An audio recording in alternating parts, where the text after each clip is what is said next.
The world from the eye of the horse. If you Alexander the Great, then I am the force. Coming straight from the mud like I am a lotus. So हाथियों का बल कैसे सकेगा तू मुझे रोका?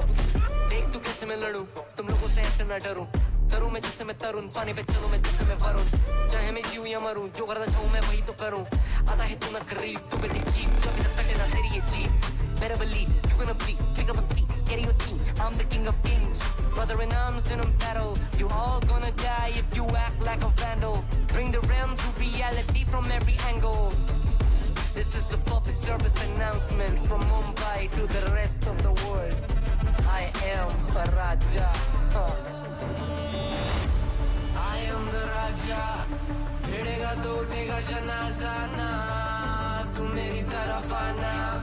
आ गया तो होगा फिर तनाजा ना. ये भारतीय भाषा फिर दुनिया सुनेगी ये तराना ना. 'Cause I am the Raja. 'Cause I am the Raja.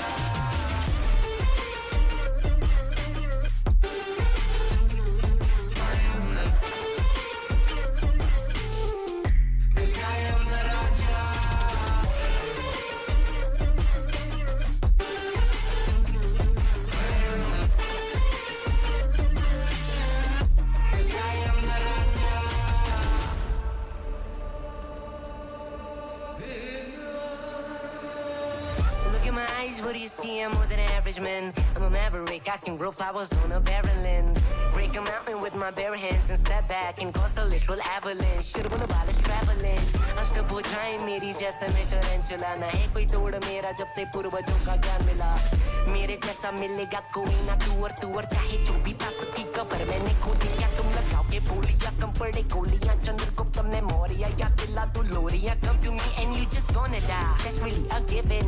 I am invincible and you are invisible. See, that's really a difference. Get out of my way, I'll leave the world. The choice is yours. I don't kill my enemies, I play with them. That's what the toys are for. From Mumbai to the rest of the world, I am the Raja. भिड़ेगा तो उठेगा जनाजा ना. तू मेरी तरफ आना. आ गया तो होगा फिर तनाजा ना. ये भारतीय भाषा फिर दुनिया सुनेगी ये तराना ना. 'Cause I am the Raja. 'Cause I am the Raja.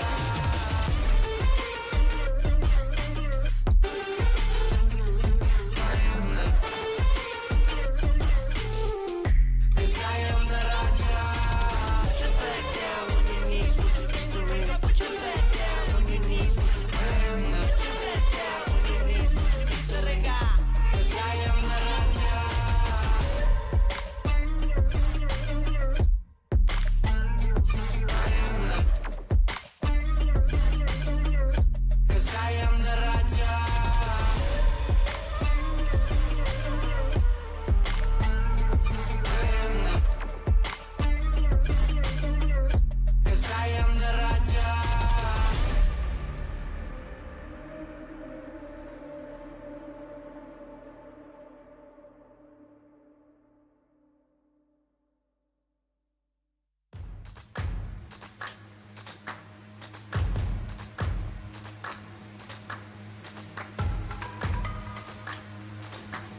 Y'all sit back and watch me speak. About to take over your screen. Talking bulls in 93. Talking mom, I'm on TV. Y'all know all I do is me. All I do is me. Y'all sit back and watch me speak. Y'all sit back and all I know, my money green. About to snap and make a scene. My cup off and make this free. My cup off and make them scream. Go back off for TMZ. Y'all sit back and watch me speak. Y'all sit back and watch me speak. Y'all sit back and watch.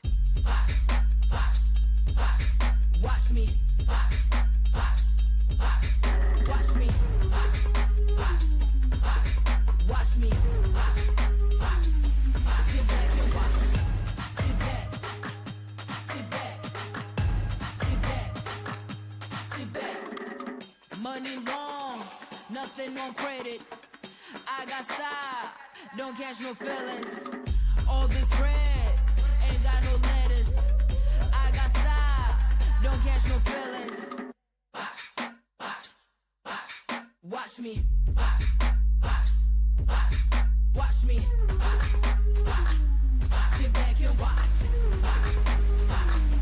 Sit back and watch. Sit back and watch. If it ain't got style, I ain't with it. I ain't with it. If it ain't got style, I ain't with it. Look, if it ain't got style, I ain't with it. I ain't with it. If it ain't got style, I ain't with it. Look.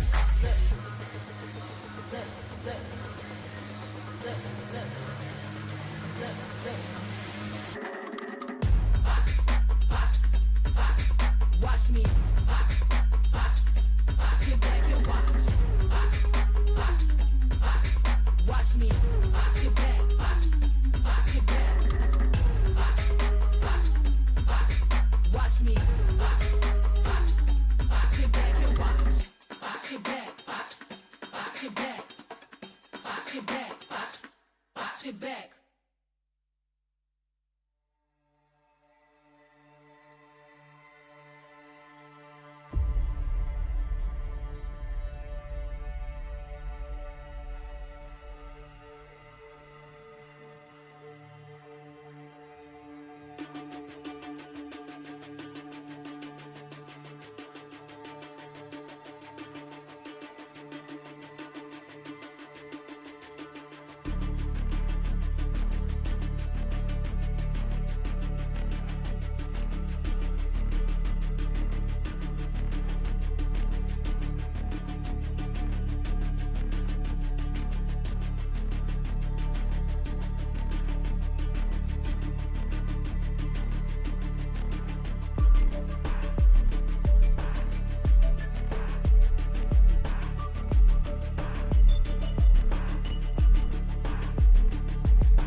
Welcome back everyone to the Analyst Desk for Valorant Game Changers Southeast Asia Split 2. I am Bella, and joining me for Day 4 is the legend Blackenblue Hey, Blackenblue, good to have you here. How are you? I mean, I don't know if I can take that subtitle of the legend. You know, we're trying to be humble here. It's my first day back in quite a while. I think it's been over a year since I was on Game Changers broadcast. So yeah, thanks for having me. But I want to ask you, first of all, thank you. I'm doing well. You though, it's been your first time joining the SCA Game Changers broadcast these past few days. I know you've been paneling this thing with Taylor. How's it been for you? You know, coming into the scene here and experiencing the Game Changers circuit in SCA. I honestly did not expect it to be this fired up so early on in the playoffs. First of all, Terrar was a spectacular partner. I kept on calling her brilliant, and she deserves it. But have you seen the long days that we've had here?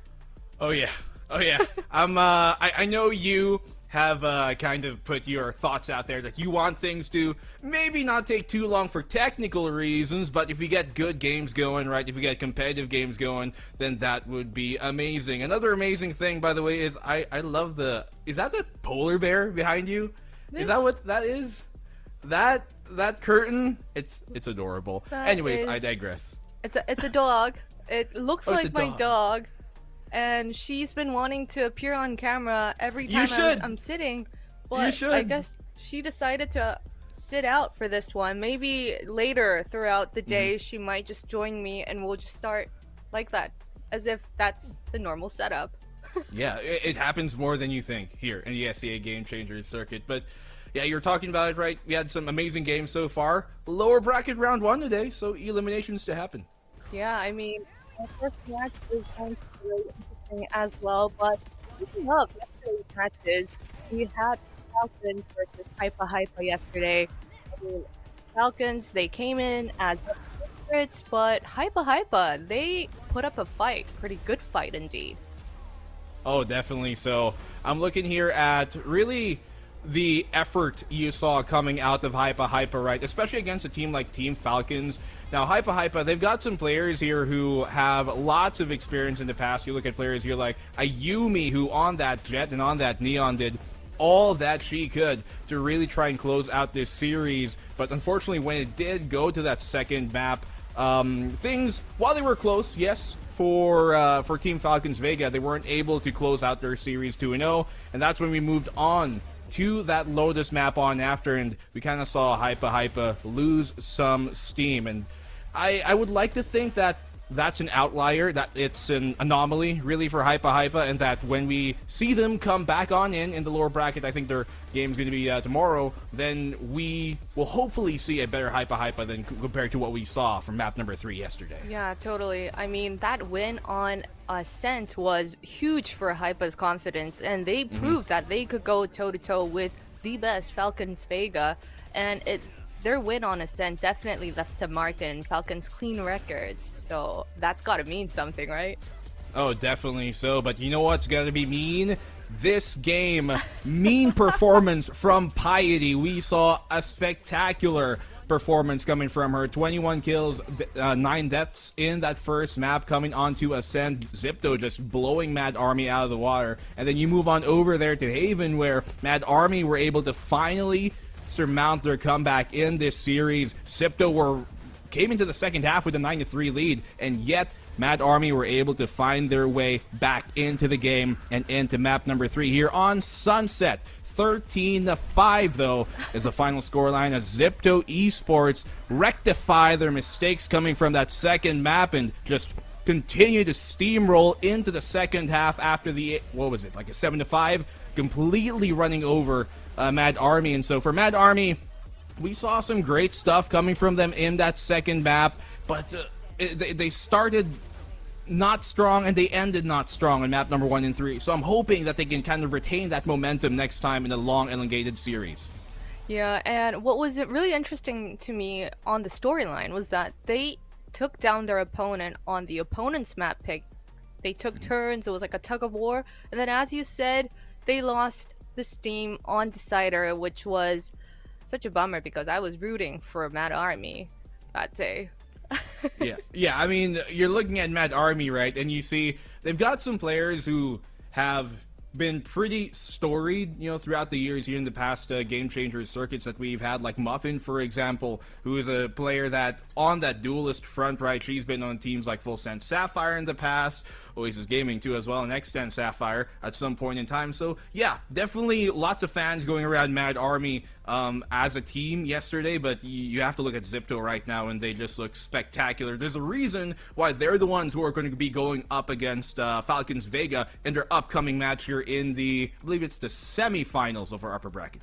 Yeah, I mean, the way that Zipto pulled together after that overtime was, it really showed that they can't really be shaken when everyone expects them to be shaken. So, I mean, we have an exciting upper brackets coming up again, but today's match, today is going to be brilliant as well, right?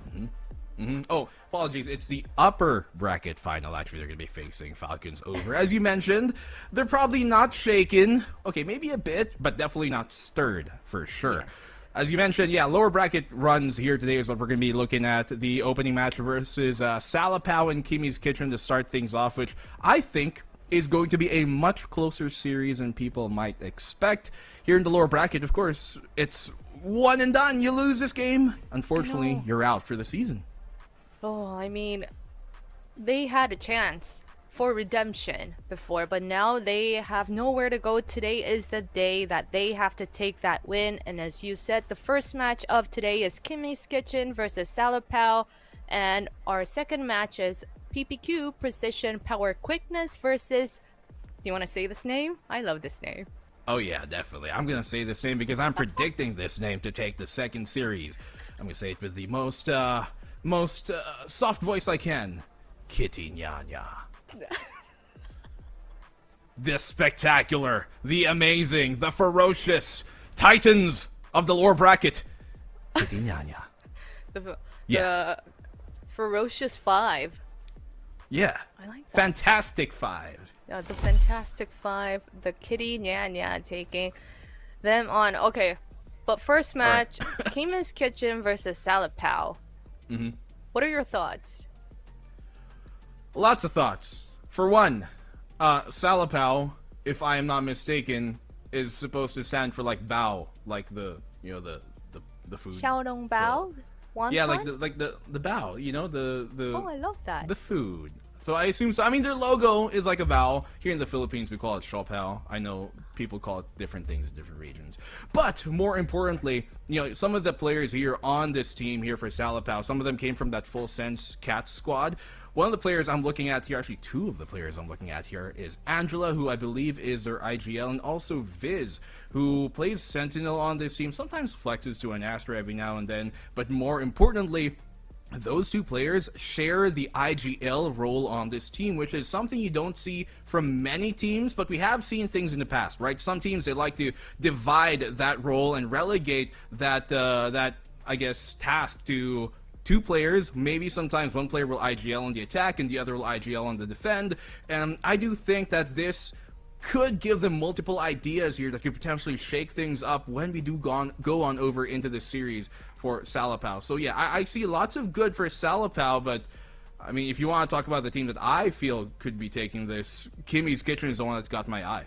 Yeah, I mean, Kimmy's Kitchen, this team qualified to this spot, so they are determined, and we didn't get a really good chance to see what Kimmy's Kitchen actually had in Kitchen, but today might be the day, and I mean, I'm excited for what kind of strats they came with today. All the maps, because we've been seeing a lot of agent composition mix-ups here, and we know that if you have the right comp, if you have the right map, and if you take the pace, then things will go your way here.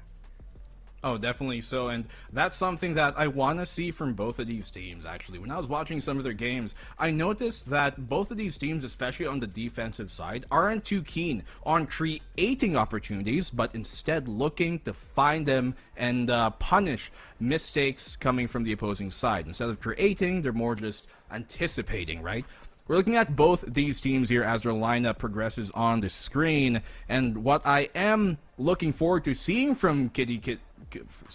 Kimmy's Kitchen, so many K's today in these teams, is how really they're able to, I guess, control the pace of this game when it comes to a lot of their defensive halves. As I've already touched upon, they're a team that likes to start with a more neutral defensive half. What does that mean? They don't typically create a strong side in the defense where they stack most players on one side of the map and then leave maybe a player or two on the other side of the map, as compared to Salapao that tends to do that in the early game. And so with a more neutral defense, how does that stack against Salapao?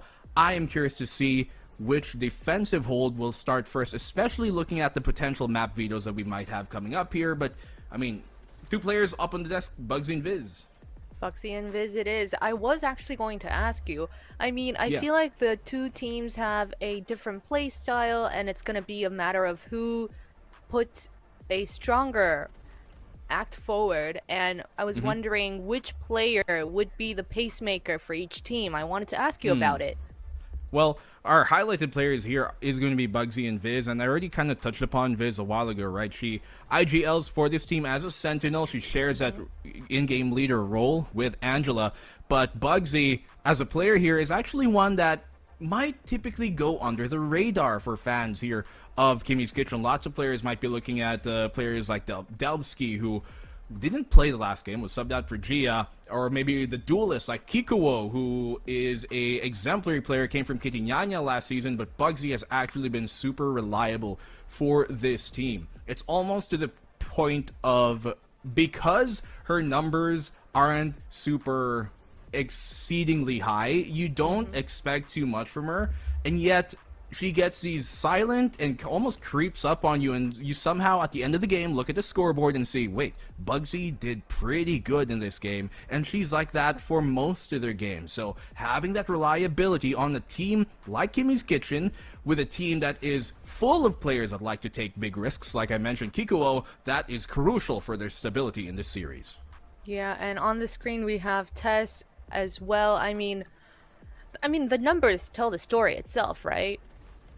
And I mean, as you mentioned, Bugsy, we always have to watch out for players that fly under the radar, because they are the mastermind that works out the team strat behind, right?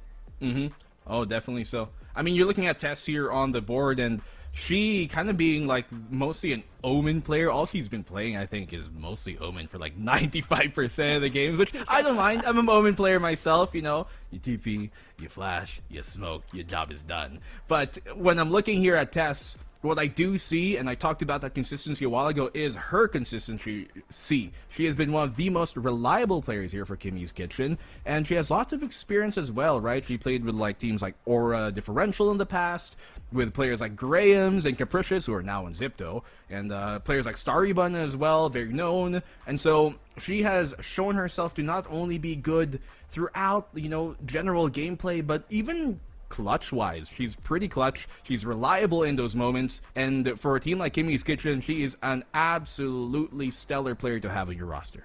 Yeah, exactly. I mean, we have Tess on Kimmy's Kitchen, and I'm wondering, then for Salapao, I feel like another key player to watch would be Angelafi. Like, she is the IGL with Viz, as you mentioned, but I wanted to point out that she is Thai, so this GC Pacific must mean something for her, right?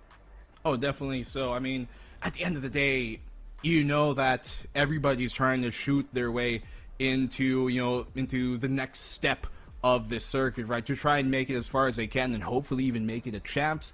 And for Angela, a lot of the leading role is shared with her and Viz, yes, but there's still, you know, as one of the leaders of the team, there definitely has to be a bit more weight on her shoulders. Now, she does this while being the initiator and flex player for the team. Yes, you'll see her in the Sova a lot, but sometimes she even goes on the Viper for this team if need be. So there's lots of flexibility here for Angelafi, and it really goes to show that this team here, when you look at Salapao, they have multiple facets and factors that they can bring to the game that you have to be prepared for, that when you're going up against them. Unfortunately, their first game of the series, of the entire playoffs, was, against Team Falcons Vega, so it wasn't the best showing for them, but I don't think it's a good barometer to try and kind of measure them when you're going up against the best team in the circuit by far. Yeah, I mean, and I think they had their moments of brilliance. They showed what they could do in some of those rounds as well. But today is the day that they would have to put their best foot forward and put on a really strong game to make sure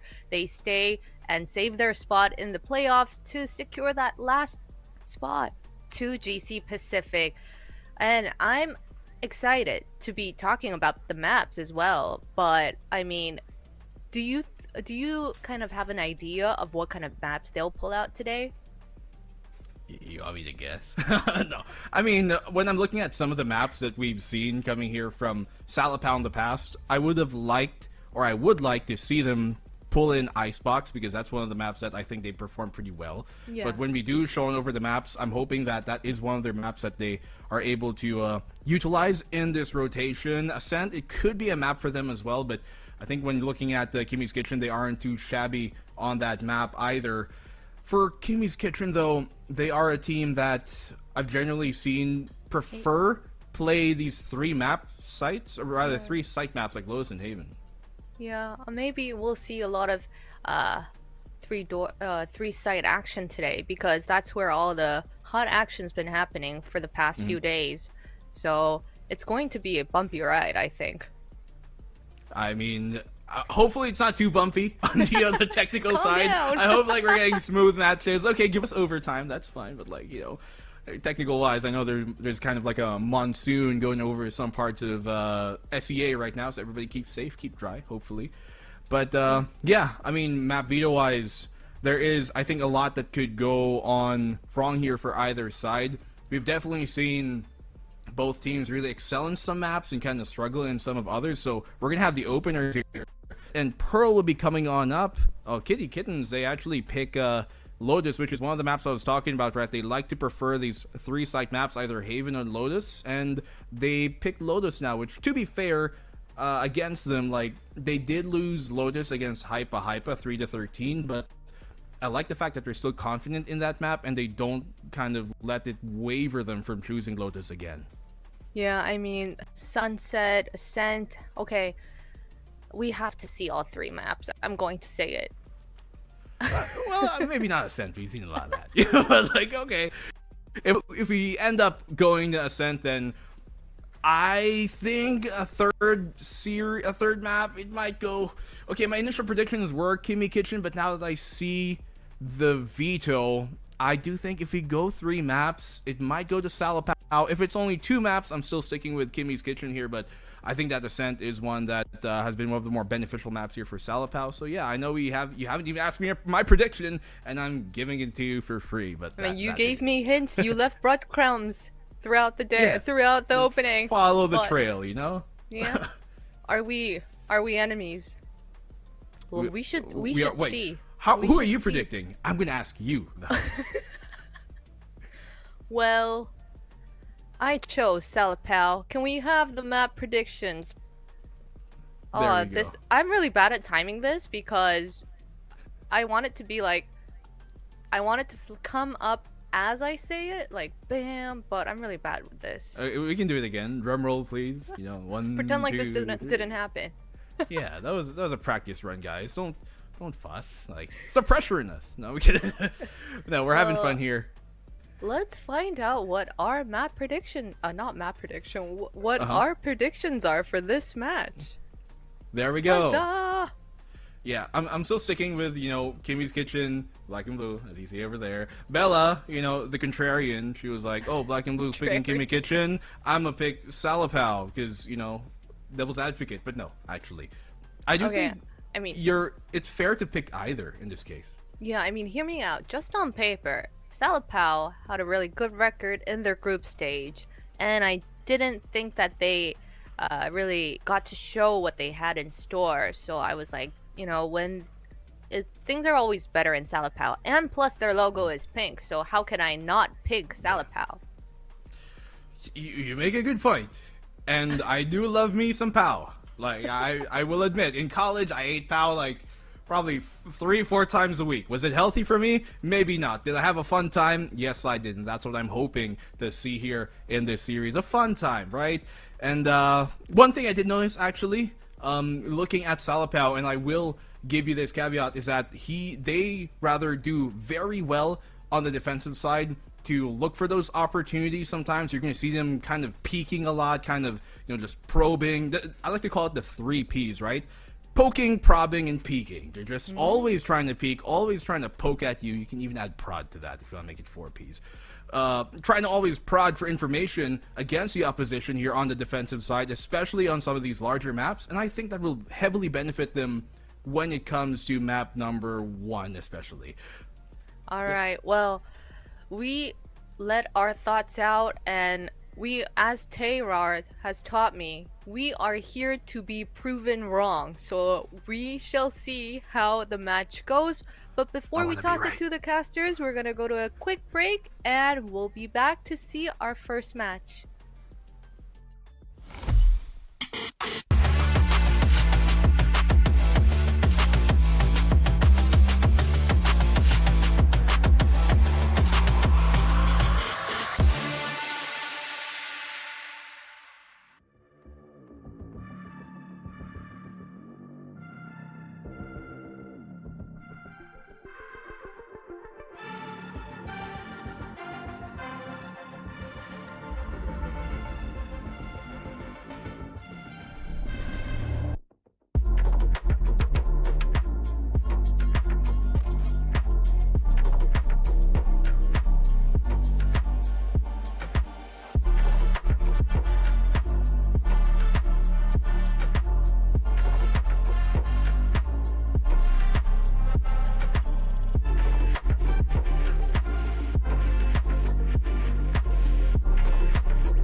Hello guys, we're back from a very brief break. This is the Valorant Game Changer Southeast Asia Split 2, Day 4 into the playoffs. And I'm Bella, joined by, next to me is the legend, as I mentioned before, Blackenblue. Where? I wish I came up with a better tagline. I can't find what legend you're talking about. The only legend I know is the 6-foot hailing from Bonifacio Global City from the east side, man, elevator with a house, 6-story house. Fluffy02 is gonna be your caster later. Spoiler alert. Yeah, it's the only legend I know in my life. A little spoiler moment, because that is who is going to be casting today. yeah. I mean, yeah. Apparently, I've got the Twitch verified fan club in the chat, so shout out to you all. Thanks for the vibes.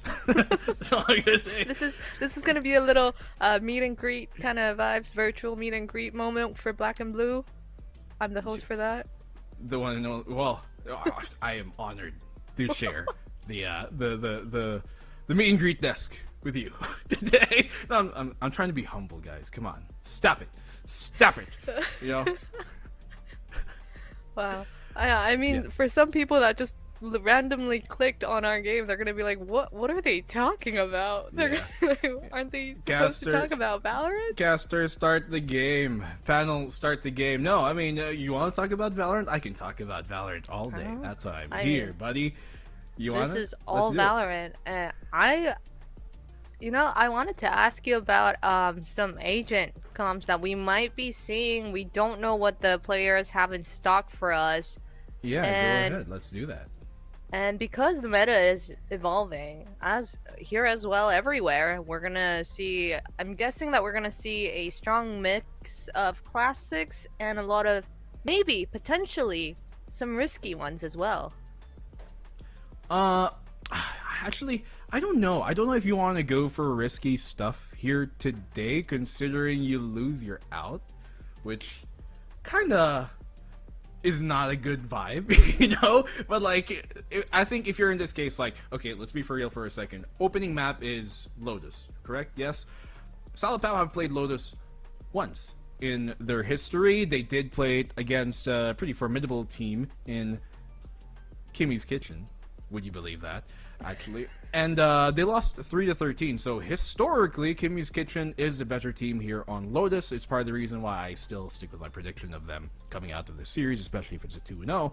But for Salapao, the composition that they brought to the table, it has the Raze. Yes, it's typical Raze Omen. It had the Breach, and that Breach is one that I'm going to point out quite importantly, because I believe here that when you're looking at the way that they do play that Breach, especially here on Lotus when they have Angela play the Breach, I don't think them as a team are able to utilize the Breach's, I guess, kit in the best way for their team. I would almost say that for a team like them, it might even be better for them to run a Sova, or maybe even a KO to accompany that Fade instead of the Breach. Why do I say this? Because when I look at their defensive sets a lot of times, as I told you, they don't really create many opportunities, but they're doing a good job in looking for them. They like to poke, they like to peek, they like to prod.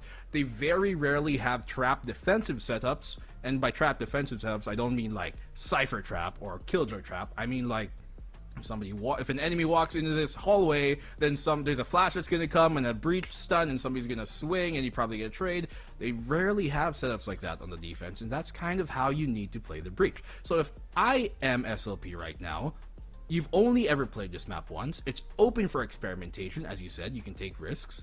I think they're the team to take a risk here and change the comp a bit, and maybe play something that will give them to their strengths, which is peeking, poking, and prodding. So maybe a Sova, maybe a KO. I think those things would work better. Those agents would work better over the Breach that they're trying to run right now. It just feels the composition they're playing feels very different from the identity of the team, actually. So yeah, if you're gonna ask me what risks they could take agent-wise, as I yap for 2 minutes straight, apologies.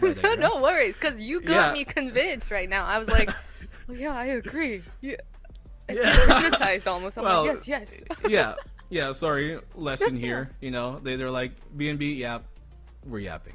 But yeah, if I'm Salapao right now, the risk I'm going to take for map number 1 is change that Breach out, probably put in a different initiator, and I think it would work out better compared to what we saw last time, which was a 3-13 versus Kimmy Kittens, actually, in the Swiss stage. I mean, yesterday the upper bracket matches were a bit of they needed to play their best game, and they needed to play it safe so that they could keep their place, right? But for the lower bracket, as you mentioned, that this might be the time to pull out something new and test it out, because you never know. If you're not going to test it out here, where are you going to do it? And you had a couple of days to practice, so might as well just, send it in and hope that it works. But of course, with more solid practice database.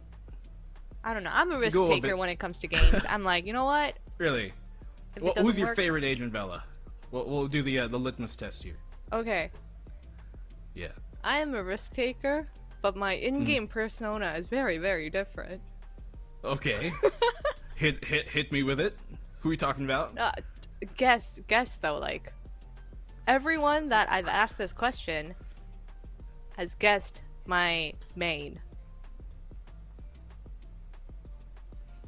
I'm gonna say something like an Omen. No, actually, that's me. Sorry, Oh. I'm talking about me.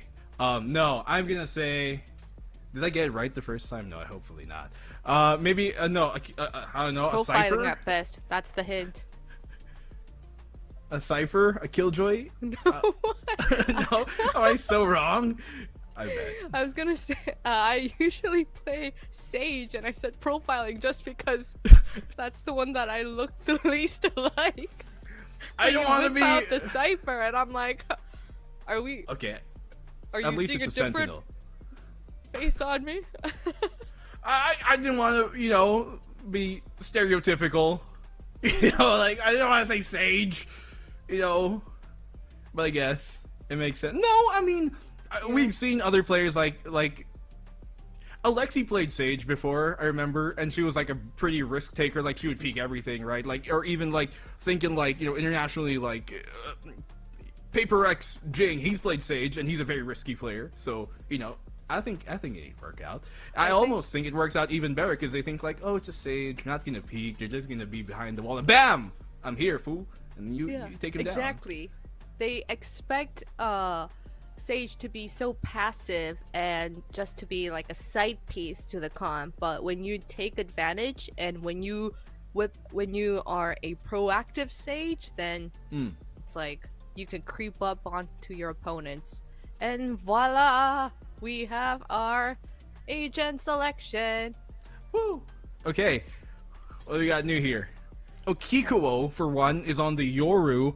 I believe the last time we did see, actually, no, never mind. She was on I'm a Yoru. big I was Yoru capping. fan.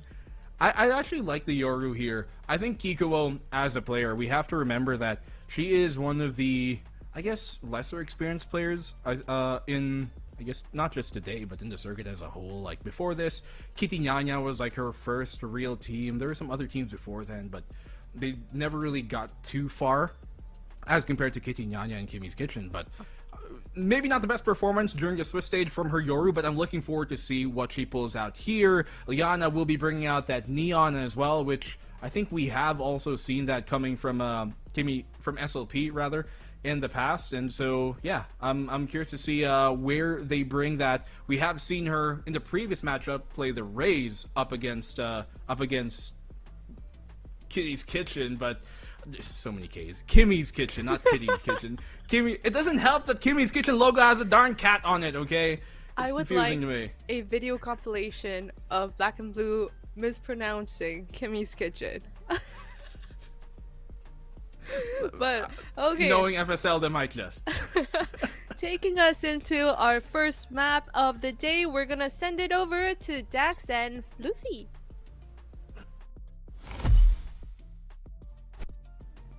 Fluffy. Truly, yes. We are back here, ladies and gents. We are in the Game Changers Sea, and of course, it is the lower bracket elimination time, and I am joined by Fluffy himself. So, Fluffy, how you doing, my friend? It's been a while since we've seen you on the mic. Yeah, it's been a while, and I'm really excited to be here, especially on the same day as Blackenblue. And like he mentioned earlier on the panel, it's going to be a very do-or-die match for all the teams that are going to be seen moving forward, especially for our first game. Yeah, and of course, the legend himself, Blackenblue, our podcaster, our journalist now, our He does analyst everything. talent, talking about a lot about these teams, and it really just goes to show how much they've really worked for to get here so far. But it was tough. The upper bracket, they're facing off against some incredible titans, with Team Falcons on one side, with Hypa on the other. But now we're gonna get into Lotus, and the thing here, Fluffy, is that these two teams have met each other before within the Swiss stage. It was, I believe, Right. a victory for Kimmy's Kitchen, 2-1. The first two maps were maps that they took away from one another, and the interesting part here is the addition of the Vice within the compositions of the teams. Exactly. I mean, that agent, wow, it can do a lot of things. I imagine, especially on this map. The metallic mastermind of Vice really unleashes that liquid metal to slow down a lot of the teams and create pressure. On a map like this, you want that control, especially since the defender side is going to be so spread out. Yeah, I mean, especially that you have so many ways to handle that pressure, right? With the Razor Vines and the Shear, they can just stop people dead in their tracks. But Kimmy's Kitchen's going to be on the attacking side. He said Gia's going to be on that Vice. Viz on the other side, on the Vice as well. And what's your favorite part of Vice's kit here, Fluffy? I think for me, it has to be the delaying power. Yeah? That's all? Yep. Okay. Good to know. There's so many things that agent can do, you know. It's hard to just pick one. Yeah, but it was a tough time here for Salapao when they faced off against Kimmy Kitchen. 13-3 in favor of Kimmy's Kitchens there. Then again, though, we're moving into the game. It's already the C mount take for the Kitchen. It's weird. It's like, I want to say Kittens because of the VCTC team from before. But it's Kimmy's Kitchens right now. Kiko on the Yoru as well, waiting for that contact. Viz, perhaps a swing out. The jumpy comes in. The double duel is now a chance to push on in. Stun comes up. Foxy flying high. Viz, though, spotted here. Kimmy's Kitchen into the site already. 5v4 for now. Ilyana felled, and it's looking good for the attackers. I mean, SLP, they have a chance to regroup here, but time is ticking. The spike will go down. They only have one angle of attack, but this breach is going to really force a lot of fights. Stun does connect, but nothing really gained off of it. Just 5 HP left. Yeah, it's looking tough here for Salapao now. They use the utility to make some space towards Pillar. Test, though. Great contact point. Flash comes out. Ready now. Dipsy in position. And SLP fight back. They get 3 kills already. Kikamoto on site. And with it, Salapao. It looked a little dicey, but they got on the site. And that's enough to get the first round. Explosive already at the get-go, and what a retake coming in from SLP. Really, they just fight together. They only had one angle, and I was pretty worried about how they're going to wrap around the site, but that breach concussion really, as we take a look at this replay, forcing them into these advantageous positions and really funneling them into a lot of 1v1s and really taking advantage of. And that's one good thing we saw about Salapao and their gameplay. If we remember that matchup versus Team Falcons, they made it so competitive in the first half of Pearl, 6-6, before Team Falcons took that map in the second half. And I'd love to see what else they improved on, especially that they faced off against Kimmy's Kitchen on this map already. Ilyana, aggressive play here from Salapao. Mount control coming on in, but Bouncy gets the kill on the Viz. Maybe a chance here as there's a pivot, but Ilyana again striking when the iron is hot. Perfect kills with the backstab, and it's up to 2 left from Kimmy's Kitchen to play onto A side. To be fair, with that opening pick, they're able to get a lot of space and ground up onto the A side. The plant will at least go down, so that's going to be a lot of credits in the bag. Damage being done here as they try to reposition for the side, but the quickness of Ilyana just pushing through and not giving any care, knowing that they have that firepower. Here we go, Ilyana in position again. Salapao playing a breach and clear system and in the most literal fashion, right? Angela Faye in position, always helping Ilyana clear those angles. And given that, it's Salapao with the second round, but a few good kills for Kimmy's Kitchen, plus the spike plant. They have money to work with moving into the next round here. I respect the aggression coming in from SLP, as normally in these second rounds, there's either you really push your advantage or you hang back and just wait for things to come. But they're taking the initiative with this one, being proactive about their plays, and they're rewarded with this round, but also being able to keep that bulldog up means they have a better chance of moving on to round 3. Yeah, they have a bit of firepower to work with. I'm just comparing some compositions right now, though, and I do believe Kimmy's Kitchen, they did make that adjustment to bring out the double duelist this time around. They're not rocking the breach for Bugsy, and she's doing pretty well so far with 3 kills. But I'd love to see that entry, right? I think Kimmy's Kitchen, they have so much firepower to take site control away. Exactly. I mean, with that double initiator you mentioned, there's also so much safety for Ilyana to really make a lot of plays. On the second round, we saw that the Fade was able to scout out these dangerous areas, and it's just less that duelist has to really deal with. So now we're at a small pause, which is, I guess, expected, but the creep of this clone, oh, never mind, just had to double check. Yeah, the fake out's a real one there. Seems like Viz getting a bit of intel, sure. But then again, Salapao, only their second time playing this map this year. The adjustment from Cypher to Vice, just a bit more staying power for the Sentinel itself. Kimmy's Kitchen. I mean, all in all, they have so much retake as well with an additional flash in the pocket. Yeah, we did see that a while ago, right, during Crystal, but Kiko now gonna go for the push. Bugsy alongside her. Some easy bed control, but you were talking about utility a while ago, Fluffy, and SLP can play a retake, perhaps. Not only that, the flank coming in, you said it, they have a lot of utility, they have a lot of angles. Gia has to play towards main here. Viz! Massive kills for the Sheriff! And even with the lesser guns, SLP! You gotta take notice about that one. Ilyana already in position, so quick yet again to take the site away. 3 versus 1, and Ilyana will make sure it's all done. SLP with a third round now. They seem so fully in control of a situation, even when things are kind of dire. Able to get those 2 initial frags, just really helping to get that momentum up. And they have, like we mentioned, they had so much utility for the retake. The double initiator allows them to stretch out their resources for way longer than this attacking team has once they go to post. These are lessons learned by SLP. Their only tape on this map was against Kimmy's Kitchen back then within the Swiss stage. Yeah. And they know exactly what to do now against what the kitchen. Even I'm doing what Blackenblue was doing a while ago, right? That's a lot of case. That's a lot of case. And there's a case to be made that SLP are ready for this matchup. I mean, so far, it's really so good for them. Perfect score on the board. Can something change here? Because KIT, they really have to find their footing in this one. Leaving the spike in the base, going for a more default, and fishing for some picks. If they can get a couple, maybe upgrade their weapons. First contact, not going to go their way. Actually going to get pushed back by the concuss as well. Yeah, but still, immediately, right? You see contact, you see Ilyana rush in. There will be support, courtesy of Angela Faye. And given that, it's some kills coming the way of SLP. You've mentioned it. Spike out in the open. Fast lane set up right now to put more pressure on. Bugsy trying to fight one back, but what is a wild breach doing here? Angela Faye in the middle of all the action. SLP will get 4 rounds now.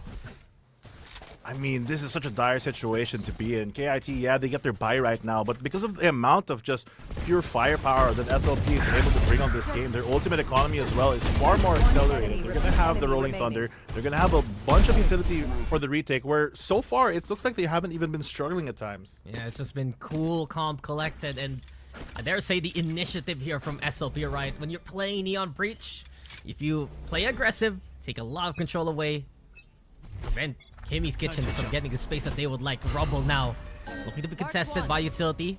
As soon as they see the contact of the numbers themselves, Kimmy's Kitchen, they're gonna get Rumble control, go to the door, and put pressure towards his A side. Look at a quick rotate though, but not fully committing to it. They know that there's a chance that they double back here if they fake that door. They already have players in position. Rolling Thunder might be a dangerous spot to use it though. They get an opening, and that's going to cause a lot of panic for the defense to watch out. The lurk, that's going to be big warning signs for the breach of Angela there.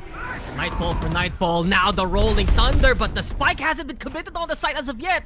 So SLP, can they actually get in there? The fake out blocks it, sure, but Ton is prepared. Angela in position, and SLP containing Kimmy's Kitchen here. Seems like it's time for renovation towards 3, and it's a big demolition order from Angela Faye. A 3K again for the breach, and SLP running away with it so far. They're trying to play with the numbers. They're trying to group up, but just getting punished by all that breach utility. Not just in the end, but even on the opening round, they play safe. But this great timing on the flash from their teammate, able to get one for this Omen. They're just corralled here onto tree. Yeah, it's just too hot in this room right now. And SLP, they're basically the master chefs of this kitchen here, my friend. 10-1 for Angelo so far. One of your co-IGLs on this roster, one of your more experienced players on the SLP side, doing an incredible job so far, keeping the tempo in favor of the defense. Explosive start this time around, changing up the pace, stopping that default, and going to try to take a bit of this location, but they are pushed back. Yeah. At least they got the opening part. Blind for blind, Steel Guard now into play here. There's only a shorty, but Tun's good enough with it. Bugsy though! The Stinger, the Boombot, it's enough to capitalize on. Chaos now in the mini door. And Kimmy's Kitchen, they have control of the B side. Willing to commit. They hear the door being opened there. Viz looking for the timing. Spike now planted. 3v3 retake. But what a shot! Through the wall! And a Steel Garden yet again. Secondaries only. Here for Kimmy's Kitchen. Prowler also trying to get over to upper, but this is a chance here. Oh, not a plan. Beautiful C's. It's perfect now. Angela, first contact. Visto letting it go. They still want to fight. Bugsy so close to the ace clutch, but Dipsy's there to make it happen for SLP. Save the day. I'm so surprised that they were able to close that out, because this felt like the strongest start that Kid really had in the opening. Able to get that plant down, and honestly in a pretty good position, but because they were forced back to go up on that upper end, really not the angle that they were looking to play off of. Salapao, no matter what, finding answer for answer. And we were talking about, you mentioned the double initiator a while ago, and you can see how off it. Just having that utility, that confidence to play the retakes, take these extra angles, and Kimmy's Kitchen, sure they get on site, but then it becomes their own death sentence there. They just have so much security in securing space, making sure that they have complete info because they can just rotate around. They can even force these fights. They can just do a lot with the util that they have, but the Yoru could be very distracting as they try to make a C play here, get some info.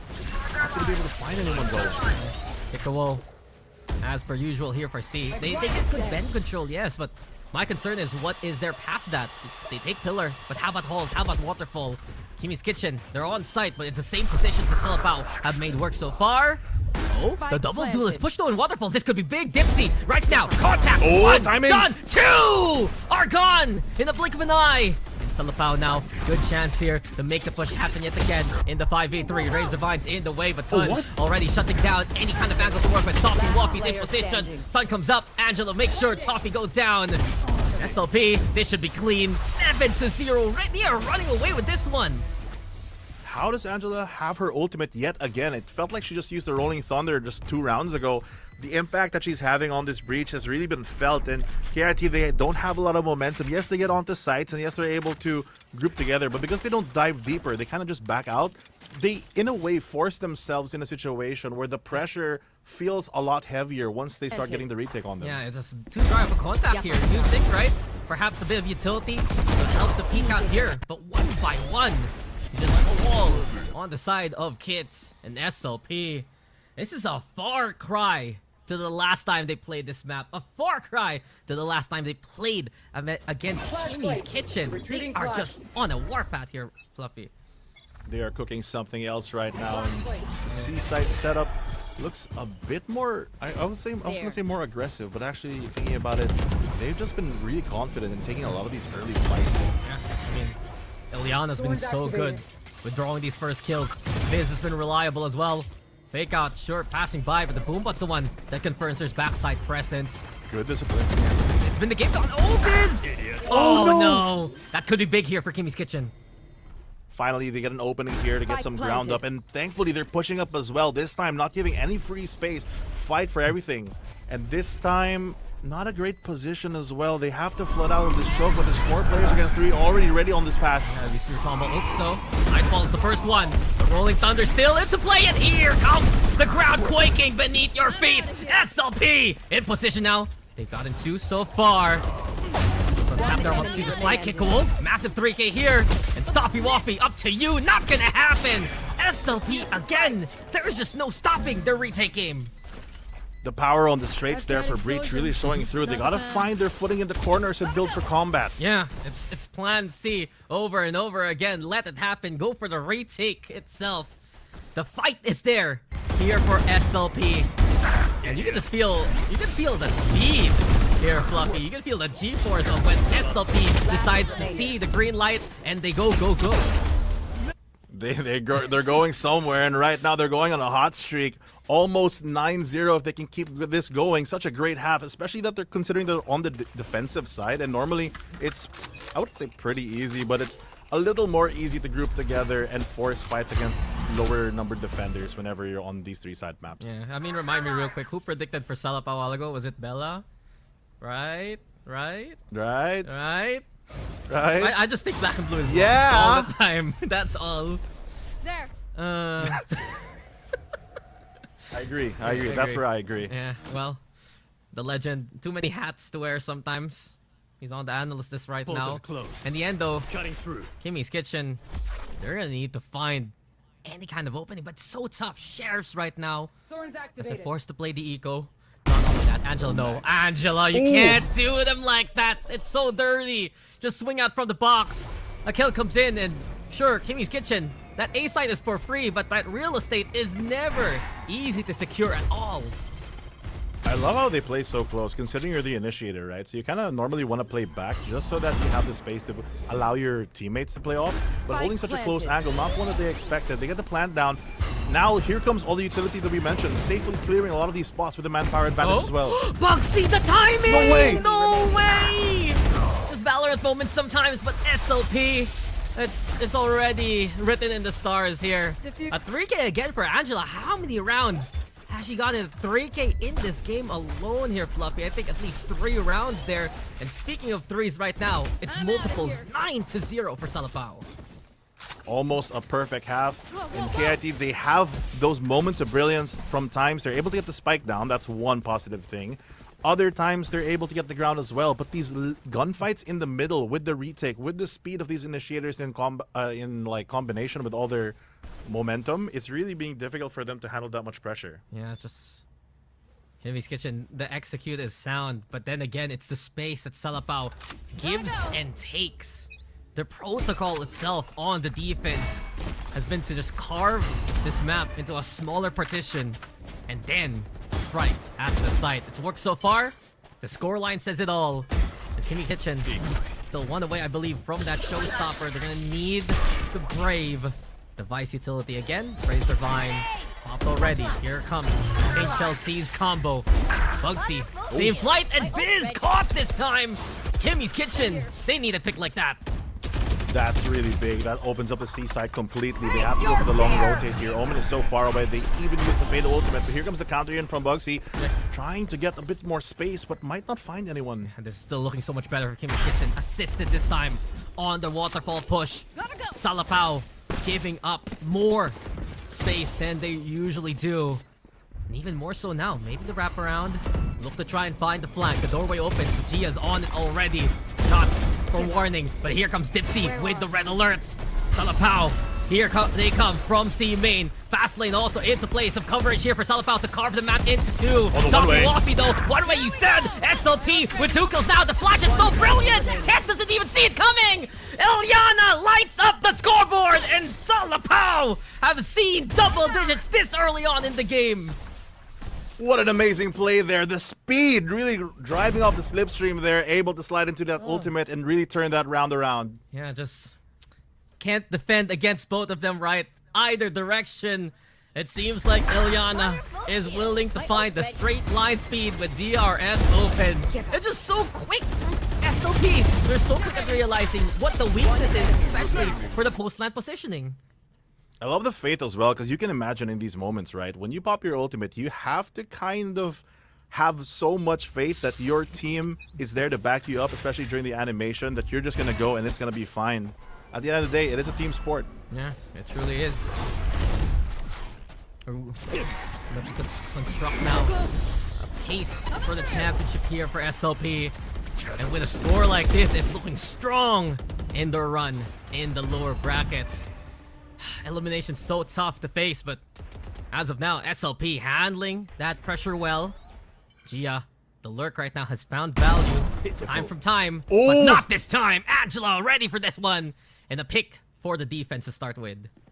The defender of the B side, really, for all these couple rounds, Angela's able to hold off a lot of those lurk plays, a lot of the pressure, and just by taking that 1v1, not really being supported, individual skills shining through here, and it looks like they're going to take the space and rotate to A as a team instead, but look how far pushed up Angela's now in. Yeah, she's just had such a monster game, and can he find even more opportunity? Now Viz is there, Angela again is ready! Tess, though, has been a shining light in the darkness here for Kimmy's Kitchen. And at least this time, she's able to still keep that spike in their hands. Dimensional Drift also 30 seconds left. from Kikuo.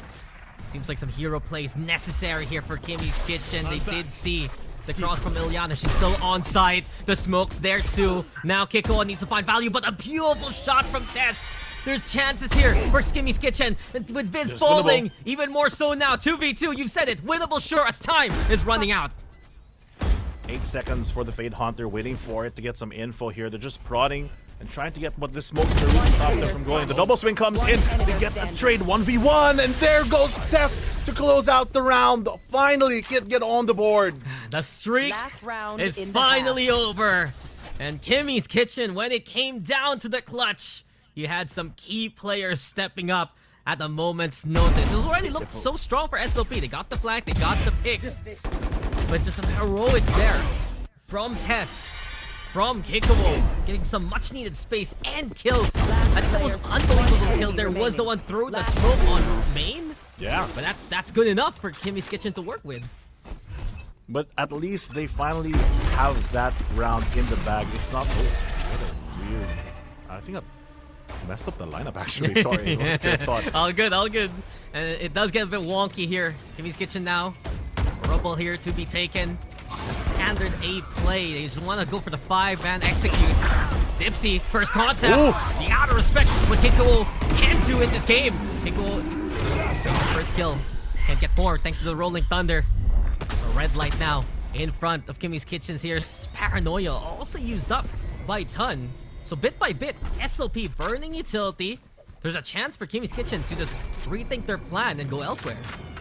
That's very true, but the regeneration of that utility from SLP with a double initiator is going to give them a bit more value, as that trade is not going to work out. 50 seconds still, they have a lot of time. They're going to break the mini door, possibly fake or completely rotate into B, but Angela's already waiting in the wings to make first contact. They have the stun as well. There goes the ultimate. Yeah, then again though, no gun for you, Angela. The Guardian of B side finally dislodged. Timing works out for Liliana anyway, but she doesn't expect there's one more target. Bugsy there in position. Kimmy's Kitchen pushing deep, and that is going to be good enough for them to take even more off the board. Test position. Kimmy's Kitchen, is this truly the wake-up call? One round a while ago, and in this case, one more target to get one more round. Bugsy's there to confirm it, and at least 2 recovery begins for Kimmy's Kitchen. Switching sides. SLP, they're going to try to go for a sprint, but it's an endurance race here for KIT as they try to claw back into victory. They get a foothold, and that's good. But as we move on to the second half later on, hopefully their defense really outshines the pace that they had on this attacking half. Yeah, it's just been the case though so far. SLP finding so many answers and so many setups with your utility right. Look at the KDs on the 2 initiators here, Fluffy. Angel with 19 kills. Dipsy, 13 kills, yes, but only 2 deaths. It's just been that support structure, the midline here of SLP, doing wonders for the team. That support structure has been kind of the core foundation of what a lot of their plays wrap around. Either someone has utility, even Viz also, she's able to get a lot of these impact frags in those earlier rounds, really hold down that C site. Without that pressure, they can't really rotate effectively, and it allows them to kind of relax on the defense and be like, well, you know, maybe they're lurking, but it's fine because we can just clear it with something. Yeah, it's just been okay, sure, we have this utility, sure, we have all these setups, but all in all, Kimmy's Kitchen, they did find a wake-up call. I guess the concern right now, you're running this double duelist here, you're trying to use that initial space, but what is there after that fact? How do they work on getting past the defenses here of SLP? They use some combos just to get those picks, but then again, now we're going to be swapping on sides. Do you think Kimmy's Kitchen can come back into this one here, Fluffy? I mean, I think they can, but with the setup that they currently have, they're going to have to change a couple of things. They're going to play on the aggression a bit more and really try to burst down the, I guess, anti-flank now of the new attacking team. Yeah, we'll see now. We're going to be getting back into the game here, though. And SLP, just a few more rounds away, and they can take map number 1 away. And I do believe, right, that this is the map pick of Kimmy's Kitchen. This was a map that they did find success against SLP earlier on in this stage. But that scoreline is quite commanding. 10-2 into the pistol we will go. It's a daunting task to be sure, but it's a round reset, a clean slate for this team, so hopefully they can make their mark on the second half. Yeah, we'll see, we'll see. They do have an interesting setup now. All the duelists, or not all the duelists, but just the Rays here on the C site. A lot of support utility. Looks like they're going to clear out this push. It's a good read. SLP is kind of teetering towards this direction. They're just waiting for the point of contact to start. Watching here. Into the game, though. And SLP, okay. Don't fight immediately. Paranoia, the C's. This is where Kimmy's Kitchen has been finding value with these combos. And eventually, they get that pick. Ileana, usually the one to make that space here for Salapao. They're gonna have to rely on the lurk of Viz instead. Gia, different plan. Sheer the way smoke right now. Oh, counter sheer as well. So they're gonna get a bit of space to work with to play on this A side. They have a lot of ground. It'll take a while for the rotate coming in from Kit. Yes, they do lose their Ray, so there's no explosive entry, but they can just walk onto the site and they get a pretty clean plant, all things considered. Yeah. Spike down. And Kimmy's Kitchen. Okay, we got Kiko and Gia waiting for the rest of the team He's willing to play the numbers advantage. Sure, Boombot also going to be sent out now. I'm looking what Angela can do from that angle, but G already with the clear. The rest of One Kimmy Kitchen enemy follows remaining. suit. Site control is just so secure right now. And Viz can no. even get the kill there. Kikawo finds the shots. Kimmy's Kitchen. Okay. The streak continues here, Fluffy. 3 in a row, including the last 2 from the first half. Flawless also on the pistol. Gotta keep that momentum going as we move forward. I mean, it's a great way for them to get some confidence back as well. Getting a very clean round on this pistol. Good opening pick to slow down that C site. And even though, honestly, I thought that SLP had a pretty good lurk onto A with the timing there, I'm surprised with how they didn't lose a single member, considering that they had to go for a lot of these dry swings. Yeah. Kimmy's Kitchen. So much in the bank right now. So many good guns on the anti-eco. Oh. The buy round, very expensive here. I mean- Investing in the Vandal here for Bugsy. Yeah, I mean, you can. If you're feeling very confident, I think Bugsy flexing around with those rolls can totally use that gun to find some damage. That's fair. Yeah, SLP. On the other hand, okay, Razor Vines walking into the setup that Gia has in store, and Tess. That's a good one. That's one. Tipsy falls. The Prowler and the smoke as well. So they see the intention towards C-side. Kimmy's Kitchen. Stalling with the Vice utility, yes. But this default from SLP, they're just trying to find a few openings around the map. They left the spike there so long. They had no intention at all to pick any specific site. Just do as much economic damage if they can. Make the most out of this round, even though they're on on the back foot in terms of economy. If they can get the Vandal off the hands of Bugsy, it could be really big as they move forward as well. Here they come. See now. Looking to be threatened again with these numbers. But Kimmy's Kitchen, they're relatively prepared for this one. Tess sure low 30 HP, but the seconds paranoid's left. in the good spot. And it should connect onto the cross of Salapao. Oyana in the smoke. Here trying to find the angle, but Enemy Kikuo, that's solid too with the Bulldog. And Kimmy's Kitchen, here they come to clear things out. Should be even better. Kikuo working on that dimensional drift this early on. A 3K for the Yoru and a 4th round here for Kimmy's Kitchen. Looks like they're building up to go the distance here. That early investment really paying off here. They have a couple rifles already, only sticking with 2 players, Gia and Tess, that are on that lower buy. But that's not going to matter as much if they can control the aggression and the speed of SLP. Because the one downside of this composition is because they only have that one duelist with a mobility ability. The moment that they just lose Ilyana, it's going to be a lot more difficult to take contact, even with supportive util from the initiators. Yeah, they do have still a good armory of guns here for Kimmy's Kitchen. Let's see. Especially that rifle in the hands of Bugsy. SLP though. They're trying to go for the cross, but Toffee Oh, wow. Waffy! Where'd that come from? Angela Faye gone already. One initial pick there onto the breach. That's huge utility gone. Test right now in the face of all Flash. things. The breach. Oh, the Bucky, man. Player standing. It's so solid, so good! Down And Kimmy's Kitchen! Flawless. What have they done there? A 4K for Toffee Waffy to get a bonus back from SLP! Another clean round. It looks like defense is where they are shining right now, keeping that streak alive and able to really damage the economy. They're going to be forced on an eco yet again, and they're going to go into a pause here as they just have to reassess the situation because things are not working out this attacking half. Now I'm just shaking. How does Toffee Waffy get a 4K like that, right? How does she find the angle there? But Kimmy's Kitchen, they were so ready to take the risk anyway. And with it, they are rewarded. First time out we've seen, though, for the day. Salapao looking to just talk about what went wrong on that last round. And I just really feel that without the initial utility from SLP, they're not that confident in taking these sites.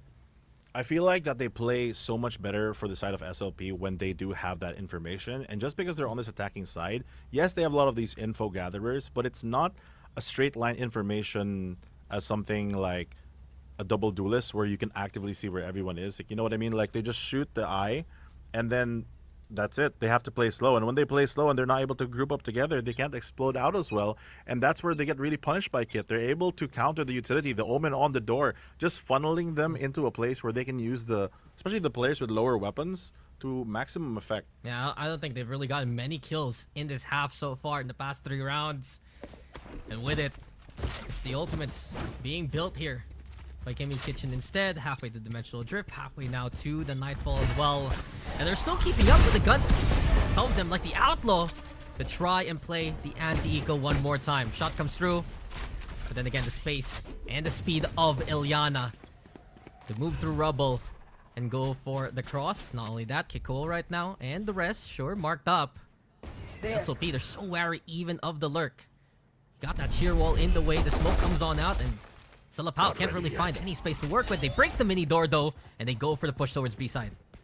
Trying to get some perceived pressure going, maybe creep onto side. They're able to get some footing here. Not going to get spotted out here by Test. Surprisingly, the plant does go down, and that is at least some value, but an opening pick already there. Are you going to go for the upgrade? Yes, you do, and you can keep yourself alive. She's got in there, and now SLP is a massive. They bridge the distance, but Tess will deny. A double so far. The fault line also coming into play. Tess using the Shrouded Step to get into a better spot, but Gia is the one who has the highlight on her. Angelo still with the answer 2v1. Left to Tess. With SLP shaking Kimmy's Kitchen now. Can they stir up one more kill? Tess taking damage, sure, but that's a third. 21 HP. A single bullet should be enough for Dipsy. Playing the time, playing it well, outside the smoke. The tap comes in, the swing step from Tess! But can she make it in time? The effort with the 4K, yes, but there's no way as SLP have gotten the 30. So close now to that pivotal 13 score. They finally clawed themselves back into the game and ruined the streak here from KIT. I am so surprised that they're able to just walk into the site after such a stalemate, waiting for a push launch for A site. Somehow they get enough ground. That spot out by Tess, just not the perfect timing, and giving them a gap to really go for. I mean, Tess has been one of the most incredible standouts here for the side of Kimmy's Kitchen. There. Also making a highlight case to be made back in the Team Falcons game. Just wasn't enough time left on the bank a while ago. Defense, so bringing out the operator here, Fluff. Yeah, no support as well. The initiator is looking towards the B site. They could explode out of this, but it's going to be a tricky shot to hit with this Neon as well as other util that they might throw. But 4 stacked on. Looks like they're about to explode here. The breach already on the ready. That's going to push Bugsy out of position, but will there be a gap to take out Ilyana on the jump? Oh! Tiger though, so fast to go for the cross itself, and Ilyana again taking initiative, pressure's on, but Bugsy handles it well. The Prowler too late to get the vision gone, and no one's looking at Tess now! There you have it! From the box, it's a welcome surprise, courtesy of Kimmy's Kitchen. 4v2, take that, 3v2, nice shot there from Dipsy, and SLP. They're doing their darndest to at least try and get that spike back. No more thorns. Cheeky recovery here from SLP. I mean, honestly, 2v3 and forcing them to rotate might not be such a bad thing, even though you're less one player. You do get the spike back, and with 36 seconds, you have a bit of time to play. You can wrap around. The util is now gone. They don't have their breach. It's a lot of ground to work with, but they're kind of suspecting that they're still going to go for this A-side hit. Yeah, Fizz and Dipsy, they're in position now.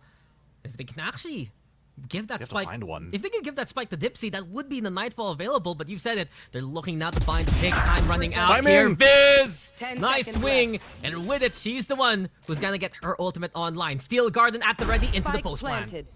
Big question though, where they're gonna come from. You burned so much time, now you have to check everything yet again. The Prowler just gonna slightly miss here as they're able to creep towards site. The two-pronged approach. There's gonna be enough space though. Oh no, Viz swinging out, and with it, Dipsy is left to her own devices. The Haunt to clear out tree as much as they can. No one checking here though. Dipsy! Oh no! Magical moment for her. The 4K clutch, and Salapao, the mid-rounding man, is enough to bring them to map points.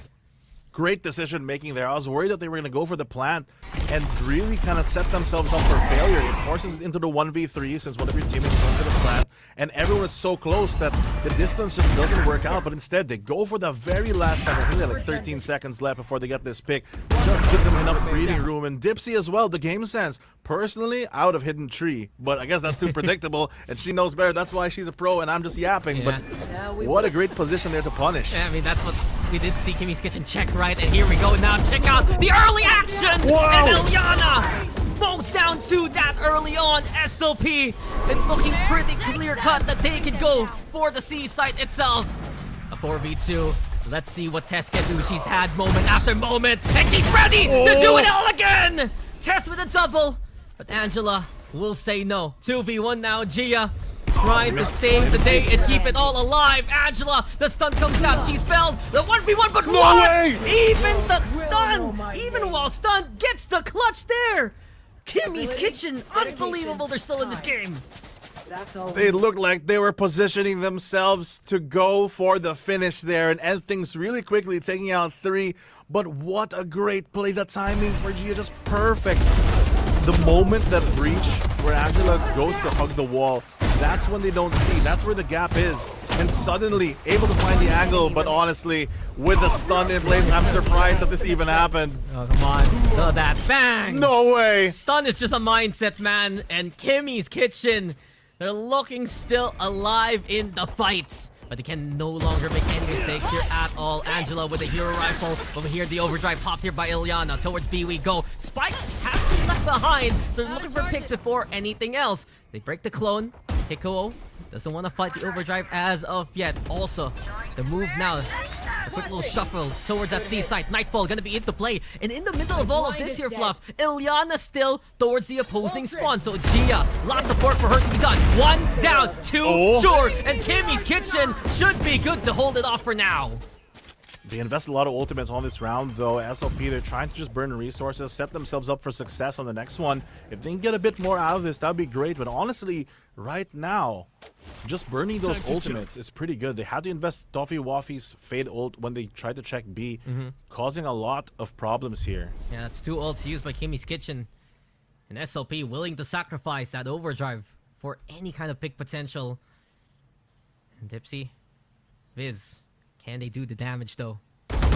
Good for Kimmy's Kitchen. Welcome now to their arena. Gia, a solid 4K on the anti-eco. But not only that, it's flawless for them. And you can see that the anchor is now really waking up for the defense. I don't know why, if it's like a theme or something, but every time that it's a very clean round, it looks like there's so much control. It's those mid-round calls, I think, where there's advantage for SLP, and they're able to really find their footing on this attacking half. That being said, though, they did do a little bit of damage, and they did force 1 Vandal, so it's going to be Angelofi not having a rifle, but it's not going to matter as much if she's going to be the initiator on this one. At least it sets up the rest of the team now to not deal with that Fade ult and such. Yeah, still 2 ults though in the armory of Kimmy's Kitchen. Rubble also taken, so a lot more initiative this time from the defense. Yeah, different start here. I think they recognize the passiveness on the extremities here for this map that SLP tends to play. They have the spike in hand.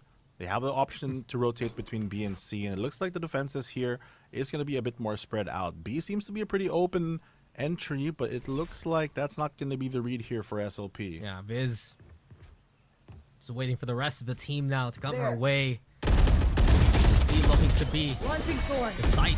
The hit here for Salapao. Razor Vine making it tough to go for the cross, but this is an incredible find by Viz. They got the scan towards Bent. Now they get the clear. Gia within the smoke here as well. With SLP, they got that pick. They're good enough to go for post plant.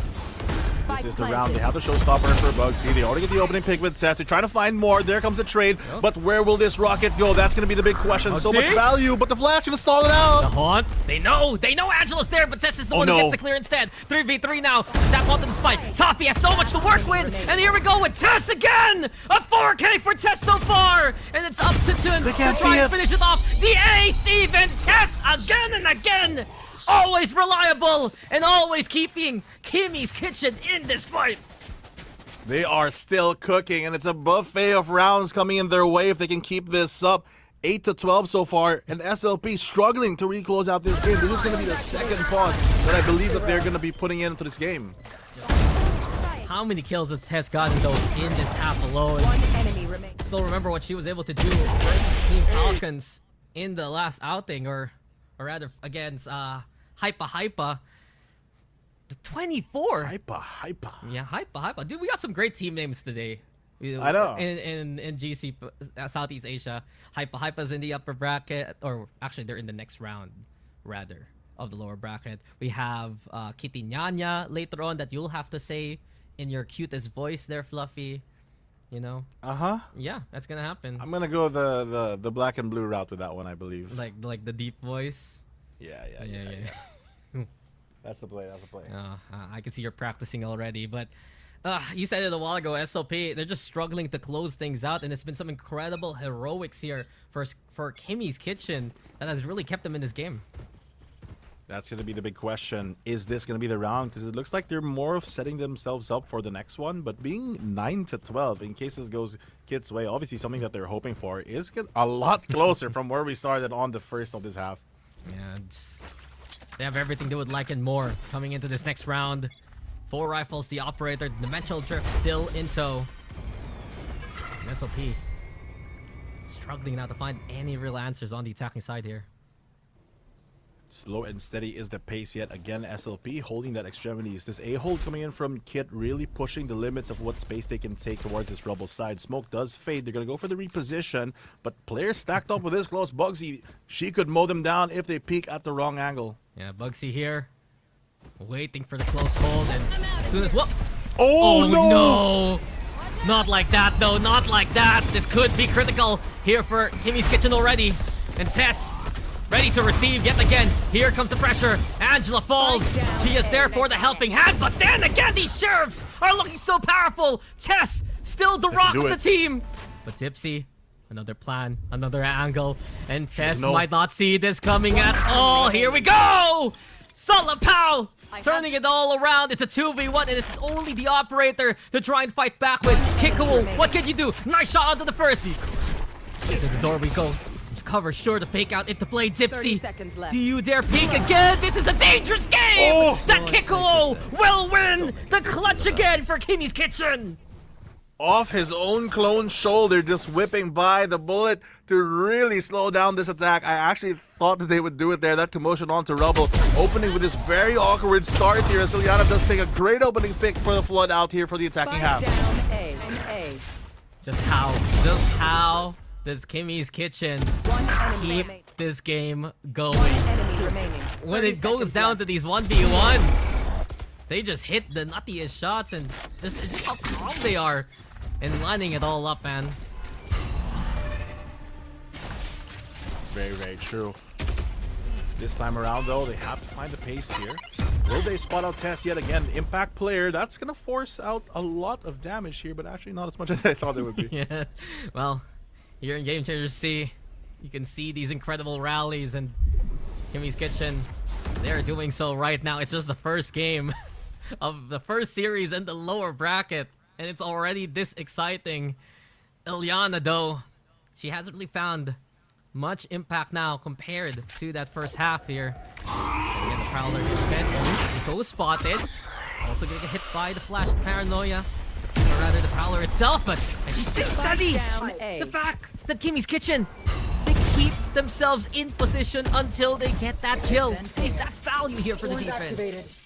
Big value as that operator really slowing down the pace of things. Tapping the orb, taking them out, but not gonna land this time around. Viz able to find the shot. She's able to do what she can and even use the ultimate to force Gia back. Yeah, the op's gone. And with that too, the Steel Garden, giving a bit of space to work with. Spike planted now here. Oh no. Tree hold within the smoke. Toppy Woppy's there with the kill. Bugsy flying by as well. But Tun looks to take command. Lloyd for Angela. Barrel spotted. She's gone. All left to Tun. No chance. Bugsy's 3K will keep things going even more so.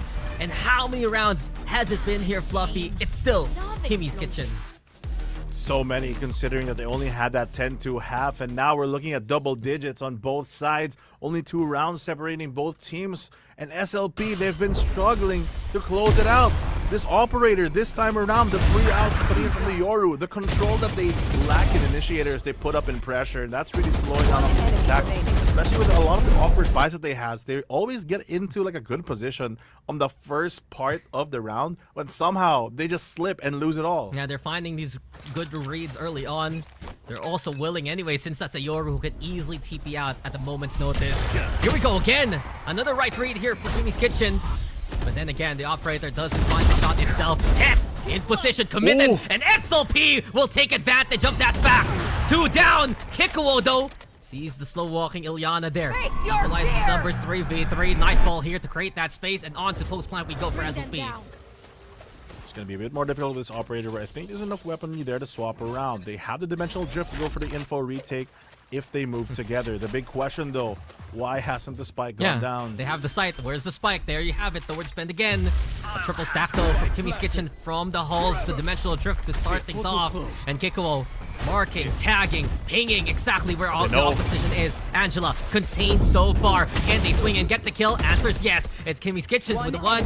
Trade comes back. Bizdo, massive kills. G is there to make it happen again. And it's 1v1. Pistol versus rifle. Time ticking though. Low HP here for Gia. Biggs. Oh, the tap, the classic! And SLP with the opportunity. They had that big lead, and now they finish it off 13-10 for Salapao. You can really tell how much they really want to get that win, and it's a good thing that on that last one they were so low, able to finish out things with a classic. It may be a sidearm, it may be a free gun, but it was a big lead that Salapao had from that first half, and they only needed just a little bit there in the second to get the job done there, Fluff. I mean, you have to give props as well for the effort that KIT just really put into this game. It was so far, to be super honest, it was so far on the first half. Yet you look at the scoreboard now and you look, wow, they really rallied together on this one. They almost made the distance, and they still have a chance to make their mark when we move to our next map. Yeah, I enjoyed that game, though. It was a incredible effort from Kimmy's Kitchen. But of course, that was just the first game, guys. We'll go over to the panel to talk about what just happened there.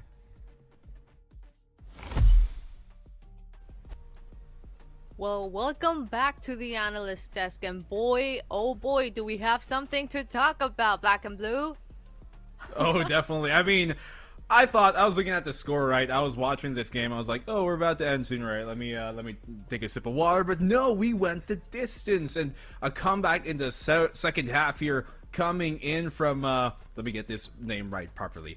Kimmy's Kitchen. I almost thought they could make it. There was a clutch there that we did see come from Kikuo in that 1v2 in like one of the later rounds of that half in the second half, and so I thought I started to believe once I saw that score hit about 12-8. I was like, wait a minute, there could be something real here. But ultimately, they fall. Yes, the effort is exemplary, almost as exemplary as the effort Fluffy02 put into curling his hair this morning for this broadcast. But still, at the end of the day, amazing stuff we did see from both of these teams, and especially the comeback almost happening. Yeah, initially when I was watching the first 10 rounds, I was like, wow, 10 rounds without an answer on your own map pick is such a brutal start. I was like, wow, this is a statement from Salapao. But then we saw Kimmy's Kitchen showing up and getting those rounds again and again, and they also made a testament as well. Oh yeah, definitely. I mean, SLP, I talked about how maybe there's some compositional changes that they could bring to the fold here, but no, they were able to really rectify what I guess wasn't working well for them during the Swiss stage when they went up against Kimmy's Kittens here. Sorry, Kimmy's Kitchen. My goodness. Kimmy's Kitchen in the Swiss stage. And yeah, I guess in that case too, since it was the same map, a lot of times the team that lost the previous matchup has more to learn. You learn more in the loss than you do in a win. And in this case, you know, SLP, they were just able to completely apply everything they've learned in their previous matchup. We saw that coming to the fold here on both ends of the floor. On the defensive half, spectacular, 10-2. On the attacking half, it was looking well until it didn't, but ultimately they closed things out here. So, valiant effort for sure coming from KIT, but SLP, man, you can't let those games get too close when you have such a huge lead. Yeah, exactly. Like 13-10, it shows that it was intense, but just looking at the numbers doesn't really do the game that we just saw justice, because it was so defense-sided, I guess, because which team was on I was just wondering, why was it so defense-based on how they played out today? Do you think there was a reason? I mean, we call this the analyst's desk, but at this point I'm guessing. I mean, frankly, Lotus is typically an attacker-sided map, yes. I would assume that, or I would surmise that the biggest reason why this ended up kind of being defender-sided is that both teams really kind of struggled in multiple fronts on the attacking side. One was getting the spike down in the first place. The post plants on either side weren't too much of a problem, I think, but it merely was how they react to the contact being set by the defense.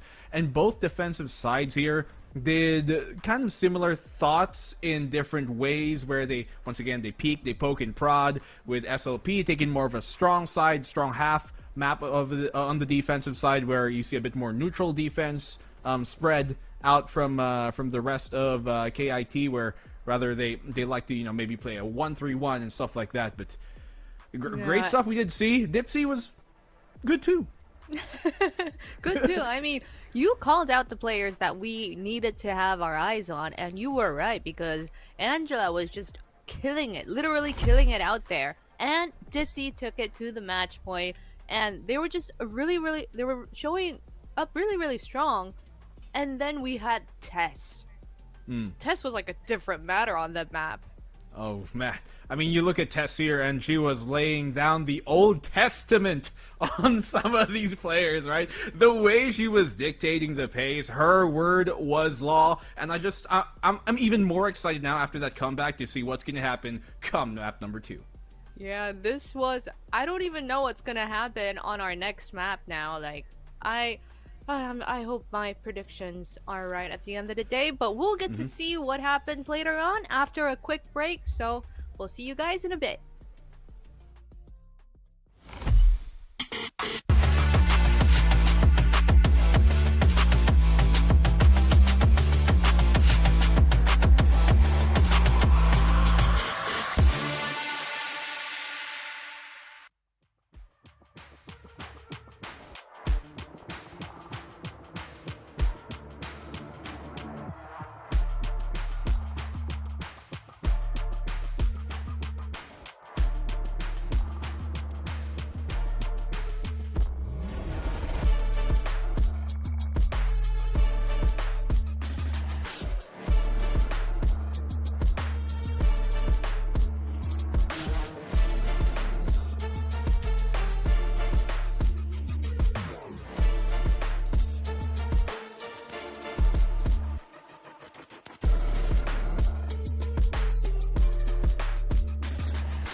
Hello, guys. Welcome back to the Game Changers broadcast. This is Bella with Blackenblue.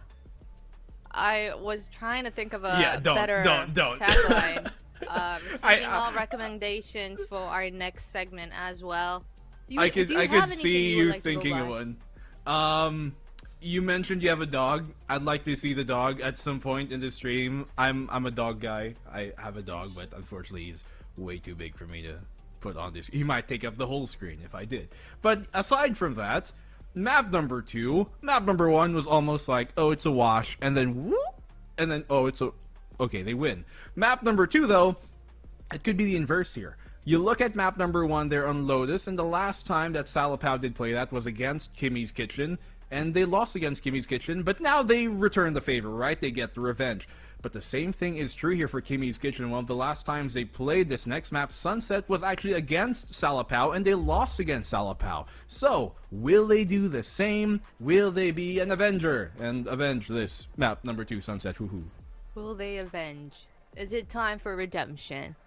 I mean, I see a pattern. You lose your own map, but you take a win on your opponents, and it's been reoccurring a couple of times. I don't know if it's just coincidence at this point, but we are definitely in for a roller coaster. I feel like Sunset might go to Kimmy's Kitchen's way, and we might see Ascent.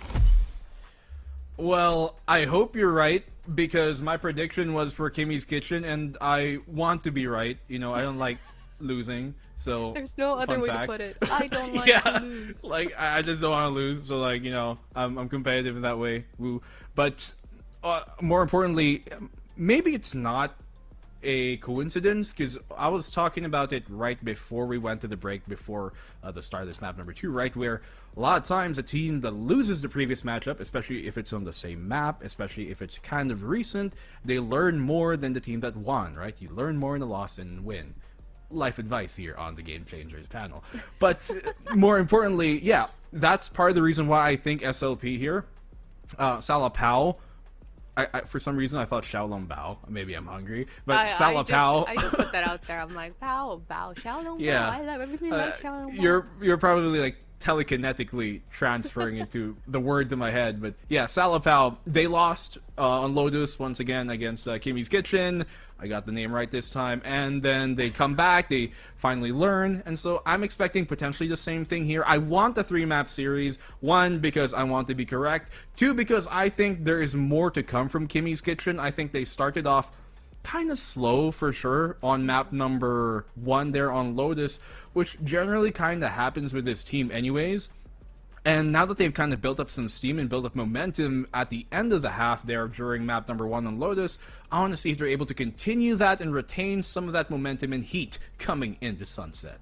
Yeah, definitely. I mean, they looked warmed up after halftime, so I guess we are in for a treat on Sunset as well. Do you think that Sunset is going to be a little bit... I was going to say, do you think it's going to be faster than how Lotus played out? No more one-sided, a little bit of a tug of war, but... Well, I was gonna say, I don't think in general. I just do, you know, Top Gun Maverick. But yeah, no, I mean, in my case, I'm no Tom Cruise. I have to think, if I am Salapao right now, actually both of these teams are kind of running the same compositions we've seen from them when they do play Sunset. So for Salapao, rather for Kimmy's Kitchen, they're going up against the same Salapao that they did the last time around they faced them during the Swiss stage, round 5 of the Swiss stage here on this map specifically. So they have recent information. If they were saving their VODs, if they were, you know, recording that match, and they would know that they can utilize that information for this matchup. And so I'm still going to stick with my guns. I said that I think if it's a 2-0, it's probably Kimmy's Kitchen, but I do think there's still a chance for them to extend this into the 3rd map, into Ascent, and maybe make something happen. So yeah, I do think that Kimmy's Kitchen still has a great shot in this series. yeah, for sure. I mean, the way it was Test that came up first, and then it wasn't even just Test that put on a one-woman show. It was like everyone was there to play after halftime. So if they're warmed up like this, they will probably take Sunset. But again, we're forgetting the initial power and the initial start, the strong start that Salapao had. So who knows? It might be a 10-2 situation once again. That is what I'm hoping, because I also don't want to be wrong. Well, one of us has to be, Bella. I mean, I'll take it. You know, I'm trying to be nice today, making up for all my faults during off camera. I apologize to. Actually, no, I don't apologize to my co-talents. They're fine. Like, that's okay. But yeah, it doesn't matter how hard you get hit, but it matters you get up after getting hit. You know that thing. It doesn't matter how slow you start as long as you finish strong at the end. And that's what I'm looking here for Kimmy's Kitchen. You can tell I've rehearsed that name during the break. I do. Yeah, I that's do what not you were wanna, doing. I'm guessing. Yeah, definitely not talking about things that don't matter. But yeah, I'm looking at Kimmy's Kitchen here, and truly, I think one of the players that we did kind of touch upon in the pre-panel, but maybe did not expound on too much. Obviously, we talked about like Tess and Bugsy, but Gia. And Gia is a player that only kind of came into the fold here for this team in more recent times. She, before this, was kind of in different teams as a sub, right? She did play on... I'm trying to remember what team escapes me at the moment, but yeah, she's generally been kind of like a sub player in some of these other teams in the Game Changers circuit, and it was Delbski who was occupying her spot there during kind of like the group stages and Swiss stages leading up to this. So personally, I think that when I was coming into this series, I was looking for a better performance from her. Frankly, in their opening matchup in the playoffs, she didn't perform well, but then again, the whole team kind of didn't. It was against, you know, Vega Falcons. So Falcons Vega.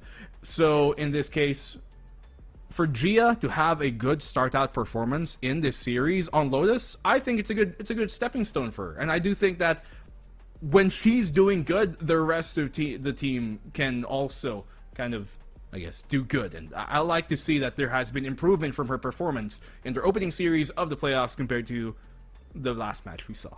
Yeah, I mean, we saw a clutch from her, and then from on we saw Tess's ace and Kiko's clutch. Wow, the not saying the name correctly is on me now. You've spread it.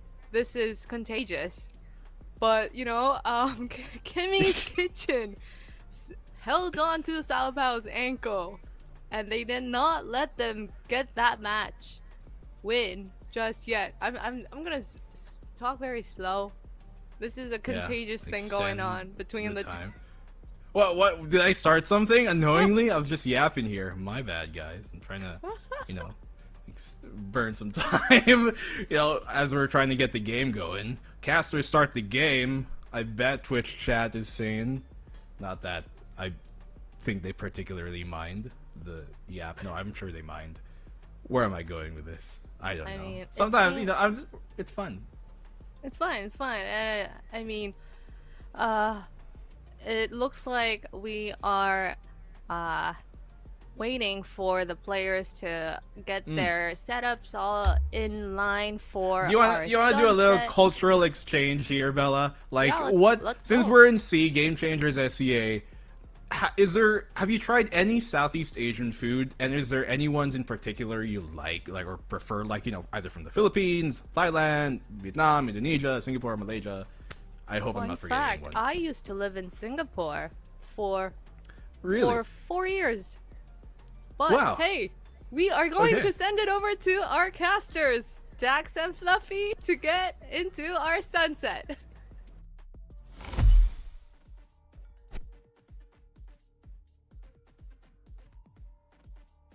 That's true. Time check, 6:24 on our time zone. But it is looking to work out here for Salapao though here, Fluff, because they have the map lead. This is their map pick, and they have beaten Kimmy's Kitchen here before. But before all of that, guys, welcome back. This is VCT GC SEA Split 2 2025. They're fighting for that last spot for VCT Pacific, but it's all the way at the end of the lower bracket, and we're just at the start of the LB runs here, Fluff.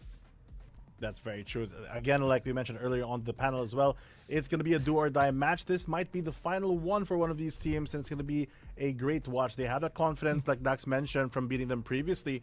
But moving on here onto Sunset, it's going to be a different change of pace, especially moving from such a wide map on map 1 to this more condensed fight here on Sunset. Yeah, and after, of course, the panel that we had there between our incredible host, Bella, and the legend himself, Blackenblue, it does seem like there is that contention point that coming into this one, SOP still have been very prepared for this series, but Kimmy's Kitchen, on the other hand, there's that distinction, right? One side playing Neon and Sova together, on the other, it's Raze and Fade, everything else almost the same.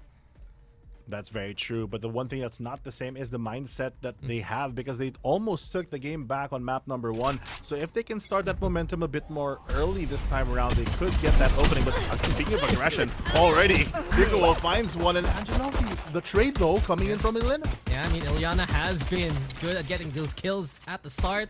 Kikuo taking a page out of that playbook, and exactly as our panel mentioned, it was a slow start from Kimmy's Kitchen at the start of map number 1. Here, looking a little bit different on the defense. Mid though taken as SLP are lacking the initial setup, right? Without that breach, it's going to be a little tougher for Ileana to go into a site. Our panel is very smart, that is very true, but trying to outsmart each other right now. SLP, they're playing down the time here, waiting for a misstep maybe. Oh no! Trying to plot for info, that could be it, and that signals disaster as the opening pick on the A side, the only defender knocked down. Yeah, it's not just a mid-step, unfortunately it's a blunder there for Toffee Waffy, just out in the open like that.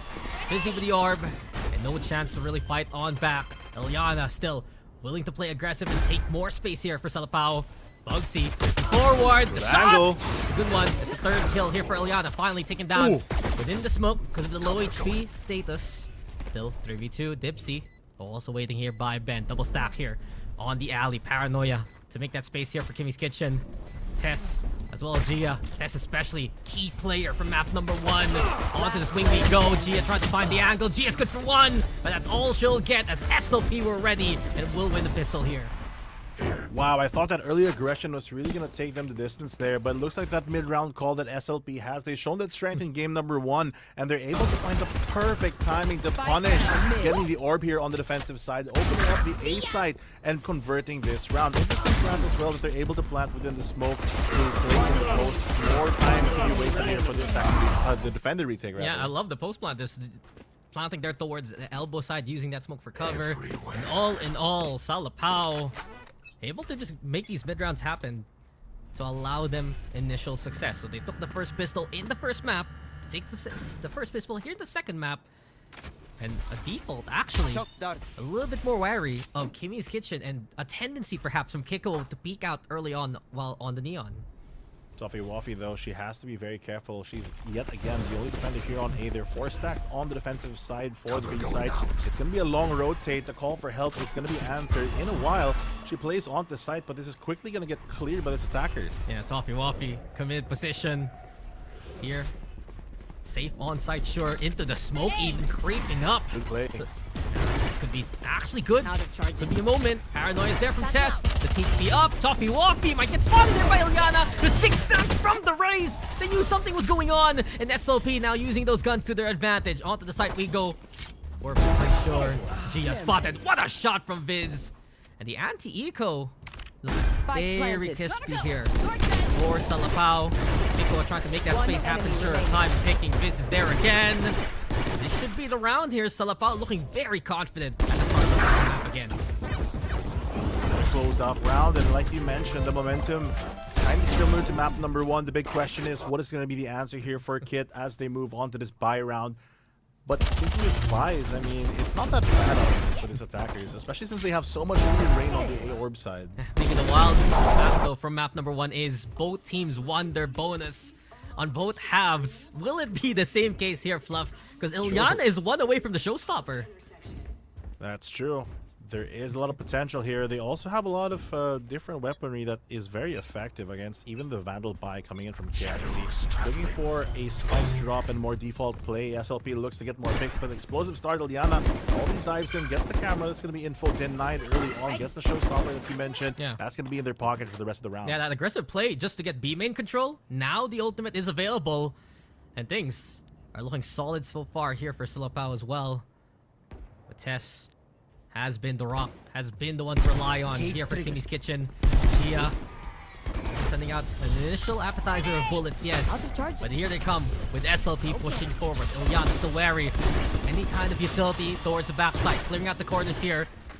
So covering fire. Just trying to pre-fire the angles. Testo ready now. Paranoia into position. But Ilyana doesn't even see where that's going. Spike planted. Here comes Gia. What a wrap. Kimmy's Kitchen. You said it here, Fluff. The wrap is perfect. And it's neatly wrapped up by the Cypher 3K there. Kimmy's Kitchen on the board. So the first bonus loss of the series here.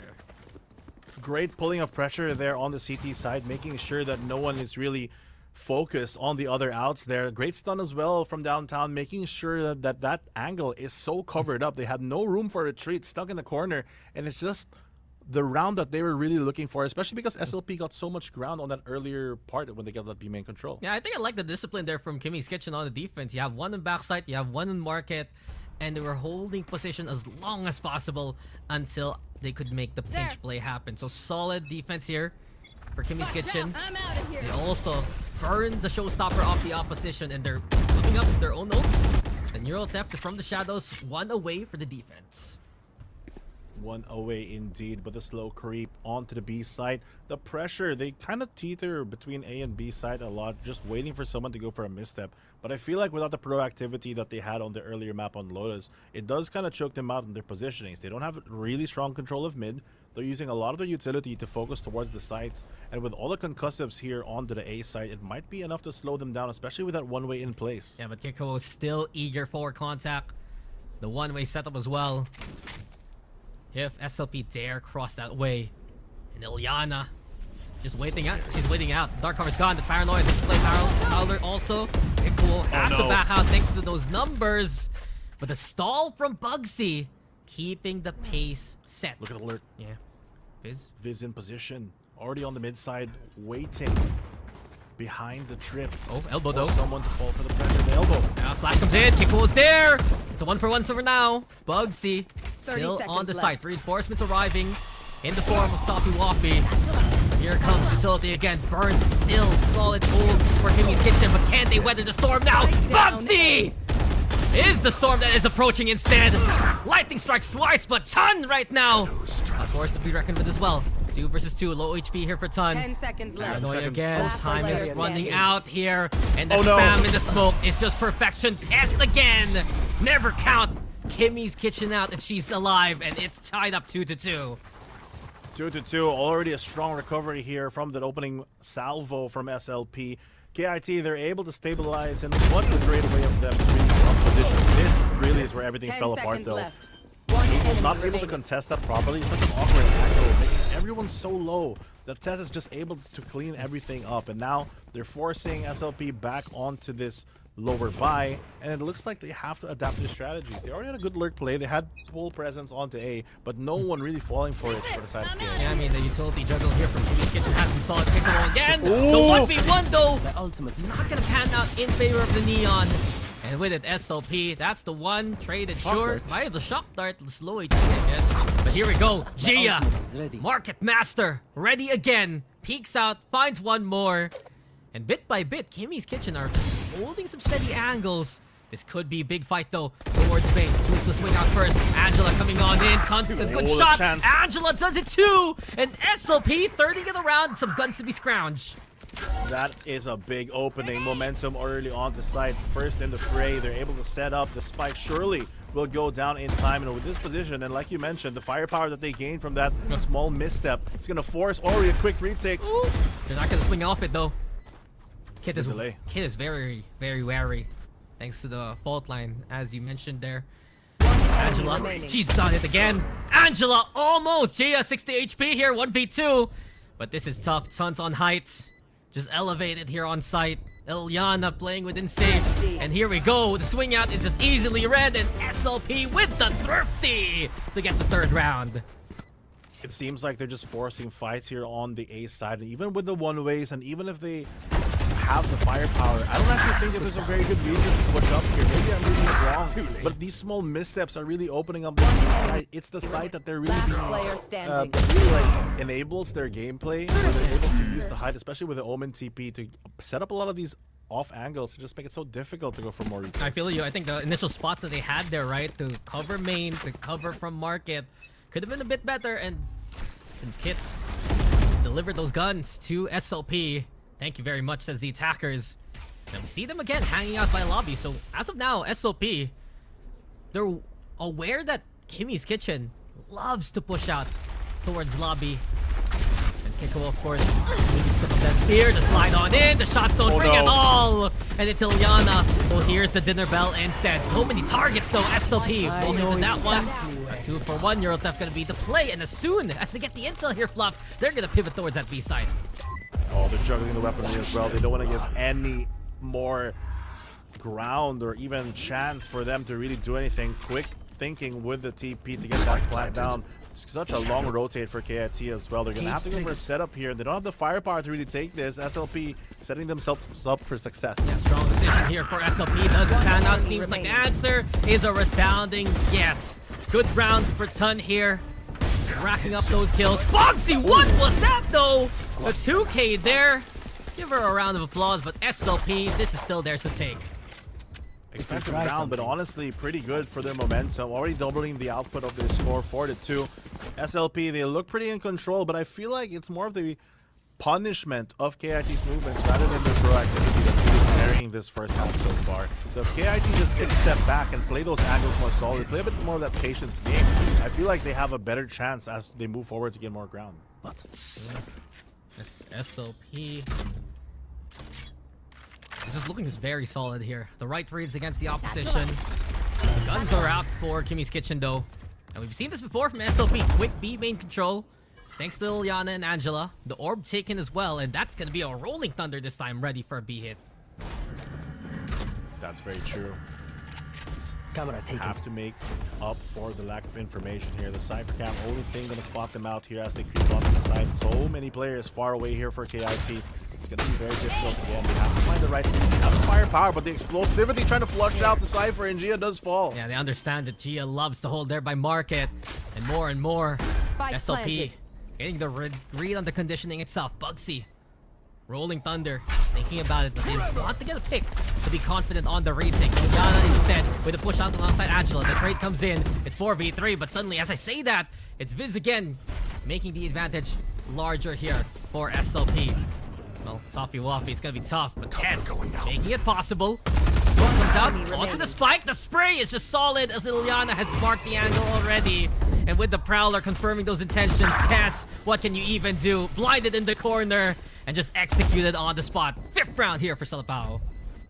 So far, carrying that momentum, and I like the proactivity. I had that side comment earlier when I was saying that Kit kind of missteps, and the punish from SLP really carries them through. This time around, they're the ones setting the pace, making the moves. The corners, even if they have to be a bit more over-eager and aggressive, they get the job done, reducing their numbers and really not giving them a good fighting chance to take back the retake. Yeah, just Kimmy's Kitchen.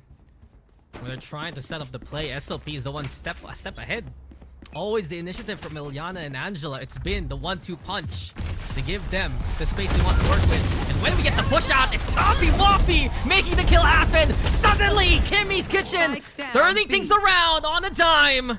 But then again, Tun able to stave it off for now. She does need one more point to get the From the Shadows, and I do believe the A orb is still available here. Very true. They have a chance to really get that ultimate going. But looking at this, it looks like it's not going to be much. The spike, like you mentioned earlier, it's going to be secure, going for the save. At least they get some value out of this, but they can take the spike. You're right. Yeah, there you have it. From the Shadows, take up that spike, play on the A site if ever, or huh? The mind games coming in. Yeah, call Chris Angel because this is a mind freak moment right here.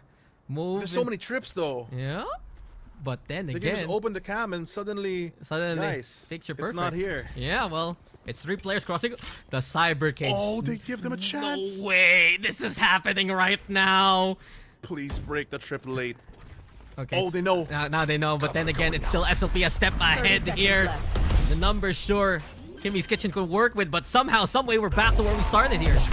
Spike planted. Oh, and they invest so much ultimate. Oh, look as well. this. They get The force, flank? but they dodge it with Tess. Tess! Oh no! Oh, the shutdown! Biz! Again shrugging off the stun! remaining. And here we go with Bugsy now swinging out. 2v1! Bugsy does it for Kimmy's Kitchen!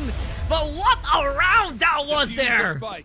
That was so expensive. Not something that I think Kit really Thrifty. predicted. They knew that Omen didn't have the ultimate, but not accounting for that A orb, just causing so much commotion. Now, on the better buy, it's going to be more difficult without that Rolling Thunder and without a bunch of utility that they had previously. Yeah, you say that though, but I'm going to give it to Kimmy's Kitchen anyway. That was a eco for them. That was a thrifty push that panned out so well. Kiko gets deep enough to bring out the overdrive. The lightning figures caused too much chaos. And they were pretty disciplined. They stuck around as 3. They still found enough space to work with to go for a good retake. They went for the Rolling Thunder, yes, but all in all, it was Kimmy's Kitchen equalizing the eco at this rate. Very true. Quick start here you. from Kikuo, though. I'm out of here. Very deep onto the attacking side here, trying to push for more info, but that attack. Oh, Let's go. Just kidding. Just kidding. Gonna pump the brakes with that one. Yeah, sometimes you hit the reverse rather than the advance itself.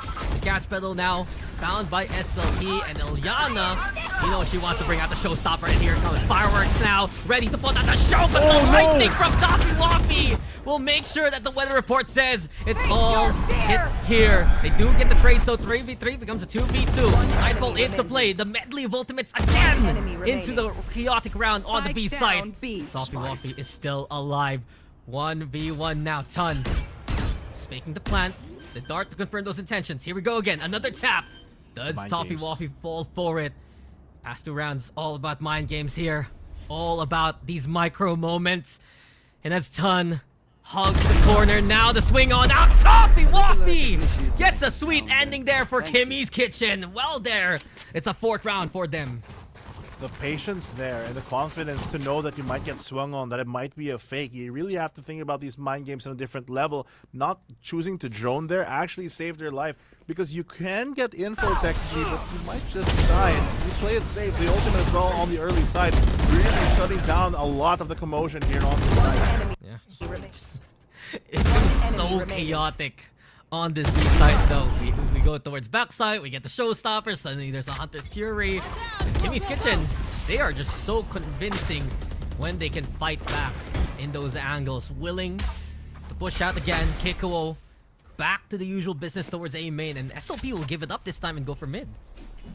I think this is the first real mid take that we could possibly see here, but it looks like they're not going to listen at all and go to the A side instead. The smoke does fade, so it does give them a fighting chance. There is a gap right now. They could get spotted out by the Owl Drone, and they're completely going to get seen. The breach is already there on the ready. The stun, not going to matter. It does. Oh, fly the fast lane. And SLP. Okay, now they get the Wait, they space just walk back. in. Yeah, just like, okay, enough is enough. If Coco rather, isn't around, I don't think Kimmy's Kitchen is willing to fight that as eagerly as they have. They have the guns though. Flash comes in. Killer's blocking. The Great stun. Oh no. Angela with the answer. 4v4 now. And into Ilyana. Oh no, again, Bugsy! Down A. Kimmy's Kitchen ready to receive. Orders up. But then again, Viz is the one looking to send this to a different rating. Neural Theft knows exactly where 30 seconds he is left. at. Counter Neural no. Theft. UAVs online. With the eyes in the sky. It's now the cyber cage is in the way. Viz able to retrieve that spike. Where's the swing out? Gia, do you have the timing? Gia sees the gun barrel. And Viz! Oh! What was that? SLP clutches up again. The neural theft on neural theft action. Just complete information from both sides, but that information gets interpreted differently once that spike does get taken, forcing them into such an awkward interaction that honestly could have gone either way. But Viz, she ends up on top and she lands great kills on the opening to even fuel that situation. Just outmaneuvering the incel here. You know where she's at? And then suddenly, Where? you get swung off. What? I don't know, man. They know because the neural theft. Oh, I thought you were gonna tell us where. Nah, man. Nah, they're on Sunset. Well, they're on site as well, Um, because they get an explosive entry with no resistance Yeah. at all. The full stack from Kit gonna go for the wraparound, but the trip gonna spot them out. Yeah, thanks for the geography lesson. Spike planted. Great passport, by the way. Thank you. Yeah. Ooh, Congrats. but entry's not denied on this one as they are able to creep up even closer towards the side. Cypher just waiting on to the defender's spawn, making sure that no one can entry, but they know already that they're going for the wrap. Yeah, G is gone. And the burden of entry here is on Kimmy's Kitten now. Oh, what Kimmy's is Kitchen, this? the Guardian, sure, close enough. Sheriff now picked on up, and Ton is willing to play with fire. Here we go. She's ready to cook again. And SLP, What is reloading? she's just juggling guns here. Okay. It's already a show to watch out for, and Tessa all alone will be given a front row seat to that one. SLP flawlessly done. On to 7 they Last go. round before the switch. What an interesting round on that one. They lose 2 players at the end, but still so worth it. 7-4, almost closing out the half. And again, advantage towards SLP. They're able to get a good mid-round ball. And it feels like every time that they get their hands off the side, it's been really difficult to shift them out of it. Yeah, it seems like for SLP, once they get that side control, it's such a different kind of game. I'm looking now, what can Kit do in response? Rolling Thunder, that's the big one coming up if Bugsy can net the kill. Quick little entry though, Ilyana and... Oh, okay, Tess. Tess and Ilyana doing a little bit of hand-holding there real quick, but Kimmy's Kitchen does get the first kill. That's going to be a bit more difficult. No explosivity, but Viz, she can get onto side pretty cleanly. Here comes another Cypher battle. Yeah. Wrapping around this, such an awkward angle with this side, honestly. It was a fun one to watch a while ago. Gia, a chip on her shoulder here perhaps though. And with Viz's space taken, it's SLP who can play onto this B side. They're not even like sure if they fully committed. They might not expect this mid lurk. They hear the trip break. That's going to force a lot of pressure. That forces the A player as well to slow down. No Sova on site means that they will be delayed on the info gathering for this B. Good flash as well to push some pressure. But great take of Market here Yeah. to pull the pressure even further. So the retake begins with a Market Rolling Thunder. They get the space, but then again, Viz is still ready to fight on back. Kikuo though, a nice slide in to cause that chaos. 2 for 1 here for Kit, but Oh, Dipsy oh! gets 3 for her own! It's up to Kikuo now, as Choppy Waffy is still busy rotating. Ton, as well as Dipsy, holding close towards the spike. Now the Sova has arrived. Choppy Waffy going to play an alternate angle here. This is the timer ticking. This is the fight fighting on down. enemy remaining. Whoa! It's Dipsy with 4. Oh no, the reload. Time is almost gone here. The C's also going to catch the Nightfall as well. But No way. Choppy Waffy, she can't make it. She Can can't you make reach it? She couldn't reach it at all. They're fluff. Just a finger away from the spike, but it's still the one being added to SLP. 8-4 at the end of a half. Just millimeters Switching away sides. from victory there. But the half doesn't go in the way that Kit thought of. But to be honest, compared to map number 1, this is technically double the output. So they have a better chance as they move on. But what a great round here. It looked a bit dicey at times, but Player still standing. able to close things One out. enemy Dipsy, remaining. the heroic play coming in from her, really proving to seal the deal with this one. Yeah, it is unfortunate there for Kit. Just they felt the spike, but they just couldn't touch it any longer. What a round for Dipsy, and what a game we've had so far. This first half has been astonishing to say the least there, Fluff, right? There's Very so true. many. Ever since we saw that round where somehow SLP got back to the B the B site, right? It felt like it's just been wild moment after wild moment for the rest of that first half there. It's been feeling like whichever team really capitalizes on the small missteps and can punish better ends up winning the round eventually. But somehow heroic plays here and there really salvage the situation from both of these teams. I mean, obviously it could have gone either way on that last round, but just because they had that early foothold really set the pace. So now that they're going to be on the defensive side, my big question is if they're going to be able to keep that up, because instead of having to proactively kind of find opportunities, they have to wait and see what's going to happen and react better. Yeah, but it's been all about the clutch here for the past few rounds anyway, and still SLP in control. Can they repeat history and beat Kimmy's Kitchen here again on Sunset and get the sweep, or will the side of Kit fight back, force a decider, and keep their hopes in the playoffs still alive? We're going to be going back into the game here though very, very soon. And Kimmy's Kitchen, you can feel the pressure right now mounting. If this keeps up for SLP, Kimmy's Kitchen is going to be saying goodbye to the bracket. I mean, you mentioned earlier one of our fun facts that might be hopefully more fun for Kit right now is whoever wins this pistol normally wins their bonus. So if they can get that momentum going, keep that streak alive, it could bring them very close. Yeah, 2 out of Because 8-4 is still better than 10-2. Absolutely. 2 out of 3 bonuses won in the series. And if you want to talk about trends, it was Kit winning the second half pistol anyway. But they're on the attacking side right now, and Kikuo has made a lot of space happen on this Neon on the defense. Will it continue? Here on the attack, SLP though, initiative is on their side. Proactive push from Ilyana and Tess. Very sure, but it's not going to happen at all. SLP already netting 3, forcing Toffee Waffy and Kikuo to push forward now towards this A site. Still, you have Viz waiting, and this is an incredible crunch made by SLP already. Last Great player discipline as well, remaining. just backing off the angle, and Biz already gets a reposition. 2 frags go her way, and a flawless round already gets SLP to break the cycle. And if they keep this up, keep that consistency, it could close out the game. But we've seen them in this position before, so you never say never here for Kit. I mean, it is SLP with the advantage, but I want to talk about how convincing this round is. As soon as we get on started, mid controlled by SLP again. I think they're been a lot more eager to play for mid in this game rather than Kit, and with that they take advantage of the angle. Oh, Nice bounce. Good Cypher. Good bounce, good pass. But, you know, I was worried earlier about the proactivity question, but it looks like SLP is just ready to go for any fights. Happy to play for it now. Kikuo though. Nice start. Still not gonna be enough with the firepower that SLP have. You said it. Trades are good, and the formation is solid. Angel, Ilyana, left and right. What direction do you even look at this point? It's a meat grinder made towards A main, and SLP, they're just holding steady now. This one raid really blockading this direction off. They have to find a different avenue for success here, but with only classics, it's going to be very difficult to get any value off of this round. Maybe play for an orb instead, but look, Viz already lurked up so close. She's going to find contact first, and there goes 1, maybe even 2, and Bugsy falls. Another round here for SLP. Yeah, the anti-eco is so solid for SLP. Keeping momentum after these pistols. It's been the case so far in the series. This is really just it. They have elbow, they have main, and that should be enough for SLP to hold the control. One enemy remaining. The proactivity that I mentioned earlier that I was scared that they wouldn't show, but it seems like they're not afraid to take the space.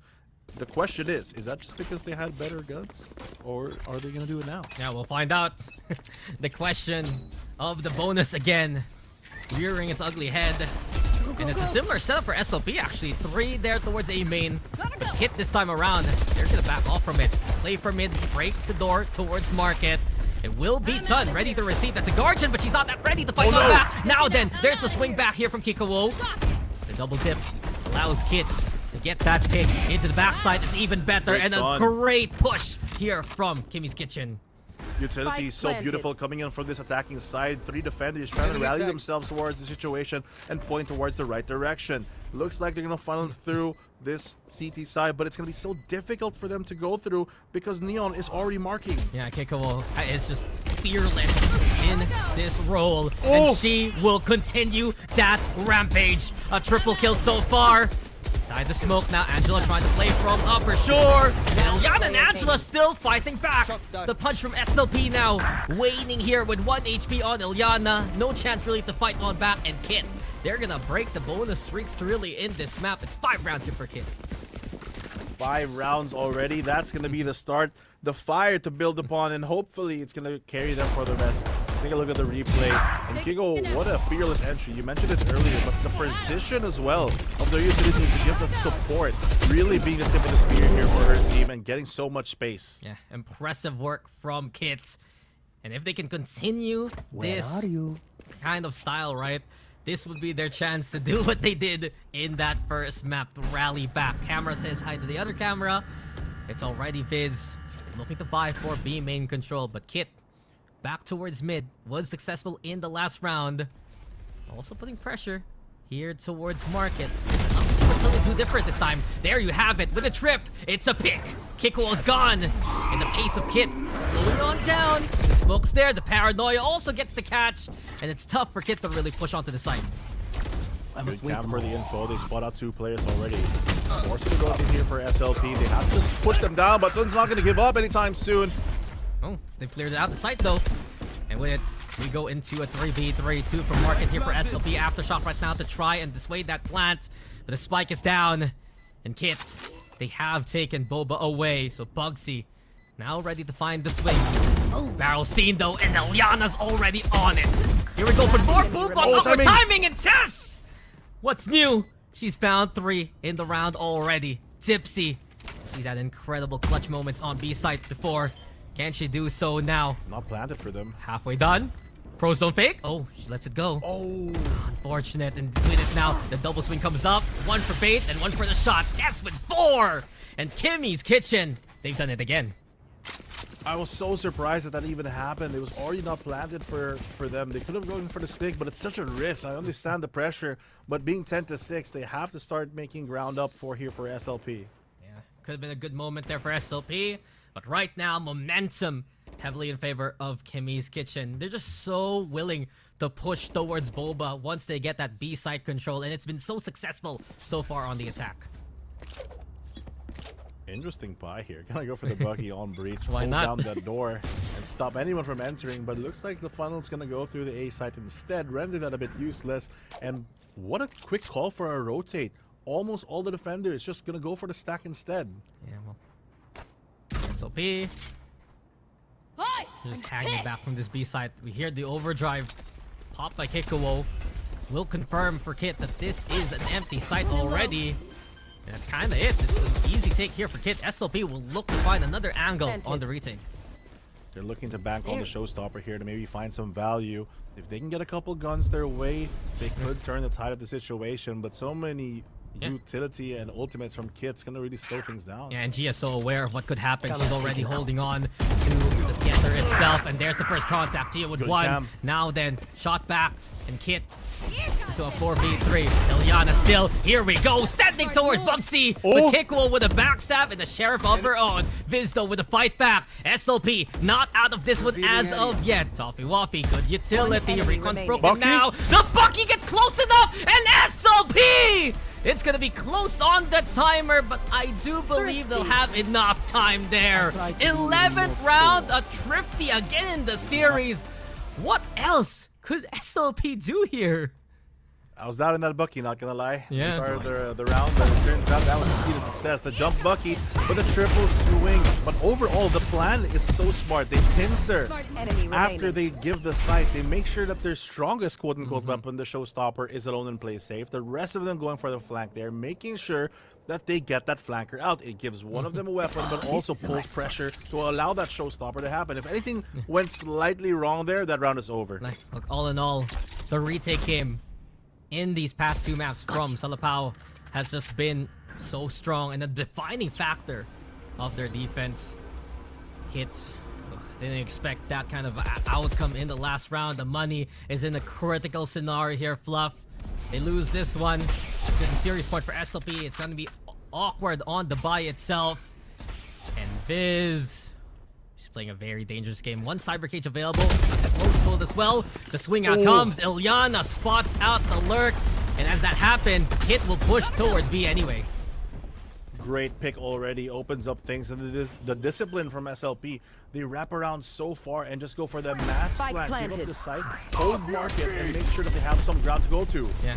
On 10s there for Ton, but then again, Rolling Thunder's into play. Kikuo gonna get stunned on up. Can't push further away from the market right now. And with the Nightfall, oh, the catch! Bugsy! Just hit by all the utility, and with it, it's all SLP! Salapao! They've moved to series point here. Great retakes, and you mentioned it in the start. The way that they've been doing it is so calculated, and it seems like it catches Kit off guard. Yes, they get control, but because they don't get anything to contest off, they don't get those opening picks, they don't get the value of investing their utility to get that much space. Yeah, just SLP are doing everything right on the defense, and this is potentially the last round here for Kimmy's kitchen. They're gonna need to make the run of runs if they want to make it happen. It was so awkward for Bugsy, just getting caught by the Fade utility there, getting caught by the paint shells. It's just been SLP's day to day here, Fluff, and it's looking likely to be their win if they can close things out. Oh, they're starting off strong with speed, already going so deep into it. The fast lane gonna actually pull some pressure off, stop them behind that sniper trip. Some heroics needed here for Kimmy's Kitchen. My eyes on Tess, who has that rifle still into play. Oh, Ilyana no! caught by know Toppy exactly Wappy. Playing battle bots while we're in Valorant here. And Kimmy's Kitchen, these are some much needed picks. Spike planted as well. Big step up, sure, but Dipsy and Sun, again, the flank is the problem. And with the Prowler being spent towards elbow now, they know it's mostly on site here for Kit. Bugsy playing safe. Back behind the container with the spike from the shadows. Also trying to buy some intel, but Kikuo sharp on the shot. Big kill on the Dipsy. Tess is there too. Transfer isn't going to be successful at all. The trade instead made. And up to Viz now. Viz falls, and Tess, of course, will keep the train going. Kit is still in the fight. A 7th round for them. They had everything there, and Kit was on a lower buy. SLP a bit over eager to close things out. I feel like that's kind of what happened on the first map as well. They tried to do something very aggressive, which is kind of a predictable read at this point, but instead it just turns the tide and they give the resources to their opponent. Same old story, right, Tess? History with, or differential with the MLT, and truthfully, the shining star of Kit in some of their most recent series. It's still Kimmy's Kitchen, refusing to give on up. This is a deep push from Tundo. This could make or break it. This could make or break it. And the spray is only good for a single pick. So Kit not out of it yet. Tess finding the trade. Bugsy's low HP here, Fluff, and onto B-side we go again. They found my wire. Damage has been done there, and although they could have gotten more, no controller is going to be a bit more difficult for the retake here coming from SLP, but we've seen them do more difficult retakes before. You'd said it's going to be spent already, but no one's going to get hit at all. Prowler! Oh, Tess is still alive somehow! And with it, it's Kit here, getting the numbers back in their favor. Gia, good tap onto that spike. Dipsy and Angela. Some utility to work, but yes, the flash, sure, but it's gonna be so tough past the smoke. Shock dart sent. Here comes Angela Faye now. Dipsy on the board. Angela makes it happen. Angela! Wait a minute! She knows. It's the heavy hitters. It's the big time guns, and it's Tess who's done it one more time here for Kit. An 8th round.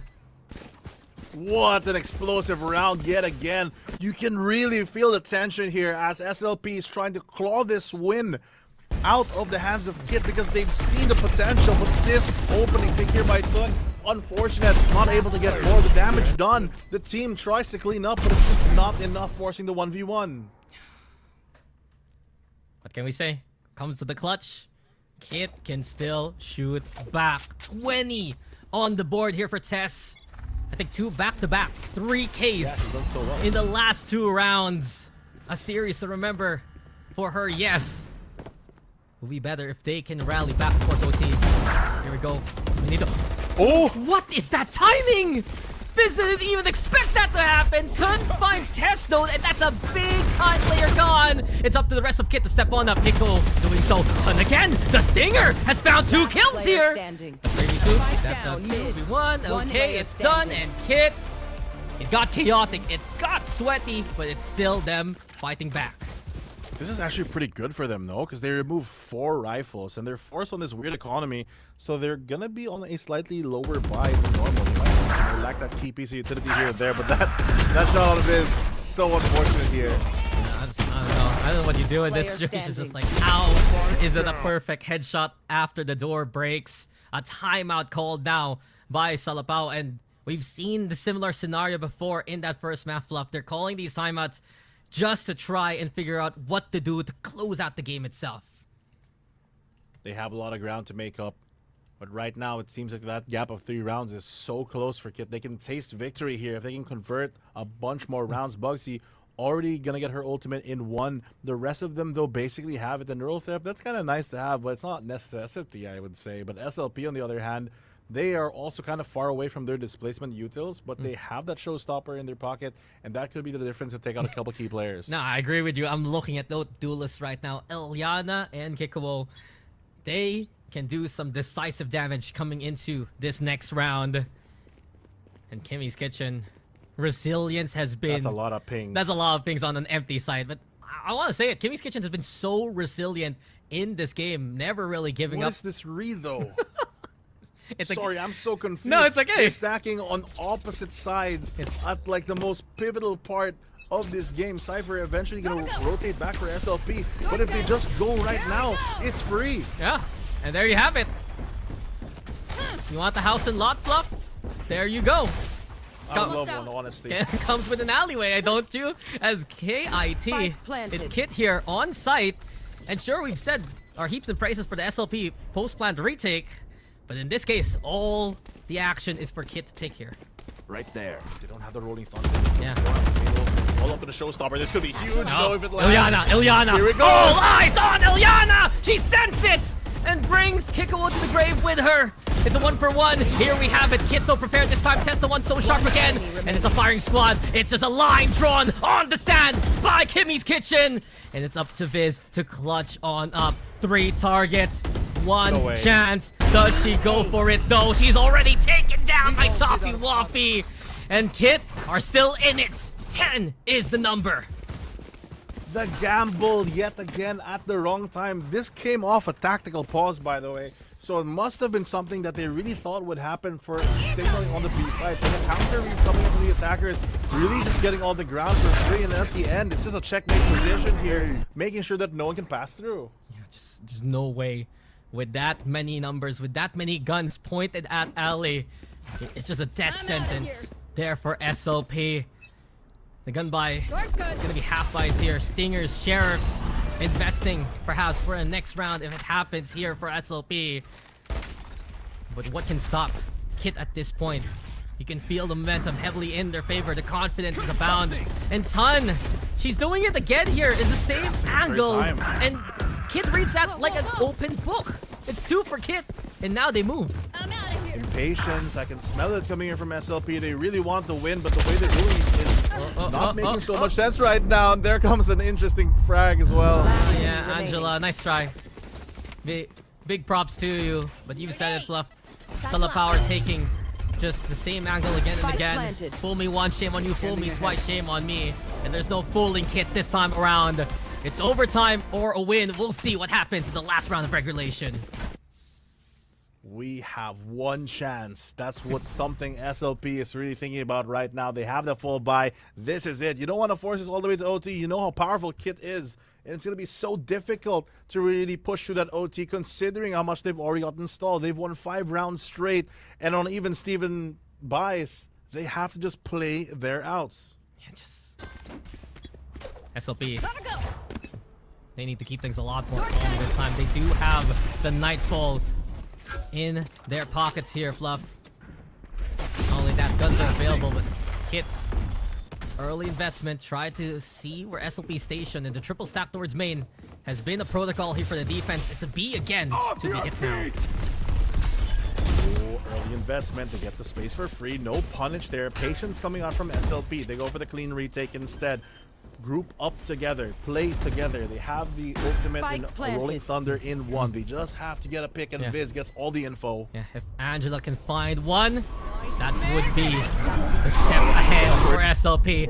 Nightfall, though, very close. The Prowler gets intel so quickly. The Fault Light comes on in. The stun's there. Tess already with the initiative in the first pick. But here comes Ilyana! Where's this? Ilyana's here to center! But Kit, of course, leading this dance. A step ahead with the neural theft. Dipsy right no now, way. and Angela will try to go for the clear, but we are not done with this series, folk.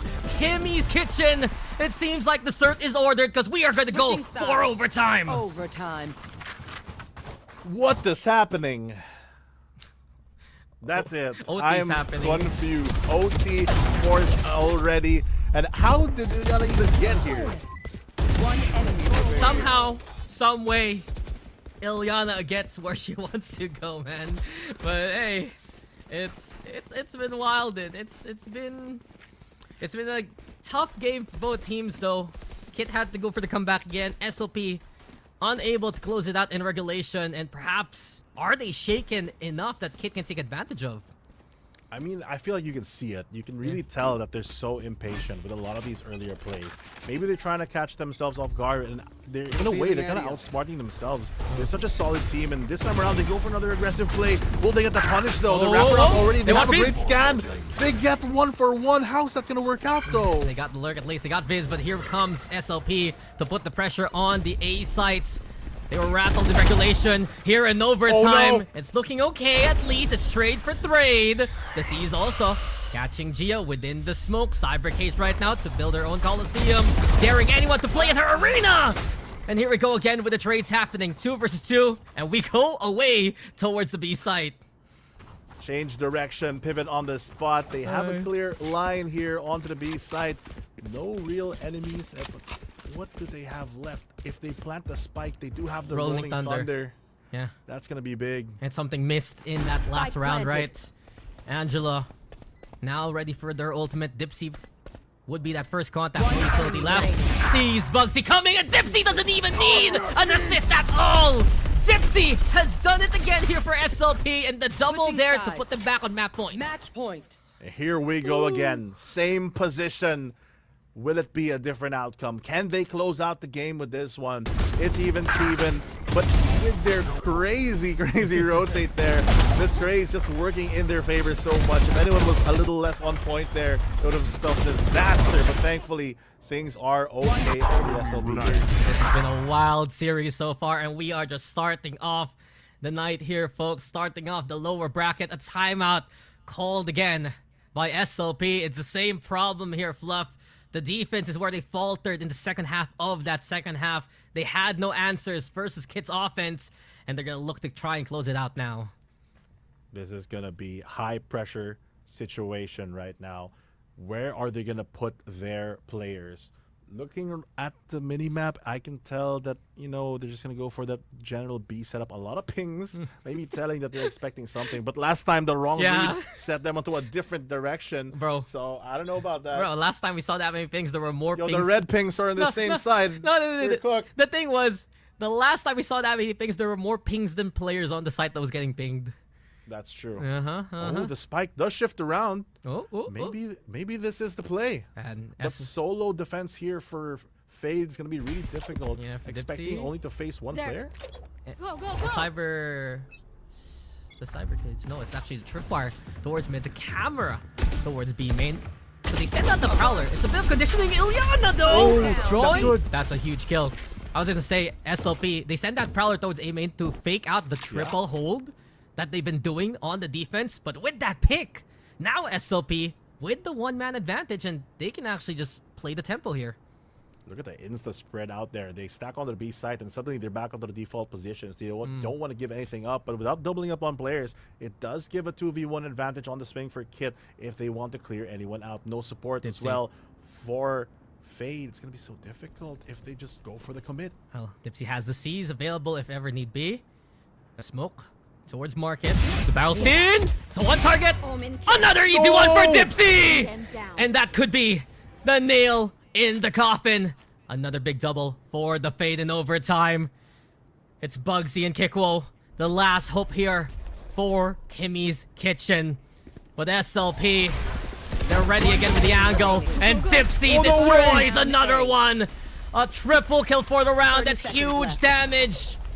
And this could be closing time here for Kimmy's Kitchen. It's gonna be SLP feasting on them now, as it's 14-12 in the second map. A sweep from Salapao to eliminate Kimmy's Kitchen. This game closer already from the first. Congratulations, of course. But man, both teams really fired up, especially towards the end there, and pushing their limits. Yeah, Salapao has been a welcome surprise to the playoffs. Competitive against Team Falcons in that first map, yes. And this time around, not only taking their opponent's map pick away, but winning theirs too in overtime. They kept it cool, calm, collected in OT. We will admit they were a bit rattled there, right there, Fluff, but they really fixed it all up at the end there. Good timeout, I think, for the OT pause, technically, where they're able to just realign themselves, because when you saw them play together, they really did shine. It was, like we mentioned earlier, those rounds where things were just a bit over-eager, where things kind of fell apart, tripping over themselves a bit. Yeah, and when they kept it calm, when they played together with their utility setups and some of the traps that they had towards A main especially, very potent in many of those regards. It was a great effort though from Kimmy's Kitchen. We really saw the step up there, and I'm still gonna give my heaps of praises to what Tess was able to throughout that series. But that's it for us on the casting side. We'll throw it over to the panel to break down the action. Of course, get some words from SLP later on.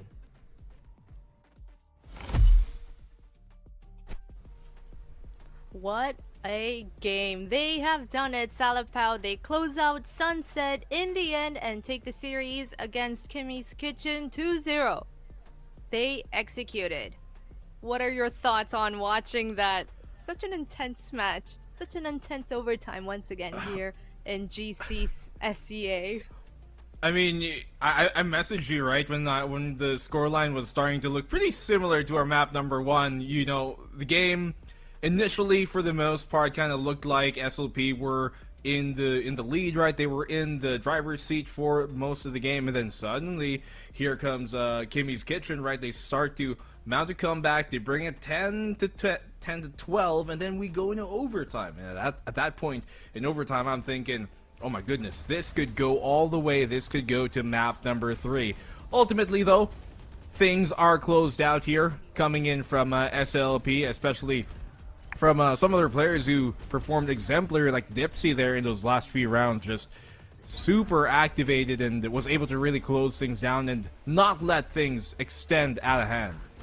Yeah, exactly. It was Dipsy that made her name be shouted out throughout it. And while I was watching the game, I actually wrote down Dipsy, Dipsy, Dipsy, just because she was so dominant. She showed up so much. And not only Dipsy, on the screen we have Viz's highlight.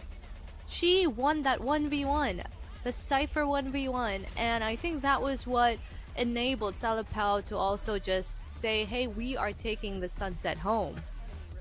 I mean, when you're SLP and you know that you have worked so hard to get to this stage, especially knowing that some of these players actually haven't really had much competitive experience before this, like when you look at Dipsy and Tun, for example, Salapao is kind of their first real team in Game Changers, and so they've never even competed in some of these other teams. So when you know you're this close to making it even further here in Stage 2 and Split 2, and then you had the huge lead and it gets erased, that can really get to your mental. But props here to Salapao for not letting that really get to them. As you mentioned a while ago, they're not shaken by it.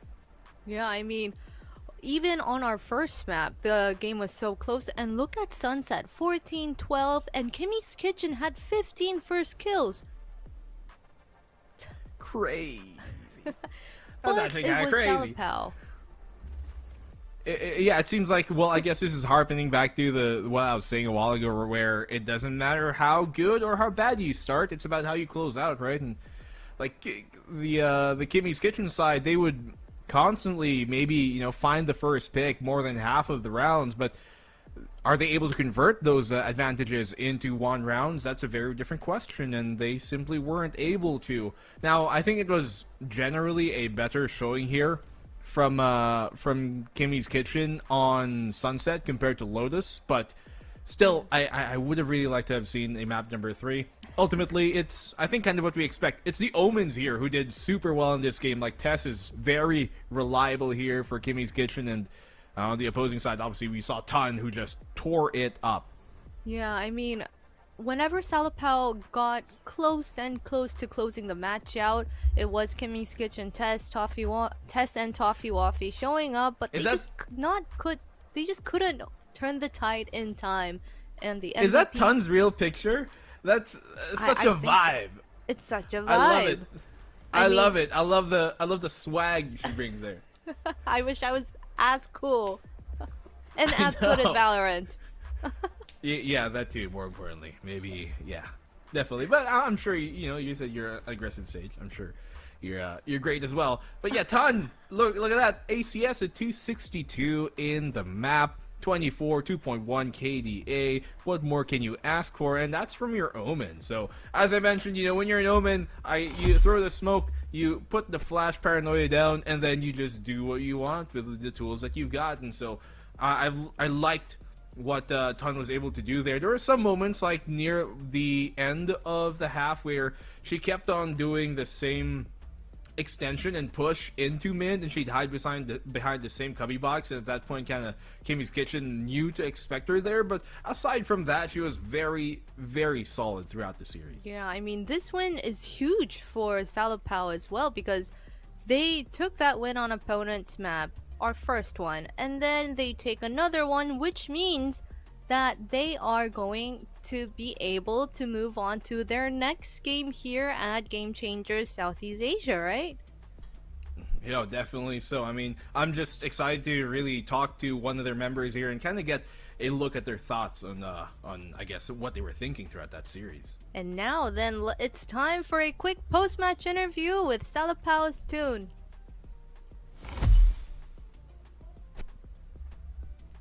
Hello, Hello!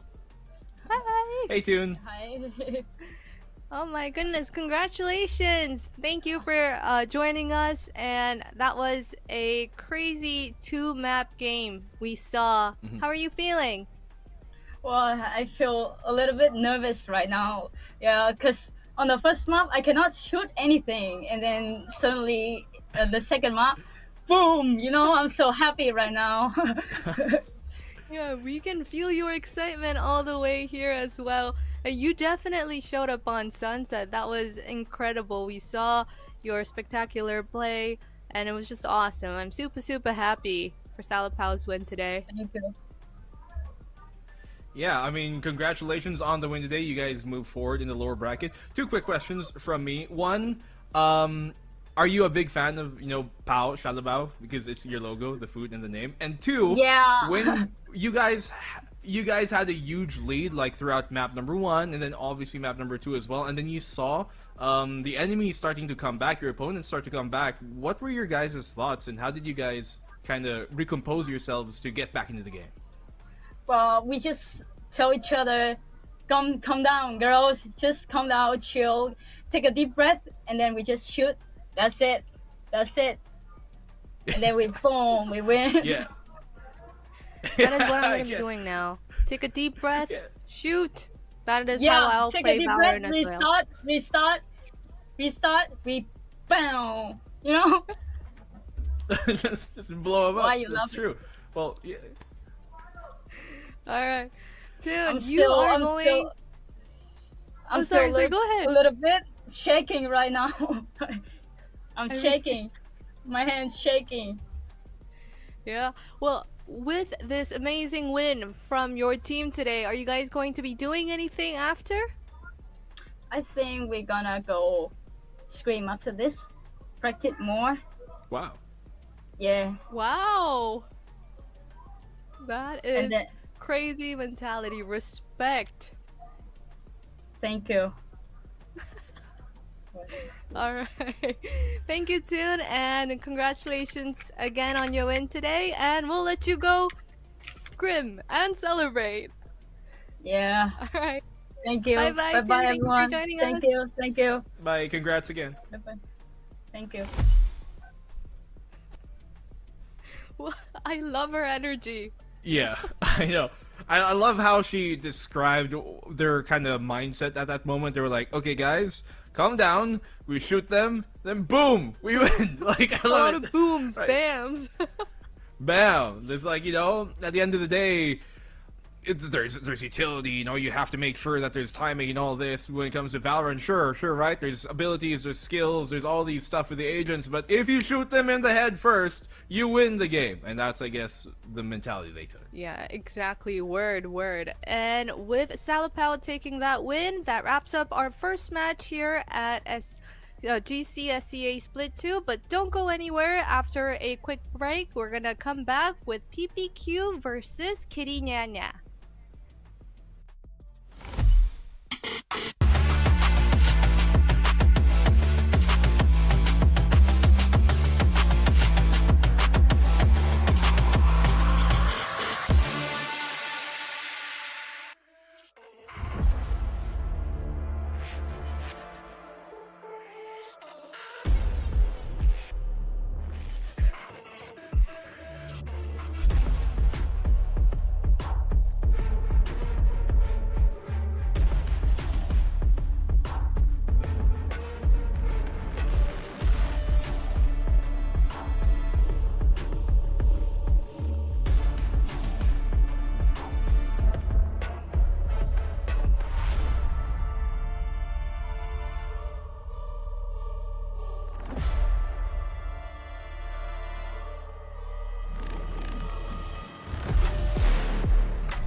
Welcome back, everyone, to Game Changers Southeast Asia Split 2. This is day 4. I'm your host, Bella, and with me, the brilliant, the legend, Blackenblue.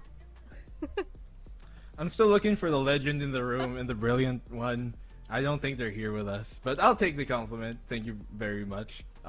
Yeah, amazing game so far, Bella. I'm having fun so far on the panel with you here. It's once again, you know, kind of like our first times back here on the VCT Game Changers stage for SCA. You promised to show your dog. We're halfway through the day. None yet. I'm not holding you to it, but I'm just, you know, reminding the chat that is on the table. Okay, that's fair. Good She will appear after we go into our... Oh no, after the first map ends, because she has decided with our break to leave my room. So she knows what's going on. Very courteous of your pooch, of your dog. Alright, well, our second match here is another elimination match. It's Precision, Power, Quickness versus Kitty Nyanya. What are your thoughts going into this one? Another close one, I guess? I think it's difficult to say for sure, but I do think there is potential here for us to go the distance. I'm looking at both of these teams and I'm really kind of perplexed on who I wanna put on which basket I want to put all my eggs in right now. Really, you look at some of these players and there's a bunch of them who have really good experience as of their previous outings. Let's look, for example, for Kitty Nyanya to start things off, right? Their IGL here, Snooki, sometimes goes by N.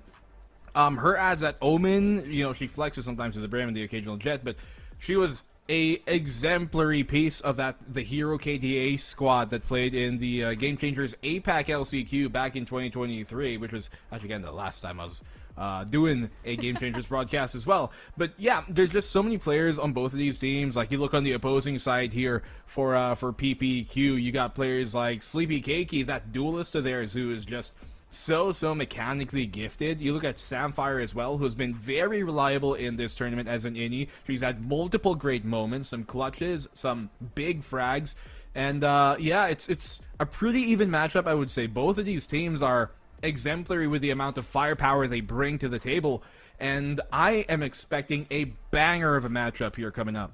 Yeah, for sure. It's a lot of familiar names, and I don't know if you were able to catch how Kitty Nyanya played out, but my eyes were on Adele and Natural. Adele was just popping off, so I was just really impressed with her firepower, and I'm excited to see how the clash of play styles is going to pan out once again for our second match. No, I agree completely. Like, for Adele, she is rolling in the deep right now. You're looking at her being this being her first team in Game Changers at all. First competitive team is Kitty Nyanya. No other team on record, and yet she performed super well in this role. But on the screen right now, the two highlighted players we're going to be looking at for either side, as I mentioned already, Sapphire has been a great piece for this PPQ squad. You look at what she's been able to do with this roster, and you just have to be... You have to assume that when all is said and done after this stage, she's going to be near the top of the leaderboard in terms of ACS and all, when you look at things and you look at the stats, because she's just been very consistent in that regard. But Olulu on the opposing side, she is a breach here typically on this KNN squad, and she's been very consistent as well. Also did come from that Hero KDA squad that I mentioned a while ago with Snooki in the past. And if I remember correctly, she had like a Guardian Ace against Mad Army like the other day versus on Lotus that was mostly off cam, but like still amazing. So like you can tell that she's got what it takes to make things happen here. So both of these players, both of them kind of initiators, and even though they're initiators, they're still very capable. Exactly. I mean, Samfire, as you said, that is the perfect way to put it. She is the shoulder to lean on because she will show up for her team. And Olulu, I just thought that she was the player to keep your eye on because she would also come in for her team. And on the screen, we have our Sleepy Cakey. And the funny thing is, while I was getting ready for Split 2, I just remember hearing that Sleepy Cakey played with a broken mouse. That is just all I remember. Crazy. Let's get Sleepy Cakey a mouse, please. Somebody sponsor Sleepy Cakey and maybe the whole team of some new merch, because with the way that they've been playing and with the way that Sleepy Cakey specifically has been playing, you definitely want to see them at their best, at their highest capability in this kind of tournament. I mean, Sleepy Cakey as that duelist, right? Typically plays the Raze in the Jet. Did kind of pull out the Neon on Lotus versus Zipto. And we're going to see if that's going to continue here today. But Snooki on the other side is a player that I did mention a while ago. Is the IGL here of Kitty Nyanya as an Omen. Sometimes flexes to other smokers. But yeah, generally is that Omen here for the team. And what I've really noticed from Kitty Nyanya is that they have decently impressive mid-rounding during some of their matches previously, and you have to credit at least some of that to their IGL, because that's the person who's going to be making the calls right during the game. So for Snooki, not only is fragging kind of like a big part of her play, but she is very well rounded, at least from what we've seen. I mean, I feel like this matchup, PPQ versus Kitty Nyanya, it's a lot of familiar faces, a lot of veterans, and mixed with the newbies as well. But because this is an elimination match, it's also the veterans don't have anywhere else to step back to. They also have to bring out their all and give their best shot so that they could play. Keep playing here. I mean, to be fair, in history and in past times that we've seen these type of teams, it is a winning formula, right? You've got some young guns who are very mechanically gifted, led by some veterans, led by players with more experience, and once again, it's been a winning formula that we've seen time and time again. And one of those veterans we've actually haven't talked about yet, but we should, is Opel. Opel, formerly Oreophilia, is a player that has arguably one of the most amount of experience in this tournament, aside from some of the the more long-standing teams like those coming from Falcons Vega. You look at where she's been before, coming from Orangutan X squad, coming from Alter Ego Celeste before that, even played on those Scythe rosters like Big Scythe and all, and even MLT Esports. So it just goes to show how many teams she's been on, how much experience she has, and what that could do for a team like this, I think, is going to be absolutely important in this series. Yeah, I think you said it perfectly, because when things are tough, when the pressure is real, it's the experience of being under that pressure that really does it for your team. You know how to lead the energy and everything as well. So here we have the map vetoes. It's going to be Kitty Nyanya's Lotus and PPQ's Sunset. Okay. I mean, we're looking. I don't think it's necessarily a bad veto for either side. Like, both of these teams are okay on Lotus for one.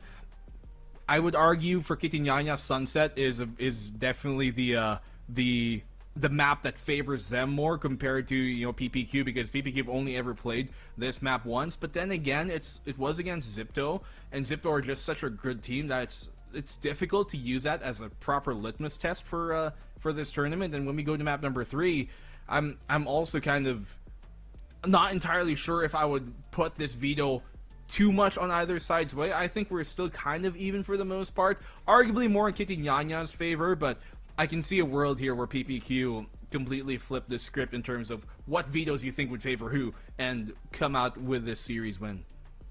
Yeah, I mean, I guess second time might be the charm. And I don't know who you predicted, but let's get our match predictions up. Are we going to be a united front? Nope. Or nope? Nope. Nope. I'm not gonna let it happen. Not here. But I mean, not only do I like playing devil's advocate, but I also do actually believe that Kitty Nyanya have what it takes to make this happen. One, they have a very adorable name. Two, they have very experienced players, like, as I mentioned, you got Snowkey here on this roster who brings, I think, a lot to the table for this team. But I want to hear your thoughts. You were correct a while ago. You predicted SLP to win, and you were right. So we're 1-0 today. I'm hoping I can tie the score. Yeah, it's going to be a 2-0 for me all around. Well, Oh, the she's reason calling why I picked PPQ was because on paper they're good, and But as you said, the Sunset against their last Sunset didn't really do them justice. We didn't get to see PPQ really play their game just yet, so I'm thinking this may be a redemption match. Well, we're gonna have to really find on out. I mean, map number 3, that's gonna be Haven, and at that point, I think it's anybody's game. Both these teams are kind of, equal in terms of their statistics recently on that map. But let's look on over here to Lotus, and I don't really see any big changes composition-wise that jump out at me as of the moment. It's kind of same.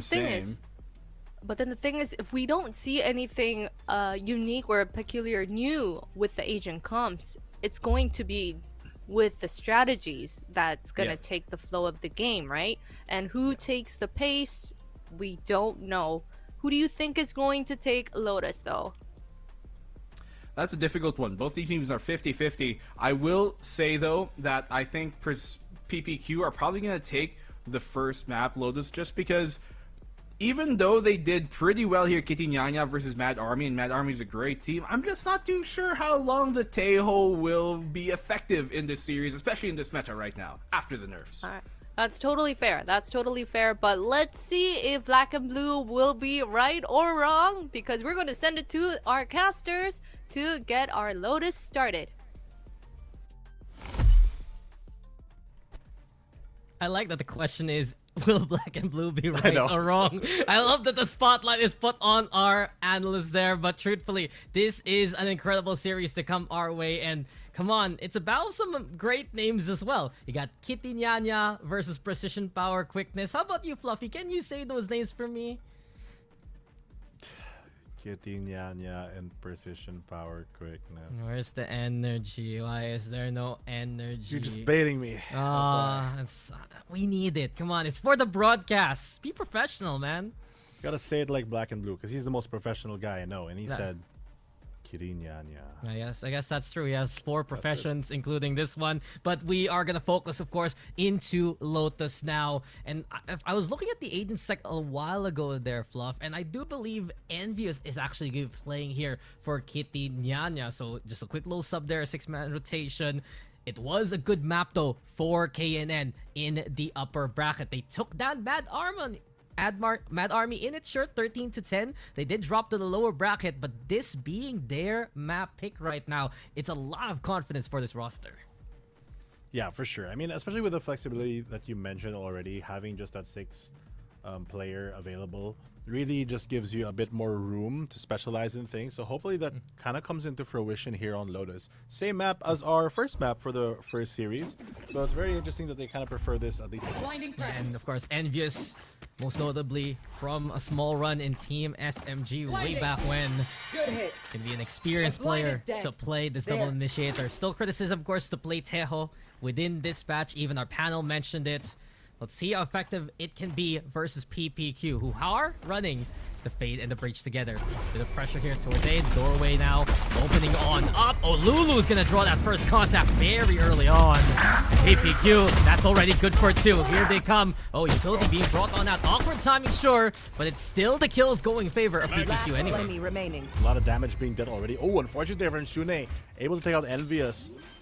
Here comes the only hope for Spike planted. Oh, but is it? Oh, sorry, I'm so lost. I thought that was not going to connect, but apparently it does. Yeah, Adele keeping it alive for now. Just too many targets though ahead of her paint shells to try and clear out where the spike's at here. And while PPQ will give that space as soon as they hear that sound cue, should be a swing out from Sleepy Cakeys and the rest. Isolated fights though. Adele given a fighting chance here. Cass, the first to fall. For the HP. The tap comes on in. Sleepy Cakey now looking for it. Arcros broken quickly. But then again, second tap now. And this satchel is there. Blast back to force her out. Exune in a stellar position.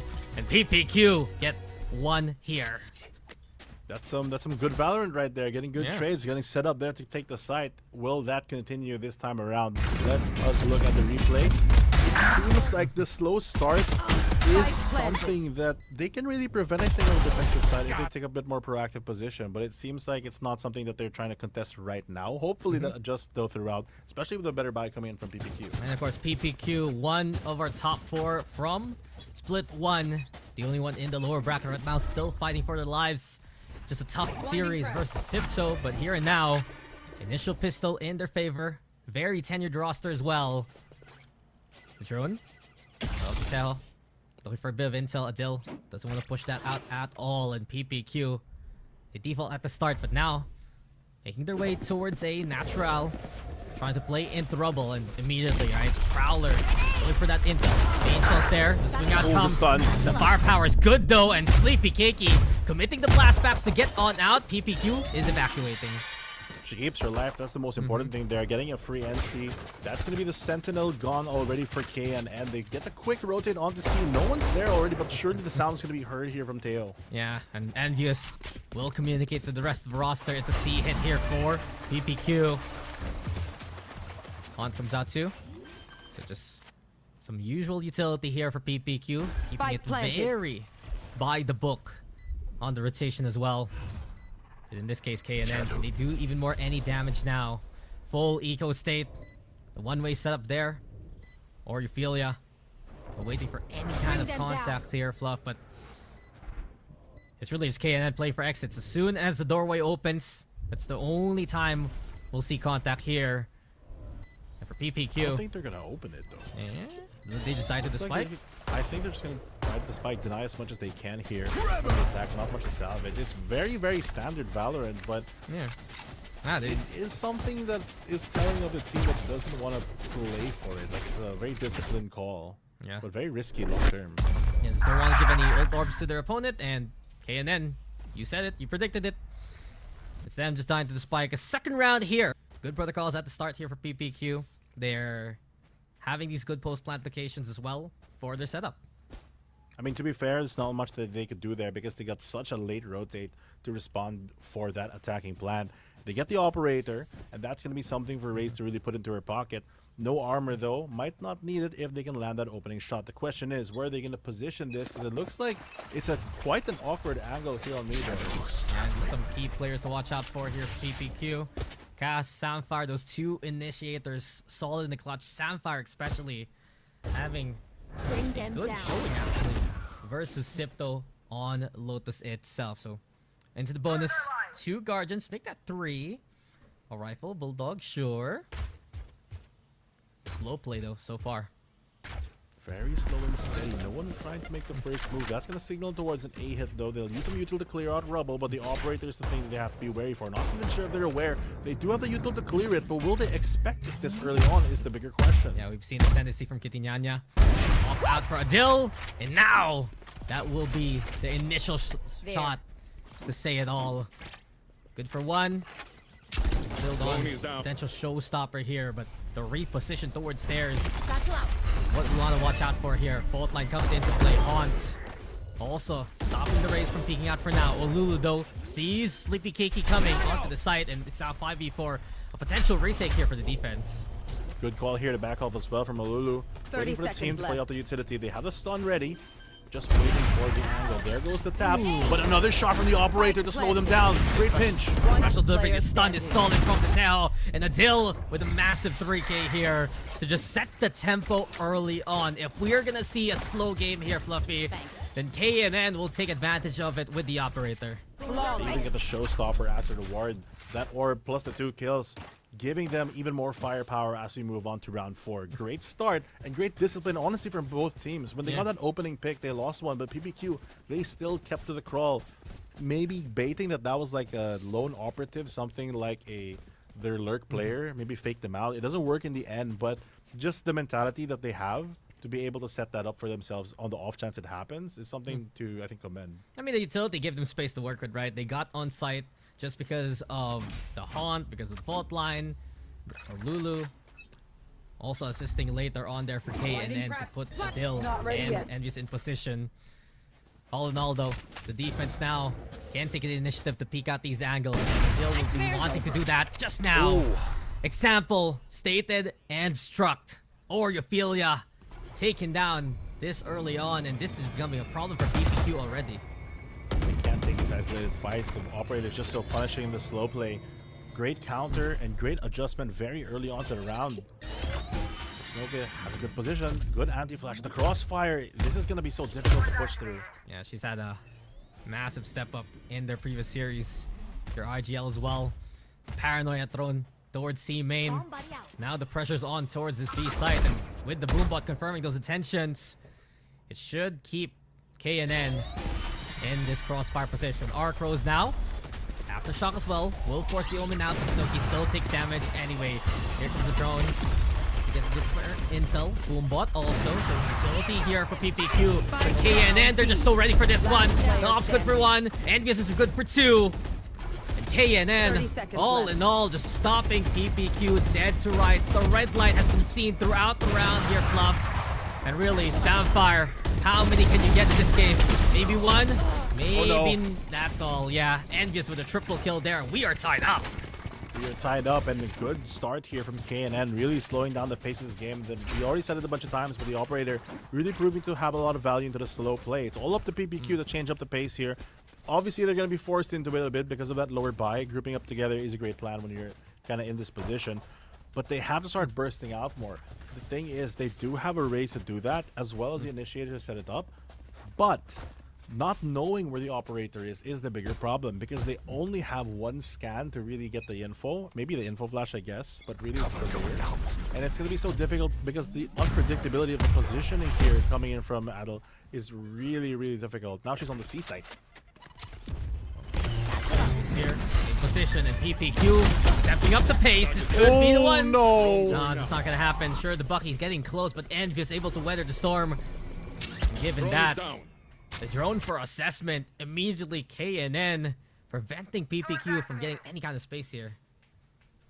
Still though, look at the rest of the team. Explosive start on the B, yet still holding positions, waiting for the push out. But the discipline from KNN, knowing that they want to funnel towards the operator, is really stopping the aggression that they're waiting for. Yeah, and I respect KNN and their flexibility on the dime. Just immediately understanding, if we can play a slow game and we bring out this operator, we can set the tone on the defense. Some calls there from the IGL. Adele, on the other hand, still the one to watch out for, but the stun is good. The paranoia also keeping her at bay. And with it, PPQ, they make the space to play on C. Here comes the big question. Will they unleash when they go for this? Because they 30 still seconds have left. group and they're wasting a bit of time here. The operator still finds one. They just push into her instead. Yeah, just can't swing like that. It's just way too out in the open. And the Dill is not one to miss those kind of shots. Spike not even planted yet. Now we go with the ticking timer. But the flank is already there, courtesy of Kitty Nyanya. And they are on the hunt. Snowkey, danger close. This could be a chance here for Cass and the rest. Cass the one to get the takedown with the stinger. The rifle picked on up, sure. PPQ ceding the site away. But they do have it planted for them to work with. Natural right now on DVs. Actually, never mind. It's not planted for them at all. Here we go. KNN will just take it under their nose. Sapphire double with the Sheriff, yes. But he honestly thought that they had the angle, but no, behind the pillar, KNN will take it.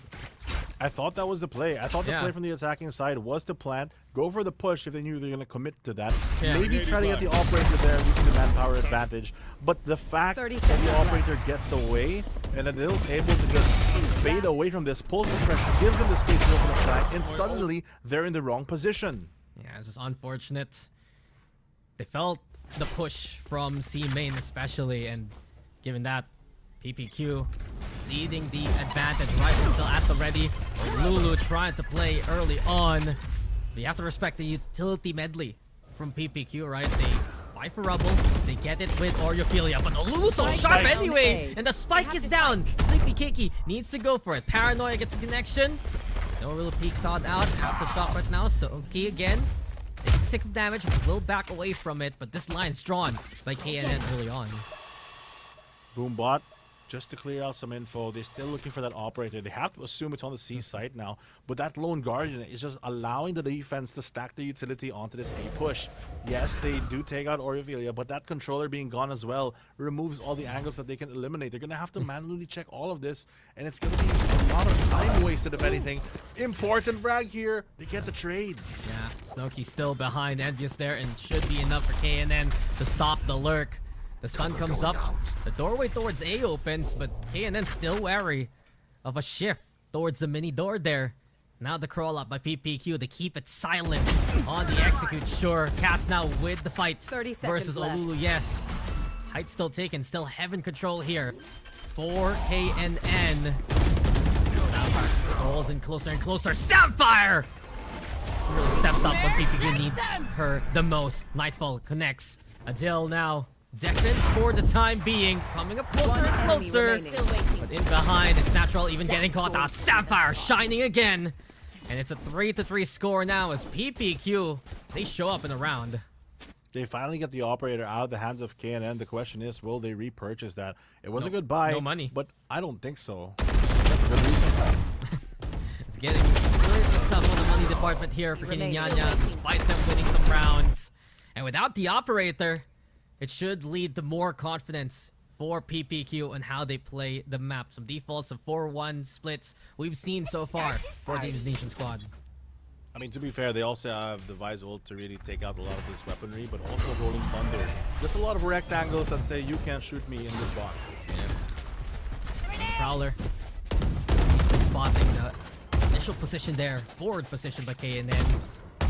Utility being cleared, but a single Razor Vine reset on up here by Natural.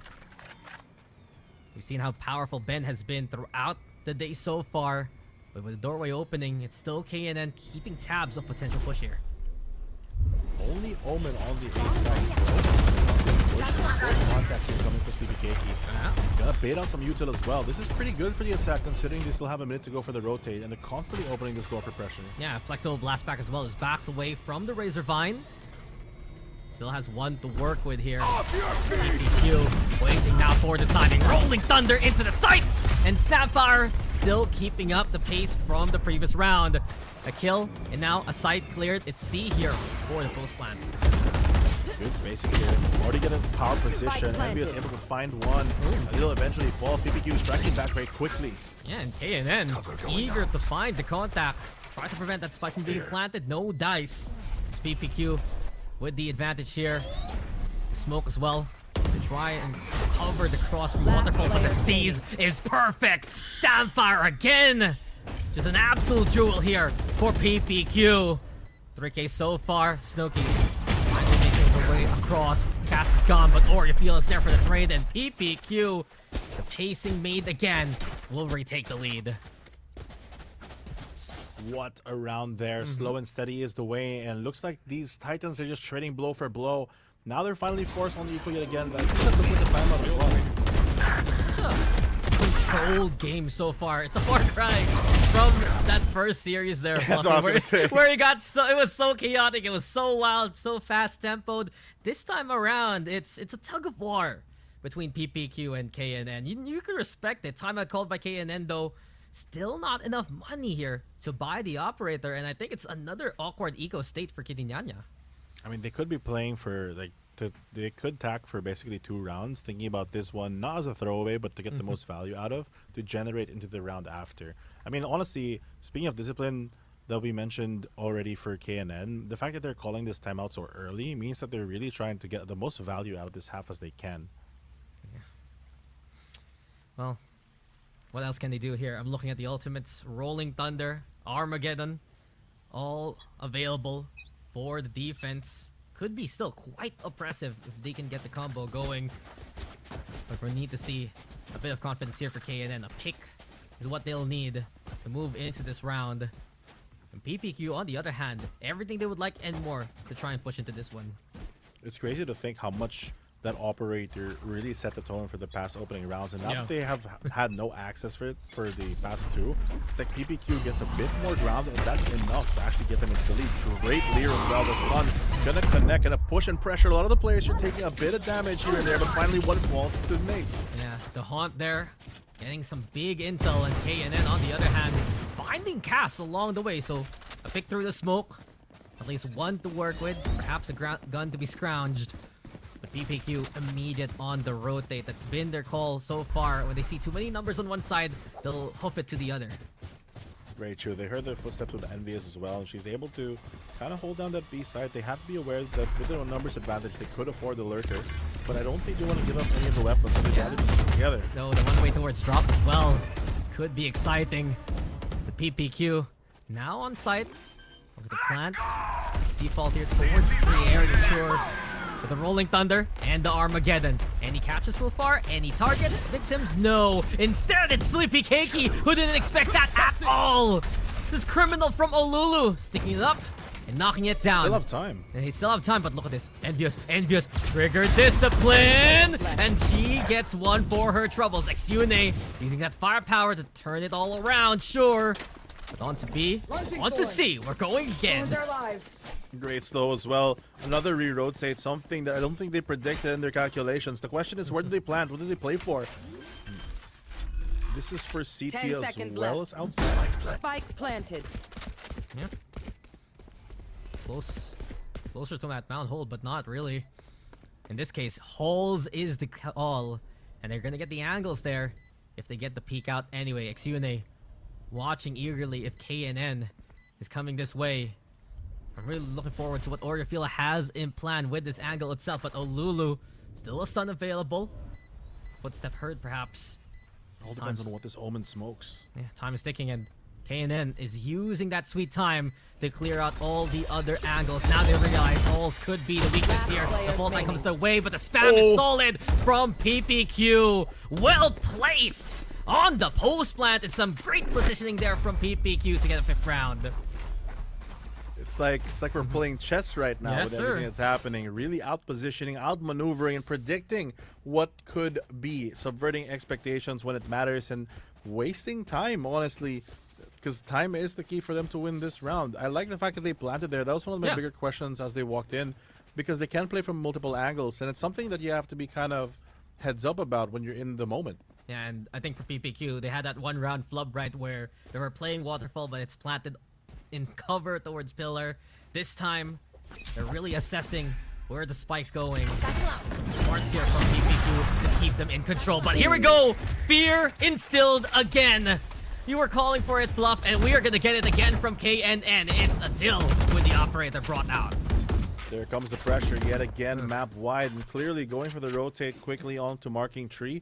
It forces PPQ to walk back, and while they're literally walking back, that no one even like ran. They're very careful about not giving any info because they know that there could be someone on to B side. Staying silent has been the key here to PPQ, and does force KNN to get active information with the players themselves. Natural, speaking of, just jumping there to figure out what's going on towards Mound. She has a good setup as well, with the Sheer and the Razor Vines together. If PPQ oversteps, that could be them separated. This is the playground from Natural. The Sheer's coming to come up, and Envious is there, ready to receive. Natural again. She is the master of this labyrinth. XUNA also finding a key through this maze at least, and Samphire's in position. So 2v3 now. The operator still into play. Quick tag through the wall. Here we go. Steel guarded into play. KNN will have to respect it. The pistol in hands of Snooki. I think Olulu's still ready with a gun there, perhaps. The spike plant comes towards Bend here. It should be KNN. They're crawling on up here. Lulu's so close. That's not going to be marked there. The timing is working out. Still trying to find one, but not quick enough on the trigger. PPQ finds two. Quick trade, forcing the 1v1. 1v1. Snooki comes in. Snooki didn't react in time. XUNA instead. The flick is solid. And PPQ off the back of the 3K from the Vice. It's 3 rounds now, their advantage. You can tell that the flick is like with intention because they feel like full sprayed after she connected. It was as solid could be. And PPQ, they're doing such an incredible job here on the attack, Fluff. I think this is their biggest win of the first half, because now the money is not there at all for KNN. That's the operator dropped. It's gonna be awkward again for KNN. Aggressive play, sure. The flash is the answer immediate. The intel is there too. The utility is perfection here for PPQ, and they have come to collect. That is like the picturesque util combo that you could possibly do to get value off your agents. Perfect scan, perfect stun, and now it's all up to the defenders to try to hold the ground or maybe back up, wait for this rotate because they're coming from so far away. And this is just so strong of a showing so far from PPQ on their opponent's map pick. XUNA as well. Still high on the momentum from the last round. One enemy remaining. Flank comes in, but wow! That's the last of them. Intention really from XUNA, and 7-3 now for Weapons PPQ. made of metal. Yune really fortifying the post plant here for that attack, making sure that no one can throw anything fighting support. But we gotta, you know, really commend the util usage. Oh yeah, picturesque, man. That's us. That's like old school Fluffy 02 TikTok stuff. No clue what you're talking about. I'm lost in this game, but hopefully they don't lose control here with the operator being back in play. Yeah, this is it. Adil didn't get too much value off for second op. This one's the third one in the game already. Some big investments from KNN on the gun department. The PPQ still willing to play the same kind of pacing. They don't know if the op's out. It isn't going to be towards that C side though, and it's Snooki instead alongside Natural, who have to deal with all of these guns pointed at them. Oh, interesting take here. They finally do dodge the operator, so will the force stack from KNN handle the brunt of this push? The damage not going to connect necessarily. CDK does get a great opening kill. They get the front side, and they're going to choose to back away. The operator has to rotate so far, and on the retake, it's not going to be that effective. Yeah, but the air of confidence here for PPQ is truly one to watch out for. 30 HP though for Sleepy Cake. He's still willing to play with fire. Sacrifice your life for the greater good. Get that intel towards Holt. The flash comes in. Great flash. And Envious just wasn't as ready. Play with fire. Sacrifice her life for the greater good. Get that info towards hold. The flash comes in. Great flash. And Envious just wasn't as ready as she would like. Sleepy Cakey now up close. And truly just One deserts enemy remaining. the shorty getting close enough versus the op. Stellar shooting with the pistols even. And PPQ are just running away with it now. Last round PPQ, in they the half. realized the weak spot. They over-reliance on that operator. They've taken such a dominant half so far, and they could convert this 9-3. The curse needs to be activated and hopefully denied from KNN because they need to get some more footage. Granted, based on the game from today, anything can happen. So honestly, if they rally back together, maybe rely less One on the enemy operator but remaining. play together, it could really help because the mental's there, but the firepower just not connecting at the perfect times. Yeah, close to the name though. Pistol precision, pistol power. Either way, it's been PPQ on a run here. 6 rounds in a row, and there are no signs of stopping. Another incredible haunt from PPQ. They get the info that that's 3 already, and they're gonna back off for now. Watch out, the lurk though. Towards B, Exune walks into the Ooh. crosshairs of Snooki there. Good punish there. That's going to be a lot of pressure relieved on their side, but still priority presence here for the C site. The utility already down there for Vice. It's all going to be up to Natural to really hold down the fort. Yeah, 2 Razor Vines in the way. Sheer right now triggered. The Arc Rose as well. Now getting the intel that there's pressure around, but PPQ, good bait out from the wall. Now they open the door, and I'm looking to see if Adil can actually take advantage of that fact. She has the showstopper. Just holding on towards the B site. Now, the re-hit towards C. Showstopper yet again. It's been some great success for Sleepy Cakey, but not this time. Natural is a true threat here, and it's Natural as she's found 2 already. 2 for PPQ as well. Adele sending out the showstopper. Here we go to peek out on the map. It's Sapphire! Utter brilliance in the face of all that pressure. A 4K clutch for Sapphire, and we end the half 9-3. What was that? What a clutch there to really close out the door. The transfer perfect. Just peeking 1 at a time. They take the isolated fights the millisecond that they go through, and thankfully Sapphire is able to be on mark. This has been her map throughout the playoffs. And this one within the lower bracket is no different. Sapphire. Oh, Sapphire. What a brilliant display. Clip that one for cooldown real quick, but look at the score here. 9-3 in favor of PPQ as they go on to the defense. That 7-round streak is something to talk about here, Fluff. 7 rounds straight. We've seen a couple wild things already today, so hopefully KNN can turn this around. But PPQ, they've looked very in control, and this time around, KNN, they can't just rely on that operator. Yeah, this has They just have to do something. This has just been PPQ's to talk about here. Some great execute, some great utility. Samfire, a complete package, 18 kills, all the great haunts that we've seen so far. Exune as well has been a welcome surprise here, hitting some great shots in succession.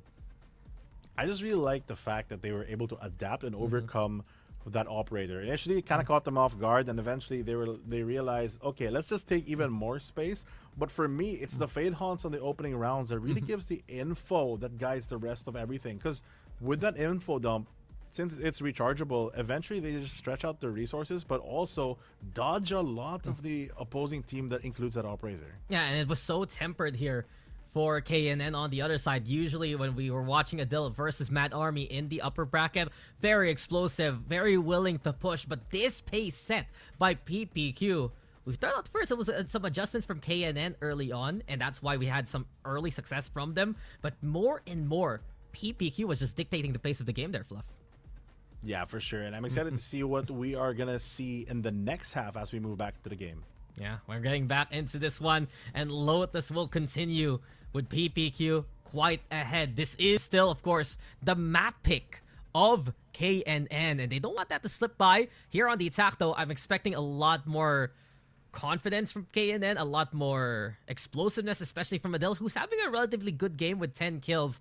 But you want to see more from some key players like Snowkey, like Olulu, who were a big part of the success versus their opponent in the upper bracket there.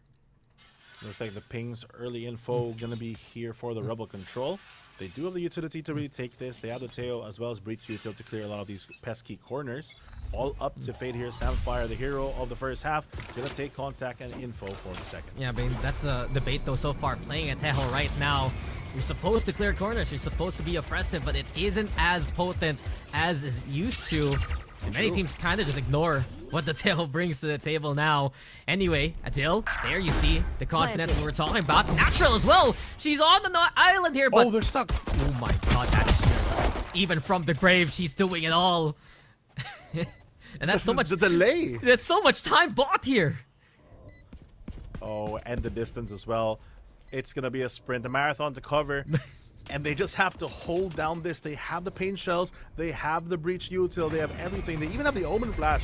Paranoid to come into play. Anything that they need to basically waste time is at the ready. Yeah, okay, and then they signed up for quite a run there. PPQ.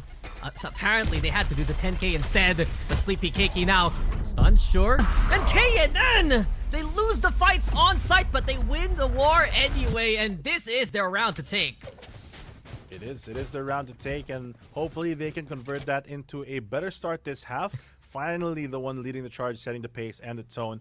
Gonna buy into rifles, actually, to just invest into that strategy. Double down right now and get it early. Yeah, so MVP Sheer in that round. Yes. Yeah, utility is the GOAT. The wall is the best. You give a shout out to the wall there. It's Nyanya. It's crazy. They pushed past it, and then they just got stuck. Yeah, it's like, oh no. It still works if it gets triggered while the device is still alive. Anyway, now with these guns here, Fluff, they want to go. Gets triggered while the device is still alive.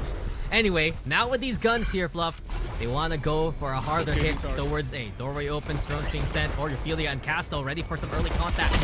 Cakey waiting on the other side of the smoke, and it's a 1-for-1, but this is what the Spectre's all about. Covering fire, the Spectre good to get a double here. The rest of KNN follow suit. A being wiped away of defenders except Samfire, but as soon as that happens, a wise call for Kitty Nyanya to rotate. Are they going for the far rotate or to B side? That's the big question. Looks like C is going to be the play here. Snooki going to lurk a bit and leave that player just so they can cut off anyone who's going to try to take a more space and maybe misstep along the way. Yeah, C is just for free here for Kitty Nyanya. No real chance for PPQ, I believe. They're looking around to see if they can scrounge anything. Sticking around on A.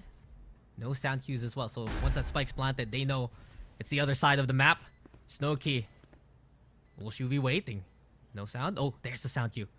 She's running. Oh no. Snowkey looking at the spawn. Now then, there's the chance. Xune, you've been impressive on the flick. She wasn't even looking until the last second. That is the precision coming into play here, but looks like KNN, they're ready. They're over ready. They're already gonna aftershock it. I think they're kind of well done with this round at this point. Exits instead here for PPQ. Sapphire and Xune. Maybe a fight being brought here. Stun comes up and Natural able to gun them down. KNN. Well, a good beginning here to the second half. Not a bad try though. I mean, they did do a lot of damage. If any, maybe 1 or 2 more rifles drop there, it could be super pivotal. But now 9-5, not a mountain to climb. It's still quite the distance here. Just the short range firepower here coming in from Adil's factory. One enemy remaining. Yeah, it's on a mountain. It's kind of like when the elevator's out and you have to take the stairs. That kind of deal. No clue. No clue. Oh, sorry. Not all of us have elevators in our houses, man. You just walked into that one. Anyway. The bonus isn't very powerful for KNN though. They have that Spectre, they have the Guardian, the Bulldog, but the rest of the team lacking in the firepower that PPQ have instead. A lot of presence here. The stun actually going to connect on the teammate. Looking to get that, at least they get the B side control, and they fake it. They force to rotate. They leave C and Vice. They now have to retake it. Good fake. Yeah, Dill getting so much space towards the pillar itself, and PPQ can do nothing but give it up. Yune now realizing, okay, that's a one-way setup. Could be dangerous to hold that close to the box. So backing away. If anyone's going to push, but PPQ also an alternate angle there towards Mound. Oh, but there's so many corners to check and so many passing angles that suddenly these lower weapon buys are going to be a bit more effective. The push on deeper might get a punish, but not going to find any. Okay, stun comes up. Adil also with the backstab here. And Orgophilia, they're not ready. No. Now Xune able to turn around and get the takedown, sure. But then again, it's still PPU coming out from main. 3v2, low HP for Olulu. The swing out though will be exceptional timing. Olulu now gunned on down with a single bullet, but time running out. PPQ yet Last again. player standing. Could be too late to the party. Snowkey already shutting it all down. And KNN keeping it all up here, Fluff. They are pushing it so far, but that did damage their economy quite a bit. It's gonna be one round less for them to really buy up in like another round. Still a bonus though. Still a massive bonus here for KNN. One Seeing enemy remaining. some great success from Kitty Nyanya into the post plant itself. They're ready for these angles. They're the ones being proactive. We saw Olulu really try to sync up alongside Adil there in the push towards Waterfall. And speaking of, she wants to go for more. Pain Shells though stops her dead in her tracks. Now they're gonna go again for that rumble control, but this is a heavy stack here for PPQ now. Drone broken, Sleepy Cakey swinging on out, and even with the classic sharpshooter with the free gun, that's the kill, unexpected, courtesy of PPQ. And she stays alive as well. They're going to help her get out, but she's going to play the position here. Good punish here on the cast. It looks like the push on is still going to push through, but enemy is already ready, and she has the firepower. Yeah, a veteran like her can handle that pressure. The double swing though, Ophelia, what was that?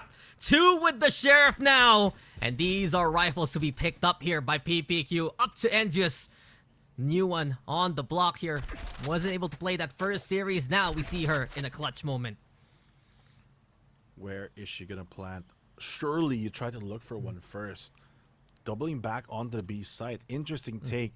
No info gonna be gained. You have so many angles to clear, and it's such an open plant as well. They could be anywhere. 30 So it's up seconds with the left. 30 seconds. She's able to move around the map. Go into upper. But PPQ, do they expect that this is gonna be a A hit again? They were stacked up there earlier on. And with this amount of time, I think she has to go for it. Walking straight into the crosshairs of both players! And That's so awkward. PPQ! They just get the jump on KNN again and again. A thrifty win to get the double digits. Double digits indeed, and only 3 rounds to close out this first map. Good.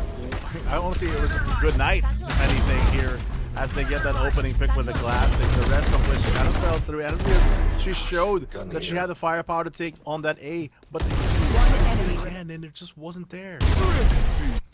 They really tried to big brain it to find a way towards A, but PPQ, they held position. The And so- overcooking. yeah, sometimes it's not well done. It's excellent. It's burnt, and unfortunately, now for KNN, they are lacking in the full funding here. Olulu only with the Sheriff who does have the Rolling Thunder available.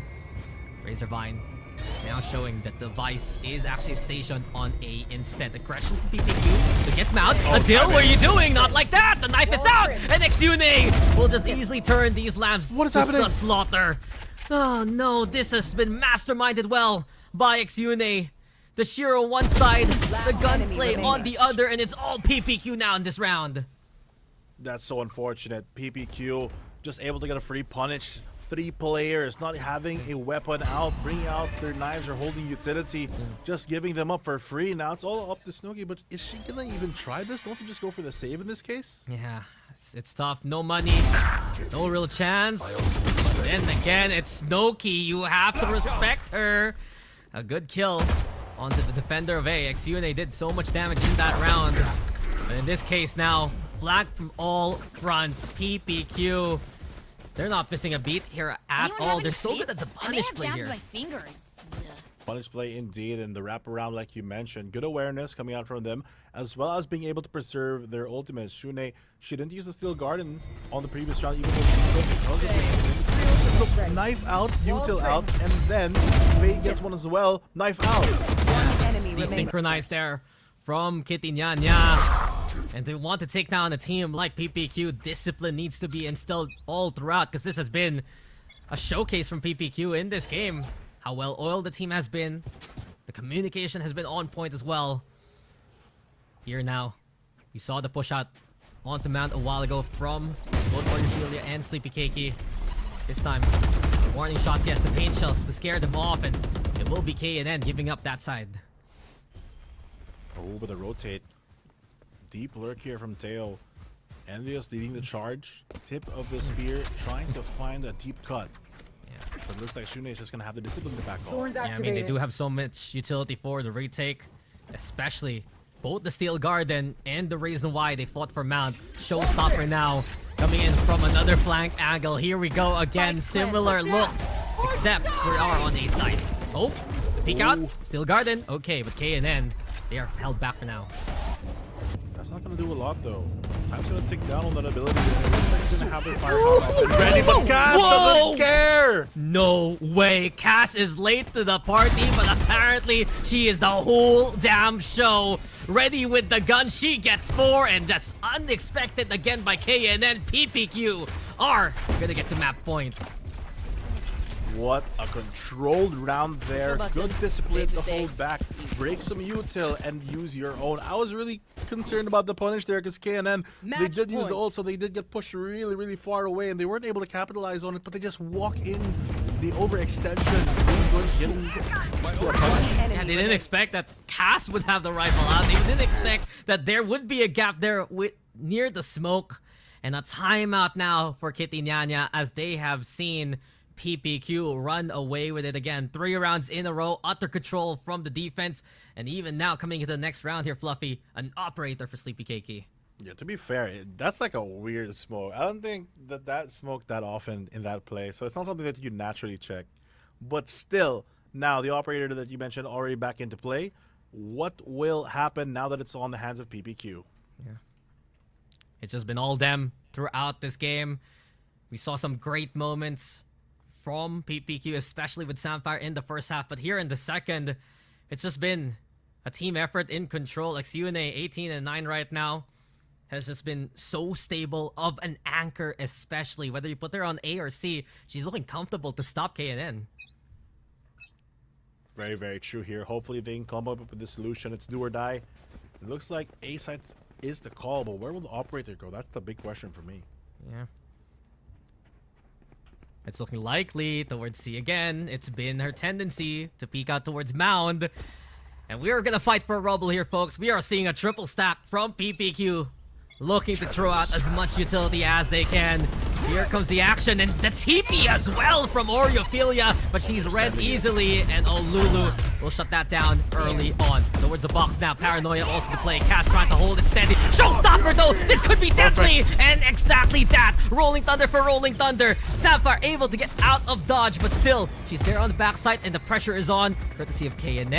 They're just marching, they're confident, they know they can flood this, and here they come. Sleepy Keiki also gone, the operator out from the equation. It's a deal right now towards the backside. XU named Sapphire though, an army of 2 trying to do it all. Nightfall into play. Darkness now as it gets multiple pings. And XU still here on Heaven. KNN giving up the fight, but the spike is out of reach, and they're gonna need the From the Shadows to just get that back.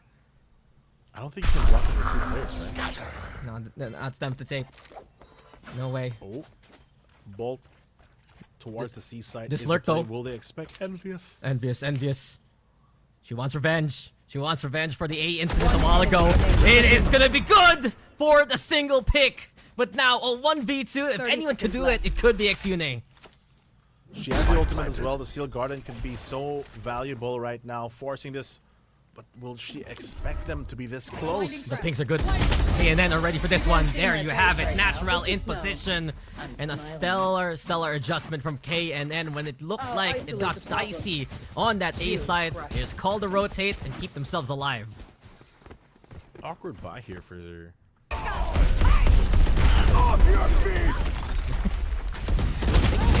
Fluffy, come on. Looking behind right now, actually. Last player. True. You're not wrong.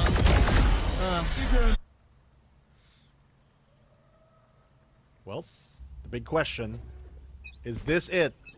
Is it this? I don't know. The operator, though, brought out again. Same case. It's towards C Mound.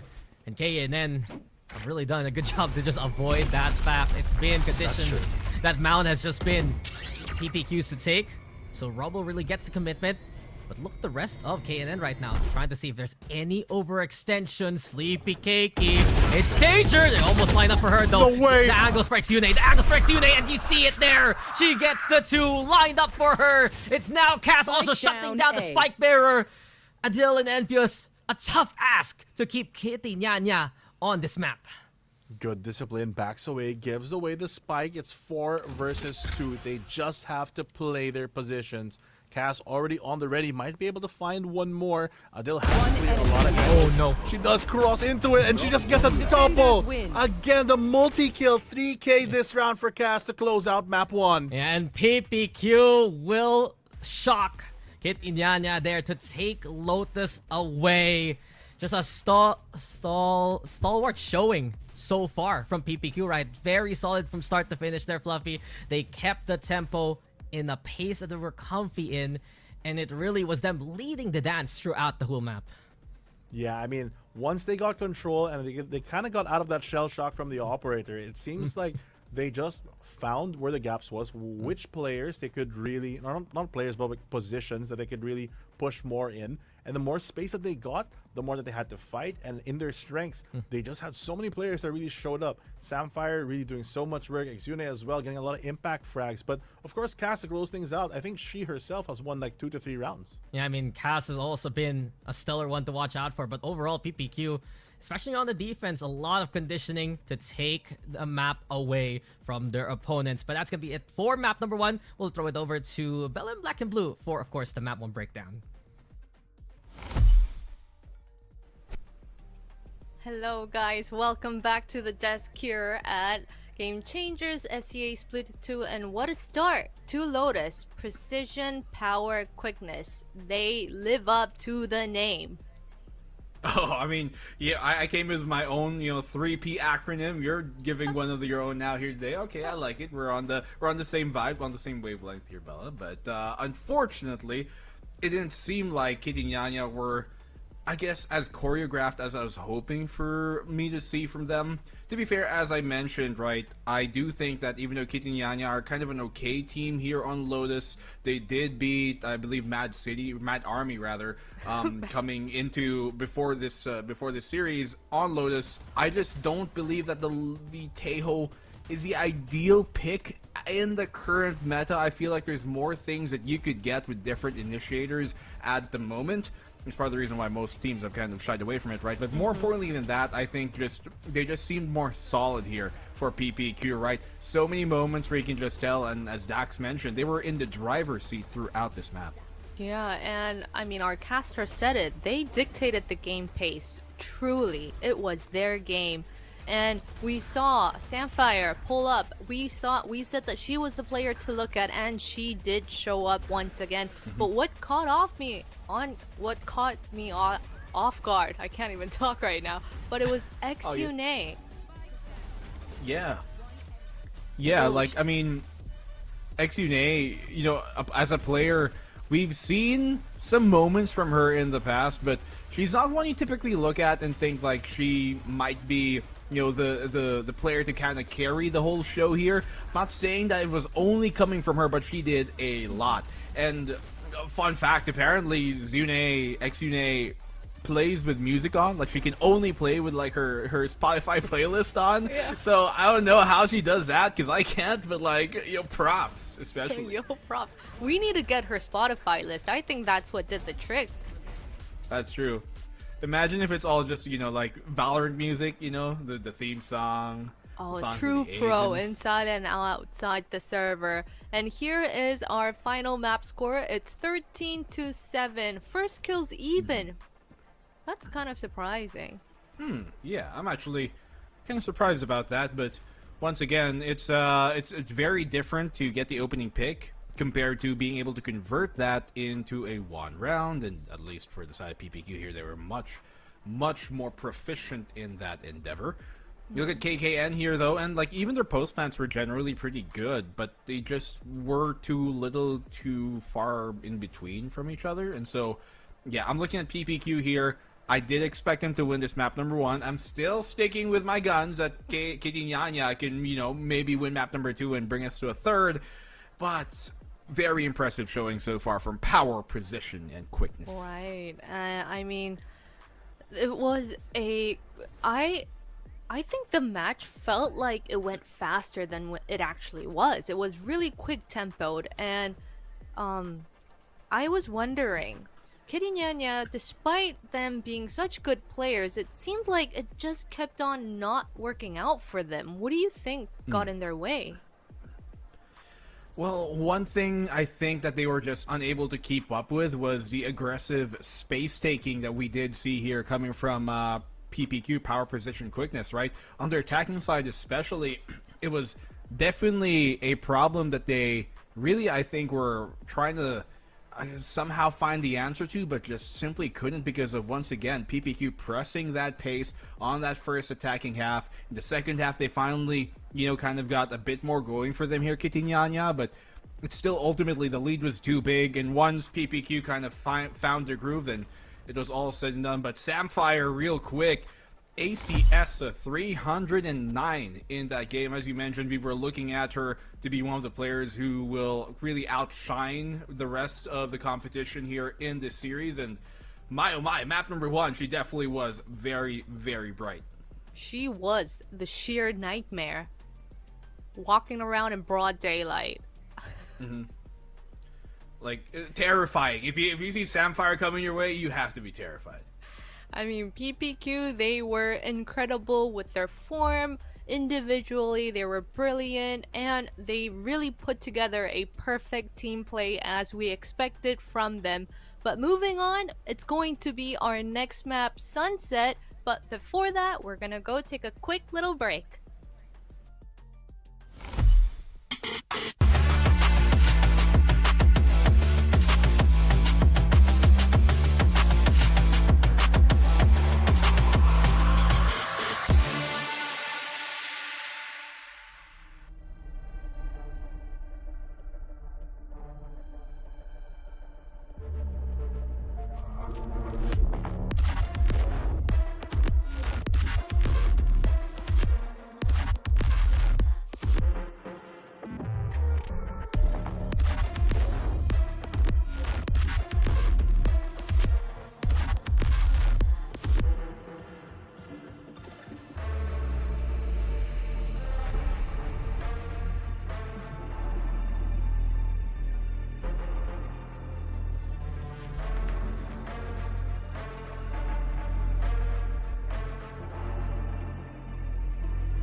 Welcome back to the game here, everyone. It's our second match, second map of the day. I'm your host, Bella, joined by the brainy legend, Blackenblue. Wow.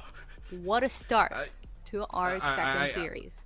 Yeah, more like peanut brain. Thank you. But I'm trying to be humble, Bella. Stop feeding into what Dax and Fluffy want you to say, okay? But yeah, I mean, great game so far. It's all about the game and how you play it. You know, like Yeah. you get Keep the people going, who get the reference. They know the reference. But yeah, Sunset, Lotus, same map rotation as what we kind of saw a while ago with the first series of the day, right? Like with Salapao and Kimmy's Kitchen. So will we get the same result? 2-0? 2-0, 2-0. Remember, 2 is my favorite number. I feel a 2-0. yeah. I mean, precision, power, quickness, the way they played out our first map, they were so strong. They have the momentum in their hands right now. Oh, definitely, right? And with their moniker, you know, precision, power, quickness, everything I think has been leading up to that, right? Like the more you say it, the more it comes true. They're manifesting these wins and they're manifesting their performance with the way that they've been doing things. But yeah, I think as compared to Lotus, though, Sunset here is a map that I would definitely say is a bit more in Kitty Ñaño's favor, just because they've had more experience on this map. They've won it twice in a row now. And you look at the opposing side here for precision, power, quickness, and they have only really played it once, albeit it was against Zipto. They lost 6-13, but then again, it was Zipto once more. And it just makes it kind of difficult to quantify, I think, where PPQ are in terms of power levels and in terms of comfortability on this map. And so if we do go to map number 3, I wouldn't be surprised. If we end up 2-0, I still wouldn't be surprised, because you made the prediction and you seem to be always right here today. So like, yeah, either way, I think we're in for a good show. Yeah, what do these players need to do today to surprise us? I don't know, maybe do a overtime again, but take it really far, maybe. But here is our agent comp lineup. I mean, you said what I was thinking. I think Sunset is a very different map. I mean, this is where Kitty Ñaña can actually have an opportunity to take it back from PPQ. It's a turnaround point, if we could call it. I guess it would be a PPQ trying to keep their momentum and trying to outpace Kitty Ñaña again, and then Kitty Ñaña not giving them what they want, right? Oh, definitely. So, I mean, PPQ, right? The Q stands for quickness, and it really was, I guess, observable in that first series and some of their previous matches where they love to press that pace once again, not just on the attacking side, obviously, but even on the defensive side, right? They like to take that fight to their opposition, and I think that has been a great way to really shake up their opponents. And if you're Kitty Ñaña right now, you gotta lock in, because it might be your final chance. Yeah, this promises to be another intense map here at Game Changers Southeast Asia. Let's find out how it's all gonna unravel with our casters, Dax and Fluffy. I like the way that Bella always says Fluffy. It gets more closer and closer to the OG Fluffy experience. But jokes aside there, our panel did mention it. This could be a chance for PPQ to wrap it up. We've seen 2 become the magic number for the day. A sweep in the first series. Will it happen here though? Or can KNN fight on back? We're back here. Map number 2, series number 2. Daks and Fluffy with you. And come on, any thoughts coming into Sunset? We're here again. That's my thoughts. It feels like we're casting the same thing, because for some reason they decide to pick the same 2 maps. But the question is, will it be a different result, and can they make it to a map number 3? I think that's the bigger question. Yeah, I do wonder, right? Because this is the map pick by PPQ, and this was their map pick in the upper bracket matchup versus Sipto, but it didn't really go their way. It was 6-13, Sipto won, taking it, knocking them down to the lower bracket. And I do wonder if they've really fixed up some of those mistakes there for PPQ to adjust accordingly versus Kitty Ñaña right now. But KNN, on the other hand, that's the big question right now. Have they shaken off that map 1 rust? Are they gonna be good enough coming into map number 2 to force a decider? Because the talent is there, the power is there for KNN, but the results just weren't happening with PPQ setting the tempo in the first map. I think that's a great point there. Setting the tempo, who's going to be the proactive one? Because right now, it's going to be a fight here for KNN to really regain control. They're on the attacking half. Standing a very ahead. good mid setup right now. Default to at least get some ground on this pistol growing. Keep the extremities ambiguous. They do break the door. So honestly, they're already making good progress so far in this early opening. Yeah, just a number of classics, 4 classics here for KNN, a single ghost Trip as here. well. Yeah, it's really mostly investment on the utility. Olulu, a heavy kit for her, and the deal right now with the push from mid to A seems to be the call here, but Xune still very sharp today. Natural makes a trade. Samfire sticking around towards Spawn here, and while PPQ are keeping these fights relatively contained. KNN right now hustling towards the side. Paranoia though could be the moment. Sleepy Cakey getting in position. The high gear with the slide, sure. Spike planted, yes. But in this case, KNN's just taking cover. They're really getting away from these fights. Now the flood comes on in. The spawn, the stun. Here we go. Natural though, overrun. PPQ still keeping pressure on. Olulu spotted. Breaching clear truly from Sleepy Cakey. It's looking good so far. It's all left to Snowkey now. The smokes perhaps to make it contentious, but here we go. Sleepy Cakey is ready. And PPQ with the pistol. You're considering that they had such a clean opening on the mid side. KNN does get a lot of ground. The Cypher chip not being there early on and being broken means that they have so much space, but they just get rerouted here as PPQ go for another pincer. And that being said, they didn't even like perfectly play the ones onto their defensive side. Missing a couple shots here and there, you thought they kind of got away with it because they had so much more players on the side, but I guess it doesn't matter when you have Sleepy Cakey just dashing in. Yeah, just very tempered again by PPQ at the start. And once it comes to the retakes, it's pressure at a faster pace. It's been that gear shift really for PPQ throughout. KNN, just want to mention real quick that they had 2 different compositions on this map with the Neon and the Sova together. They've stuck around rather with the Raze and Fate instead. And as the Prowler looks to find a bit of intel, Tripwire stops it first and KNN to back away from B. Slow and steady is still the name of the game right now, but space not going to be gained so much for the attacking side. The trip on the mid side still there, covering a lot of the ways that they can explode out of. They're going to have to go for a hard hit, but the deep hold already onto the A side is going to deter that. Offense going to be made really quickly, but the initial flash, Sleepy Cakey actually doesn't fall for it. Yeah, she gets out, dodged. That's all their practice as well. Yeah, the fast lane's gone. And Oh! okay. How painful is it to just go through a fast lane and get hit by the shock dart like that? Yeah, Never tried. Yeah. Well, it's electric here from PPQ. And as of now, yeah, KNN is really struggling to find any space. It is an eco anyway, as PPQ have been commanding so far in these scenarios. And here we go again. Just so clinical from Samfire with a 3K, and PPQ a flawless anti-eco, so they're bringing everything they have into the next round here. Even more with all those kills on the board, their ultimates being fueled ever so close. They almost have the halfway through the, or more than half for the Hunter's Sphere on Samfire. So just a couple kills here and there can really delay a lot of the brunt of the damage coming in from KNN if they get the great timing. On the upside, of course, the buy's gonna come in. The question is, where will they go? Because this mid control has been a problem that they haven't been able to solve. Somehow, they did okay on the pistol. So why they can't replicate it is a big question to me right now. The rifle's out for KNN. Still the pace tempered here. They found my cage Seems trigger. like mid is the initial point of contention for KNN. Goes to the market. There's the Prowler 2. Leading now Adil to the site. The paranoia. Okay, the cyber cage pops up at the right time. But Olulu still with a good angle. And KNN, a 2-pronged attack towards B, allows them to make the entry happen. The question is, where will Sleepy Cakey go? Will she try to go with the brunt of her team? The double up here and on that to Natural. They do have the drone as well. Slide in for the entry. Natural? No one's gonna go. The trip. Yeah, the trip, it's a line that cannot be crossed quickly by Sleepy Cakey. Now she can go for it. The stun is perfection. And now the whittle down with the Spectre is enough to get that pick. But numbers now, it's still KNN in position towards main. There's also a long wrap here. A flank from Snowkey could be deadly. The fault line comes in. Sleepy Cakey now with a tap onto the spike. The Pain Shell's buying a lot of time for now. The Shockto flushing Envious out. It's KNN striking again!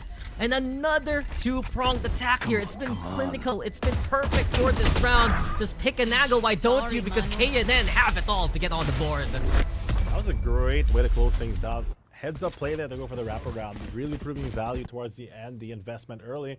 Really pushing the agenda here for KMN on the ground. Where do you look, right? Main or market? Main or market? Twice. That question was posited towards the side of PPQ. And KNN, that's a good way to get on the board. But look at how this becomes different on the defense for PPQ. They're the ones to bring out the operator early on. They recognize the slow pace. It's still the same story, so maybe they can get the same result. The question is, where will he posture? Towards A, Sleepy Keiki. She does find the angle on the one-way. But honestly, I feel like when you have an op, you just let them walk in. Yeah, you can perhaps just see a deal coming, but those feats will be fancied by Sleepy Keiki in this scenario. Now it's gone. There's confidence, and you just walk into that one immediately. Sleepy Keiki is just so quick on the shot. And the rest of KNN lacking their duelist. They are putting pressure towards elbow, perhaps. The lurk, really the one to watch out for. But Oriophilia, that's a freebie. Knife out. Yeah, KNN. It's been a problem throughout the series, and PPQ, they've gotten 2 already. They didn't go for the commit as well. I feel like in that situation, you just run towards the A side. Yes, there's an operator, but you do have your controller player as well as a flash on a Lulu. Now they have to fight and re-clear the entirety of this mid-section because they don't know where this Cypher fell back onto.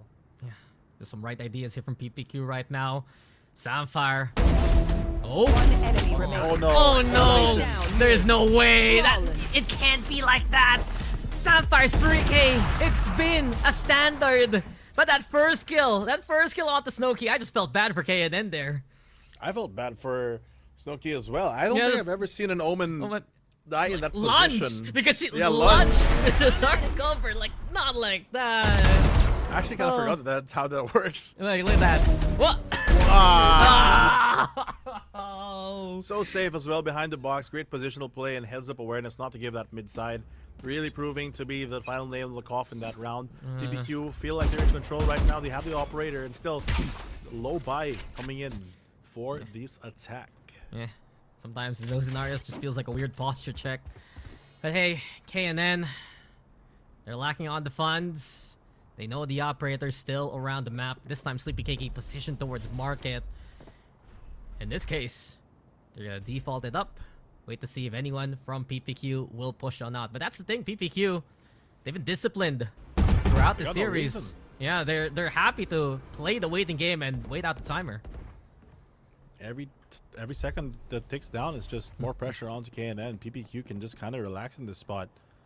They don't have any incentive at all to contest anything. It's not like they're on a lower buy or have to take risks. This time around, though, one way does fail. Might give a chance for an awkward angle here. Oriophilia if it fades. Yeah, it could be just a weird peekaboo. Oh, this is so awkward. Every second, every minute. Now, finally, we get the push on out, and Oriophilia into the corner, but she's ready for this one to get at least the one. But that is the gun down. So Snowkey with firepower to move forward here. Elbow pressured yet again, but we've seen this before from Sapphire. The flash is good though. Cass there willing to lend a helping hand. Olulu with a shot, but Sapphire steps up yet again. She's ready. She gets flashed on up. And now she's taken down by Olulu.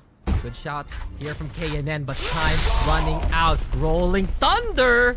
With this amount of time, they're going to try to force the issue here for Kitty Nyanya. I think Sule ready for this one. The shot is good on Envious. Here we go again. There's a bit of time for Olulu to work with. Sleepy Keiki, she's quite low though.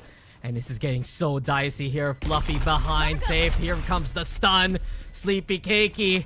Gonna be tough to use the operator in this regards. Has the shorty on hand. Now scoped up, but Olulu holding into the corner. Tension again. Olulu. She's gotten some massive kills, but fast lane though to cover the cross. Sleepy Keiki is on the spike. Full tap. Here comes the shot, and Olulu! This is a moment to be made, and a 4K in the Thrifty will keep KNN going. Questionable Rolling Thunder towards the end turns out to be the space that they needed to make Greatness come alive, and Olulu really shutting down. Great crouch towards the end, just moving across their placement, and at the end of the day, finding value in the situation, especially considering that we were saying that they were losing so much time early on, proves that they are still in this fight. Yeah, just Last player Oh. standing. One can never count out KNN. Kilinyanya has had a solid run so far in the playoffs, even though they're in the lower bracket. You can see how tough they made it versus Mad Army.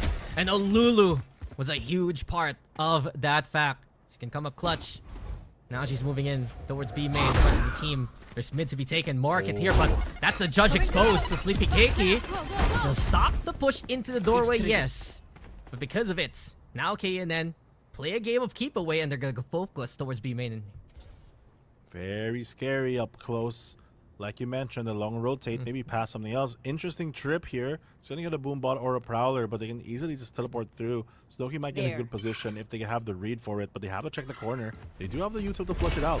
That's gonna be interesting as they move forward here. Will they get the trip? No. I think so. Huh? No, it gets triggered for a while. Now it's broken, and Adil, backside cleared out. I'm looking at PPQ here, man. And they have some ultimates to work with on the retake. They do. They have a lot of room to play with. Time ticking down. Pressure now on this side. They do have the ultimate from Samfire to clear out a lot of these pesky corners. Will she use it right now? She has to find the perfect spot to go with the team. The stun also available. They have the shock to clear the corners. They're low on time though. Algon did spot out the side from there, but Snowkey here. First contact! Spraying it all down! And KNN winning out the trades. Neurotep also into play. They know main though. Held together well. Envious up close. Kitty Nyanya. Now Ferocious in the fight back. Sapphire. What can you even do at this point? Stunned up, yes, but shoots the leg of Envious. She's gonna feel that one in the morning. But Kitty Nyanya, a teammates too. Everyone on the board to tie it all up. Equalizing the situation there. KNN, they found their groove, and so far so good as PPQ. I feel like they underinvested on the retake there. They could have used the Hunter Sphere to maybe clear out the corners, especially early on when they got spotted by the drone. Instead, they go for the triple swing. They get punished with the lineup, and Envious is able to get an isolation as well. Yeah, just KNN, they're ready for those initial contact points. If it's not someone like Adele, right? You have players like Snowkey can do it. Natural could be one to consider as well. And speaking of her, Nightfall available. There's the gun now to be picked up as well. And PPQ on the other side. An eco here. A bit of a push towards B main. They have the overdrive to use. They can make this work if ever. But Lulu already knows exactly what's going on. Some warning shots there. And PPQ will have to give up the initial set. Good that they were able to spot it early though and dodge this. Now they can wrap around and focus their efforts here onto Samfire as well. Noman just making sure that, oh, but it's not gonna stop her from getting anything. There's no dodging that though, and there's no way to escape after the paranoia play. Envious though has gotten the flank towards mid, and KNN some angles to work with. Jabari comes through, Sleepy Keiki, the stun bouncing! And here comes Exune, ready to catch two more. What a chance here by PPQ. They're making this happen. It's a 2v1, and Envious has to do it all alone here. Spike not there as well. It's going to be a challenge for the double up here. They could just play the corner, but they have to guess left or right. So far, though, Kaz is looking in the right direction with a crossfire being held. The problem is 30 seconds she's left. not at an angle. It's easy to trade, and it might get away with a 1v1 if it's really quick. Okay, isolate the fights, but Exune will show her how to do that shot. A 3K for both Cyphers, but the thrifty for PPQ will keep them in the lead. Wow, that's something that I don't think that KNN expected. They already dodged the brunt of the opposing force on the early push on B main, but it seems like the heroics here, Memorial Velia as well as Samfire really slowing down this. Yes, they get punished by Envious, but at that point, the damage is already done. Yeah, I mean, that stun from the Neon was pivotal. It just lands exactly on the feet of KNN. Even bounces off one of them or the wall, I believe. But in any case, Sleepy Keiki setting it up, Exune's shutting it down. And those 3 kills, again, proving how much of a marksman she's been throughout this series. Pressure onto Market though. Tripwire again triggered. Scan comes in towards main, so they know again this will be the 3-2 split here. And PPQ are ready for this one. Raise is down. Now through the smoke, they're going for the cross. Nightfall into play. And still PPQ sticking around. Sapphire brave, but now she's killed. KNN, they've gotten 2 on the board, and they will get the site for now, but Exune will give a vote of confidence. Here comes Cass, here comes Sleepy Keiki. And KNN, they're stuck in the rock and a hard place. Lulu just can't find any way to work with. It's a 5th round for PPQ. Wow. Listen Just up. extending Kill them the before lead they when kill they us. can, and KNN struggling to find a foothold on that round. Hopefully with this better buy, it's going to be great for them. It's been solid for PPQ though. Just prepped on all fronts. More and more, they're understanding how KNN loves to play from these two angles. They send out the explosiveness of the deal on one side. They try to set up with initiators on the other. But if they had the angles checked, if they have the good stack right, it's been the answer here for the defense. That's very true. Hopefully they do something a bit more proactive, a bit more aggressive, because the smoke mid does give them a lot of control, but without breaking that trip, it doesn't actually send anyone to have to hold it. Well then, Yeah, that trip. that trip. It's gone Well, now. Never mind. Problem solved. Problem solved. Well, XUNA will have to watch the mid angle because of that. Beyond it, PPQ back to their business towards A main. Sleepy Cakey in the front. Isolated fight. We already knew the conclusion there before it even ended. Natural falls as the sheriffs of the rest of the team look to make the push out towards mid. XUNA to XUNA! The transfer so good! Now the spray for even more! Spike And down. Oriopelia there for the helping hand. The sheriff for style points. And PPQ, a 6th round for them. Great repositioning there from XUNA, really holding down the fort. The one time that they are like, okay, we will actually break the trip this time outside of pistol. But unfortunately, there is a Guardian there to hold the door. These mid holds though from PPQ Spike have down. been exemplary. Yeah, exactly. Whoever's holding mid is just doing some incredible damage. Whether it be the Cypher, whether it be the Sova, the KNN triple swings just haven't found success there. They just gotta start plugging a lot of the holes that are the possibilities for KNN to maybe mount success on. If they don't give them the crumbs, it's gonna be difficult, but here comes the speed already. Yup. Oh, Happening, the jump in, not gonna be able to run away from that, but will they clear the backside? You're talking about the crumbs. Here's the full cookie, but then again, Cast the one, making sure that his oven is heated. And Cast! Oh, How no! does Cast get that close anyway? It's still a trade in the end. remaining. And KNN make their way towards the A sites. XUNA, she's spotted planted. because of neural theft, but the 1v3 ahead of her. Oh, the cookie crumbles real quick, and it looks like not the sweetest of desserts right now. Ashune has to clean it up and get this going. She does manage to get her way into sight, though, so that's going to be a bit difficult. Spot out. Ooh. Isolation is there. She She's can able do to it. find one. She's been doing this so far. Isolate There's the two fight cages. one by one. Cyber cages to make sure the sight lines aren't seen. Oh, we don't have That, step, high, low, and they're both gone! XUNA, what have you done here? She's doing it all for PPQ, and we get another round thanks to her. 1v3. Impossible situation. Your location even revealed, yet it doesn't matter if you can land shots like that. Crispy aim coming in for XUNA and is able to keep the dream alive. Unreal, just unreal from XUNA. We were talking about it a while ago. Isolate these fights, very winnable if they can get it one by one, and just Slightly perfection. off. Just perfection from XUNA right now. 16-4. She's been unbeatable in this game. Insane right now. The operator as well now back into place. More firepower. Already spots out the one. That's going to be a lot of pressure with the breach gone. Initiator off the line. Okay, and then rattled here. Just straight into the crosshairs of Sleepy Cakey. And with it, PPQ. It's the same old story that we saw from map number 1. The tempo is set by PPQ. The law of the land is clear. And it's up to KNN to break those foundations, to break those expectations, and find a way through. They're pinging towards market right now. But then Cass is still in a similar position. She's holding behind the door. Now she hears the guns. With all that utility, she can put a stop to this. The stun comes out. Adil able to dodge it. Oh, good damage. She's gotten some space. She's chills there to force Cass away. KNN still in the same step that they've been stuck in so far. Take flight. They still have drone. They don't have drone. And there's one already tagged. They still have, they had, and now it's gone. They did get intel with it, but time is running out here for 30 seconds Kitinyanya. left. And well, who's waiting on the other side of this one? Where's the Cypher? Good He's dart. waiting on A.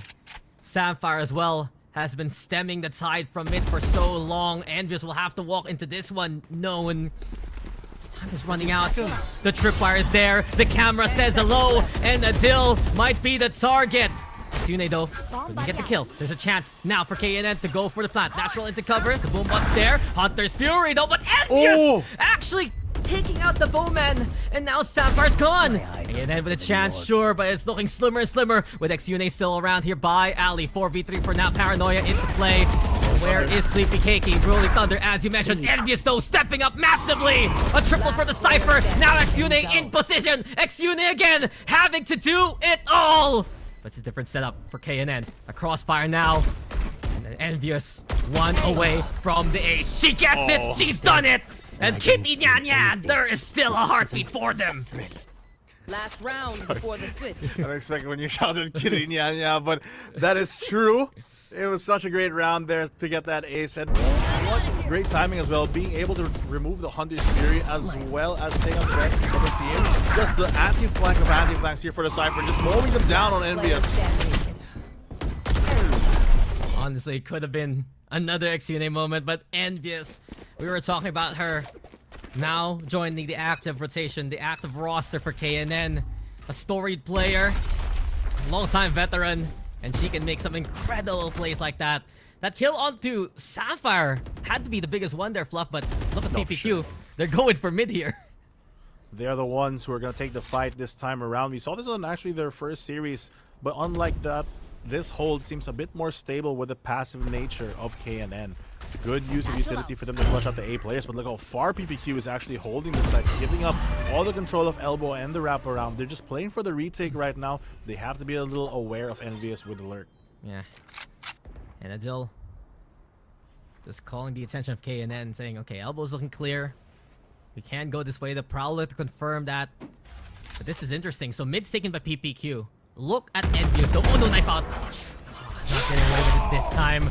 And PPQ, the one who gets the jump on them. Rolling Thunder to try and clear out the site. Damage done from the rear already. 2 gone. Looking for more. Snowkey and Olulu trying to fight back. Yes, but Cass is a steady hand here on Ali. And anyone who gets towards that spike, well, it will be PPQ ready for this one. Snowkey though, massive to find 2 more. She's gone into triple, and with a from the shadows, she's going for B. That's going to be a lot of time ticking down on this spike. More pressure. Where will the rotate come from? Very early smoke, though. That's going to fade before the spike does pop, but so many angles to check. She has to be so aware. She has the Paranoia in her pocket, both Omens with TPs. It's going to be a clean fight. Snowkey a little low, but that's not going to matter with the Vandals. Yeah, Snowkey here. Looking to try and play from market, perhaps. Moving over to Boba now. Could catch Oriophilia in the act thanks to the sound cues. Time is ticking. Smoke's there though. Oriophilia with the tap. Mystery here, but Snowkey. The Oriophilia is just a step ahead. And PPQ commanding it again. 8-4 to end the first half. Still, maybe not the round that they were thinking of for the overall score, Switching but 8-4 is sides. still a commanding lead, doubling already KNN's output, and it looks like, hopefully, they're going to be able to close this out as they did on map number 1. Yeah, but look at this. This has been a similar story to that first map. PPQ punish, PPQ flank, and PPQ just keep on going. The tempo, Enemy remaining. it's been the series story so far. And Precision Power Quickness, they have been the ones in the driver's seat from the get-go. Quick little halftime here, guys, so you'll see us for the time being. Gotta ask you though, Fluffy, what could be the answer here for Kitty as they have just been led around by PPQ so far again? I feel like right now it's more of that proactivity yet again, because it feels like PPQ just sets the tone or is able to recover. They need to push deeper, especially in times where they're just holding back their spacing. They just give space for free basically, and they save all their utils. So it's all up to KNN to really force these fights. Yeah, and KNN, they're lacking on some of these angles. Their initial outlook looks good. I love what they're playing towards mid, into market, right, to play into B. It was successful at the start, but more and more, PPQ would answer that. And then we also saw near the end of that first half, PPQ were the ones taking mid away. Very true. Right now, it feels like they have to kind of pull the pressure off this defense and kind of dismantle them slowly. But they need to take the second half of the round very, very seriously because they need to explode. They have to have a decisive call somewhere in the mid-round to make sure that they get where they want to go quickly because they won't go there without a fight. Yeah, there's some massive moments though for KNN. You got Olulu having a big round. Of course, we won't forget the ace that we had from Envious. But those are just samples. It's PPQ who's looking to find the full course meal here. And they're going to move on to the attack as we end halftime. And we are going to be getting back into the game. Still, this is the lower bracket. If you lose, you are out of the running. There's still one more spot up for grabs here in GC Southeast Asia to make it to Game Changers Pacific. And it could be one of the teams making a rally in the lower bracket. Exciting times here. The pressure is on for Kitinyanha though.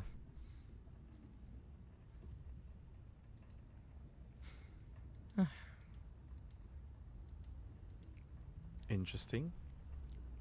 Indubitably. Indomitable. Unbreakable. Unshakable. Okay, Primark, whatever you say.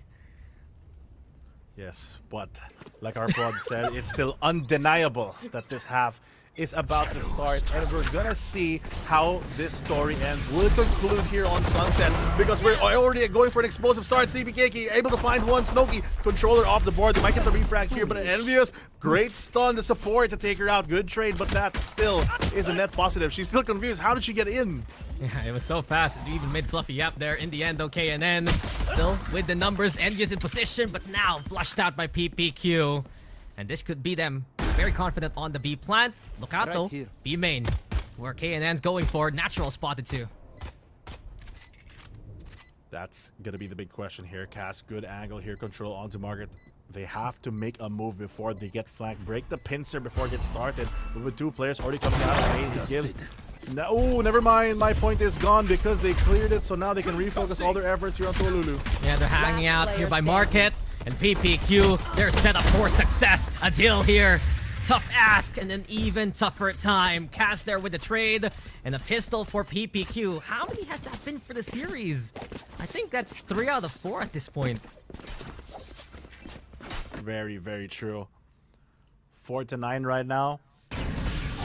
Almost to the double digits. Basically guaranteed, let's be honest. If a miracle doesn't happen, it's going to be hard to slow this train down. Yeah, it's just been all aboard the PPQ Express here. And even on the attacking side, they're the ones surprising KNN with the swiftness that they had there. But then again, it's still par for the course in the competition. Sleepy Keiki, she has no fear. That judge in hand, she's just running at him. She's just running at Olulu right now. There's no way you can escape from Sleepy Keiki's hand. And that is just KNN done dirty, man. A Neon running at you full sprint with a judge. What do you even do with classics? It's the new upgrade package really pushing her to the limits right now. Yeah. Able to really get so much ground, especially when the rest of the field isn't even at that pace yet. Fastest one all across the board now. She's been taken down and the judge. And just got a kill with the judge. Might not want to give her the judge anymore because PPQ, the rest of the team, will get the double digits there. 3 rounds to maybe close this out, and PPQ, they want this. BNB mentioned earlier, I can't forget because when he says it, I remember. This is gonna be a knockout game. So hopefully for KNN, they really gotta put in the pressure right now and put the pedal to the metal. Of all the points to remember from Blackenblue, that has to be the most important. Absolutely. But PPQ, He said so many things. He did say so many things. I learned so much, but I learned that the most. Well, lessons to be learned. That's why we sometimes have the TLDR, but look, from what we're reading, PPQ in control into the bonus go. And Sleepy Keiki, no more judge. It's a Bucky this time. And KNN are kind of expecting that they're playing away from B main after hearing the Neon sprint at them. And they hold onto market.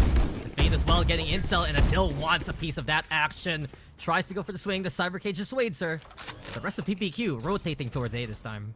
Good positioning here, but Samfire, no weaponry still. Gonna be that util player at the moment. until at least they get the mark. She does have the drone, so that might be something to spot out this A stack, because if not, this is going to be a pain train if they try to push through it. Yeah. Looking set and ready for KNN. A good chance for them if they can keep up these positions. The Aldrone, though, forcing Adil away. Sleepy Cakey, but the shutdown, the knockdown. And it's a takedown from Adil to really silence the Neon quite early on into the round. Anyway, over onto mid. Market, of course, has been exposed for quite a while, and PPQ want to go for it. And just now catching Cass on the cross. Still dangerous to swing at this way, and Cass is the one to take advantage of that path. 4v4. Adil giving the advantage back here for KNN. Flash comes out, and Adil wants to get into the fight already, but not like that. You had low HP. Lands straight into her pain chills. And PPQ happy for the freebie. Slow walk now. Kitinyanya. The sus out these angles. Sun comes out, but Sapphire's going. Oh, Lulu spray though. It's just absolutely on it. Cass finally gets a wake-up call, but this is all Olulu for KNN to win this round. What a way to end things there. Especially, I don't think they respected the possibility of the aggression coming in from Olulu. Even their breach, still arms out, and Cass caught off guard. Yeah, just didn't expect that to happen. Olulu, though, she's been solid with the spray downs here.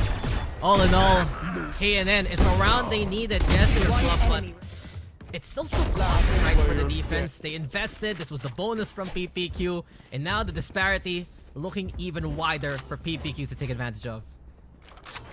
Very true.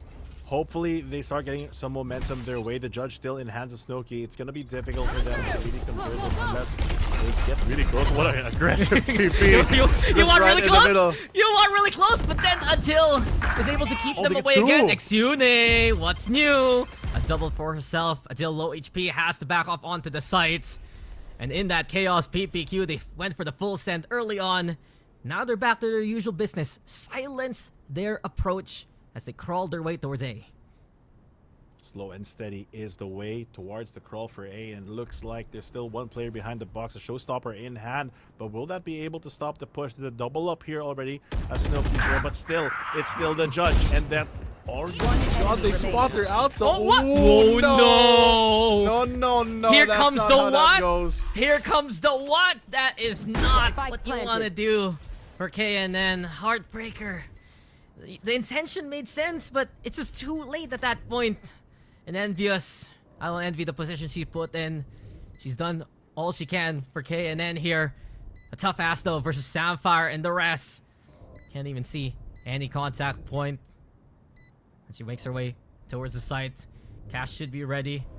A swing from Samfire alongside Exune seems to be the game plan. And in this case, envious. She's still gonna peek this. She's still gonna peek this. And now she walks straight into the crosshairs of precision power quickness. 11-5 here. 2 rounds to maybe close the series out. They have a great economy right now. The control so far has been pretty stable for them. I was surprised that they were able to get this get away with this, with some rounds being very aggressive. Even right now, they're pinging somewhere really deep, closer to Boba on that defender's side. So hopefully this looks like a mid take, I think. Yeah, Boba guy, more of a KBBQ kind of guy, you know. I don't know. I'm ready. Well, hopefully they can also bring this home because it's 5-11 right now. They just need 2 rounds to close things out. Yeah, let's see. KNN. Oh, it's an eco even. It's really been the story so far for Kitinyanya. Some good ideas, some big potential with their angles. But more and more PPQ. They're showing that they have the plan, and the creep up towards A main. Will it just be effectively ignored with the wraparound from Boba? Eyes on Casto. Good for one. She's gonna second, and the spray. She controls it enough to just hit the legs of both targets. Cut him down. Planted. Cut him down. 5v3. 5v3, the wraparound not gonna work. The pressure gone because of Kansas heroics. Gonna force them to come out on the more default angles, and PPQ is positioned to punish. So tough. To go through this door, to go through this smoke. It's a death sentence. And Natural and Adil, just a last look perhaps. Oh, nice shot from the Lulu. There's the trade. The dart though confirming immediately. Mid is where the angle, the action's at. And Sleepy Keiki, she wants more. She can't get any more though. KNN, respect! The classics are doing damage! But it's still not gonna be good enough. PPQ have worked for this one, and here they are on series point. The aim is true, but is it too little too late? PPQ series point, you already said it, and I'm gonna say it again because Blackenblue said a while ago that if one of them loses, that's it. Huh? You're saying this is an elimination match? I know. Unbelievable. The lower bracket, the stakes are at the highest here. You make it at the end of the lower bracket. Yeah, it's a pawn shop. You go through the gauntlet, you get a slot into Pacific. Yeah, Sipto, they've confirmed it. Team Falcons, they confirmed it. And for PPQ, they're one round away from taking the next step to try and go for it. They're gonna send it with Sleepy KP's overdrive. Here comes the lightning. Envious can't handle all that pressure. And as PPQ go for A, they're gonna realize this is looking clear for them. Confidence coming in from Sleepy Keiki to just clear out alone, able to also connect with their team and create the breach. The operator gonna have to reposition, and Adil has such an awkward way to play this. No ultimate as well. They have to clear out the Neon that they know is close. Oh, but the angle just not right, but the shots don't connect! Oh, the spray comes in. Olulu, I think shutting that one down. Hunter's Fury comes on into, and PPQ. Oh, Natural even getting tagged. Low for Snowkey. Low for Natural. They come in from the alley, but Sapphire now with the drone exposes it all. Time is running out here for KNN, and their lifeline is looking forfeit after the Rolling Thunder. Natural sent into the abyss, and it's in the name for PPQ. Precision, power, and quickness. They take the series 2-0. A swift ending for what started as such a close battle on map number 1. Here on Sunset, finally, things do end in concrete. 2-2-0s today. Very interesting. The sweep city all throughout the lower bracket, and precision, power, quickness. You gotta respect the game that they put up here from the get-go, from the first round of map number 1. They were just ones putting on the show, the ones who were putting on the story, man. And all in all, I think PPQ really a threat to be reckoned with here in the lower bracket. I mean, not only in their team play, but you can see the individuals that have really stepped up, like Samfire and the rest of the gang, are really holding down a lot of those pivotal angles. But outside of all the nerd talk, they just played really well as a team, and more than that, they're able to play off each other a bit better and control the pace. And I think that's the showings of what the potential of a team could be. Yeah, and I like what Sleepy Keiki was able to do in that map as well. They're running this Neon now. They feel more confident to get this kind of space, and you can see the difference, how much this duelist gets here for precision, power, quickness. Mid to 8 plays wouldn't work without her leading that charge, leading the rest of the team, and it's just been so strong of a showing from PPQ overall. Still, big effort there from Kitinyanya. I love what we saw, but unfortunately, that's where we have to say goodbye to them as they are eliminated. Fluffy, before we toss it to the panel, anything else you want to say after today? It's nice to be back, and hopefully we'll be back again. So back to you, to the analyst desk.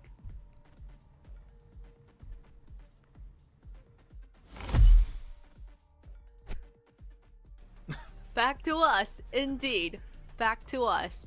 That was a series. What a spectacle. Welcome back, everyone. If you suddenly decided to tune in now, you missed an absolute showdown. I'm your host, Bella, and I'm joined by insightful Blackenblue. It's time to unpack how precise, powerful, and quick PPQ was on Sunset with their 2-0 win. We got even numbers here today, Bella, right? We're ending both series 2-0, and similar to the first series, right? Lotus and then Sunset 2-0, another one we do see. But yeah, you asked the question, how precise were they? How quick were they? Well, they were definitely the highest marks that we could give here. Lovely stuff that we did see from PPQ throughout this entire series so far, and especially from Zenne. I hope I'm not butchering. Xune there for right? Xune. Yeah, I know. That's not the way I would have assumed to pronounce it, but yeah, Xune Great series so far from her, both during map number 1 on Lotus, and then same thing here coming on to map number 2. In general, both Cypher is really performing pretty well, Envious as well. For KNN here was by far their best player, I think, in map number 2, but series whole, Zen Exune is, I think, my pick for one of the MVPs that we might see in this series. I mean, she really showed up on our first map, and her Cypher on Sunset was nothing short of a perfection. We just saw her shine throughout our series today. But not only her, it's like PPQ came into this elimination match as a team with a vision, and they were so surgically precise with it. Yeah, absolutely. Like, with a scalpel, sometimes the way that they would be able to really find the opening here. And if not, well, it's a scalpel, it's a sharp object. Sometimes if they don't find themselves an opening, then they'll create one. And that is, I guess, time and time and again, a great way to make these things work. You see there Xenia as well, you know, winning out the clutch on the opposing end, Envious as well doing the same thing. So multiple kind of these multi-frags we're seeing happening, but ultimately enough, I think, not just individually, but as a team, PPQ, they played spectacular here, Bella. Yeah, and it really showed that they deserve to stay here at our Split 2 playoffs, and now they're moving on into the lower bracket, and they're keeping those tournament dreams burning bright. They take the win right here on Sunset, 13-5, and look at the first kills. It's a direct reflection. A coincidence, maybe? An omen, perhaps? Or just a statistical anomaly, who knows, maybe sometimes the stars align. For PPQ, though, things do definitely align for him. And it aligns for you too, Bella, as you're 2-0 today in our prediction. I am the not sore loser, but I will concede. Great predictions today. I mean, for PPQ, you have to look at this team and see, once again, the experience that they do have. Like, they have players like Oreophilia, for example, who didn't even need to particularly activate that much here for map number 2 for them to take it, and still they do. And obviously, like, players like Samfire here has done so much for this team throughout the series and throughout their run so far here in split number 2 that, yeah, the PPQ, they are definitely a mark of a team who can be considered as dark horses in this tournament. They came from Split 1 as well, kind of keep the same roster basically coming into it. So I wouldn't be surprised if we see a deep run here from PPQ in the lower bracket. Yeah, and it wasn't even like Kitty Nyanya wasn't performing well. It was just that PPQ was so much quicker and took that pace to their field before Kitty Nyanya could actually get back on their feet and start pulling off what they came today with. They came into today with. Yeah, oh, definitely. I mean, what they did come today with was power, precision, you know, quickness, knowledge, strength, and all that. But, I mean, look at the ACS here from Exanue. 322, and she will be the MVP of this map. I'm personally, for me, I'm gonna say she's the MVP of this series as a whole. Yeah. So lower bracket run progresses further. I believe they're gonna need to keep this up here, Bella, because they have a tough opponent up against them soon after. Yeah, I mean, not only her, they are going to be taking on Hypa just tomorrow. So if when we get a chance to talk to them later on in our interview, then I want to talk to them. How are they feeling about carrying this momentum into tomorrow? Because she definitely put up, I guess she raised the flag. Now everyone here in the GC, SCE, Southeast Asia, they need to know that she is this full of firepower. Well, now they do. Now they have their eyes set on them. And they, with a win like this, a 2-0 win in the lower bracket, it makes them a target. It makes it real for any opponent to come up against them. And you know that at this point, nobody should be underestimating this team anyways, considering they went all the way to the 3rd round of the lower bracket during split number 1, right? Well, that's what, top 4, technically, yeah. But in this case, definitely so. You cannot underestimate this team. There is a lot that they could bring. They seem ever more so improved compared to what we saw during split number 1. It's basically the same team, but even better. And I wouldn't be surprised if they make it potentially to top 4. maybe even a top 3. We don't know. There's a chance, I think, that this team can do that. And yeah, dark horses once more, I think they are in this tournament. Well, I mean, I totally agree with you on that. And now it seems like we have an interview ready with Sleepy Cake. Sleepy Cakey. Sorry, my bad. So let's go talk to her right now. Hello, Sleepy Cakey. Hello. Hi. Congrats to that Thank incredible you. win today. Thank you. I mean, the energy from your team was incredible. How are you and the team? What's the vibe like today after taking that very speedy, that very precise win today? I see what you did there with our name, but honestly, the vibes have been really crazy. If you could hear the voice comms, I think that we might be one of the loudest ones for no reason. So it was great. It was really fun. Was it like, was it just as loud before you came into today as well? Oh, just as loud. We're just like that for some reason. It's the You loud should- comms. You guys should probably add like an extra, digit to your name than PPQL for the loudness, right? For this. Being loud in Okay, general, but, okay. I'll consider that. I'll yeah. consider that. I'll tell my team. And yeah. we have a fan that wants to know, how is it like to play with a non-broken mouse now? It feels absolutely great, but now somehow my headphone is broken. If you would like to sponsor me, Oh. that'd be amazing. But Blackenblue honestly, actually Sponsors? said it, yeah. okay. Yeah, I was shouting you out on the panel a while ago, like, let's get this team, sponsors, mice, Really? headsets, Okay. everything, the whole I need to thing rewatch. during I need the to opening rewatch panel. that. But yeah, it's been definitely amazing. so. Oh yeah, I have a quick question for you though. You've been on Yeah, of many course. teams before this, right? A bunch of different Yes. teams. What makes this team different compared to some of the others that you've been on that you believe could be the reason why this is the team to make it happen? Honestly, throughout my whole time playing in Valorant, there's this one person that's still in my team right now, Sleepy Seune. She's been there for the longest of times, and I'm already so comfortable. I know what she's gonna say, what she's gonna do. But compared to all the other teams that I've had, all the other teams are amazing. But this team is just, there's something different about us, and I loved playing with every single one of them. They're all so fun. They're all so loud, and of course, we're just playing for fun mostly. That is so No pressure. heartwarming. I just turned The into a power fan. of It's my friendship. fan mode right now. Well, just before we let you go, you will be facing Hypa tomorrow. Are you ready? Absolutely, maybe. Maybe? I hope so.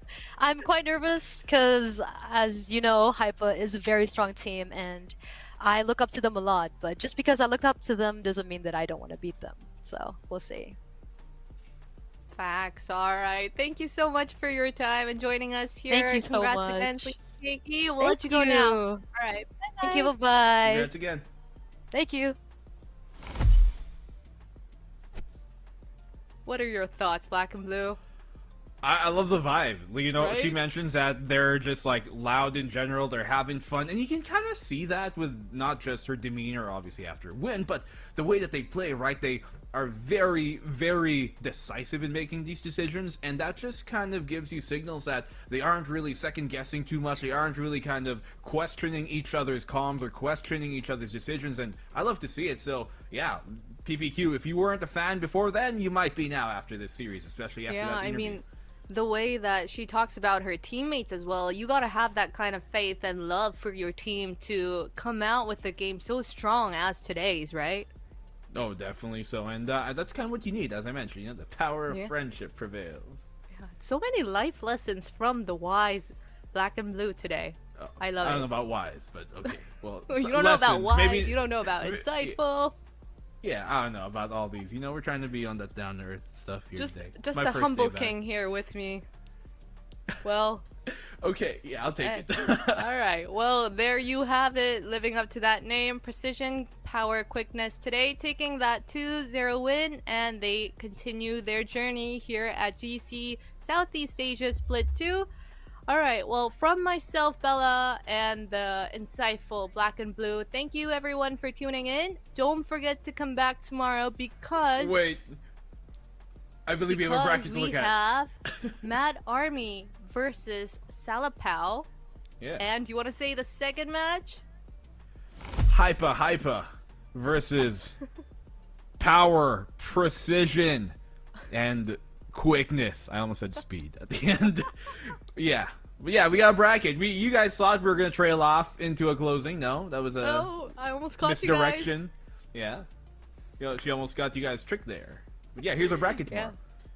I mean, there on the lower bracket is our results today. Salapao takes Kimmy's Kitchen 2-0. That was an intense one as well. But just now, Kitty Nyanya lost to Precision Power Quickness 2-0. And now, these two teams, Salapao and PPQ, move on to tomorrow to face Mad Army and Hypa Esports. I love saying that name, Hypa. Yeah, I know, right? That's me hyped to say their name. Like that's like psych naming 101, right? Get them to say your name, get them to want to say your name. Much like Kitty Nyanya, but unfortunately they are out of the tournament now. We lost both kittens tonight. I realized. What? The Kimmy's Kitchen with a cat logo, and then Kitty Nyanya with, you know, a bunch of cats. Oh no! We only have Zipto Cat remaining here at the playoffs. Oh no. Yeah, unfortunately, no 9 lives for some of the cats here. At least You Zipto's crew, here. man. Yeah, that one I'll take. I'll take that as a compliment. But yeah, Zipto's here. We got lots of teams still here. 4 teams, actually. No, 6 teams. And, well, with the one cat remaining here at the playoffs, we are going to say goodbye. I'm your host, Bella, and joining me was the wonderful Blackenblue. Thank you for being so fun today. No, thank you. It was a pleasure. Alright. Well, everyone, come back tomorrow, same time, same place, for some more Valorant action. But good night!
We gotta stay awake.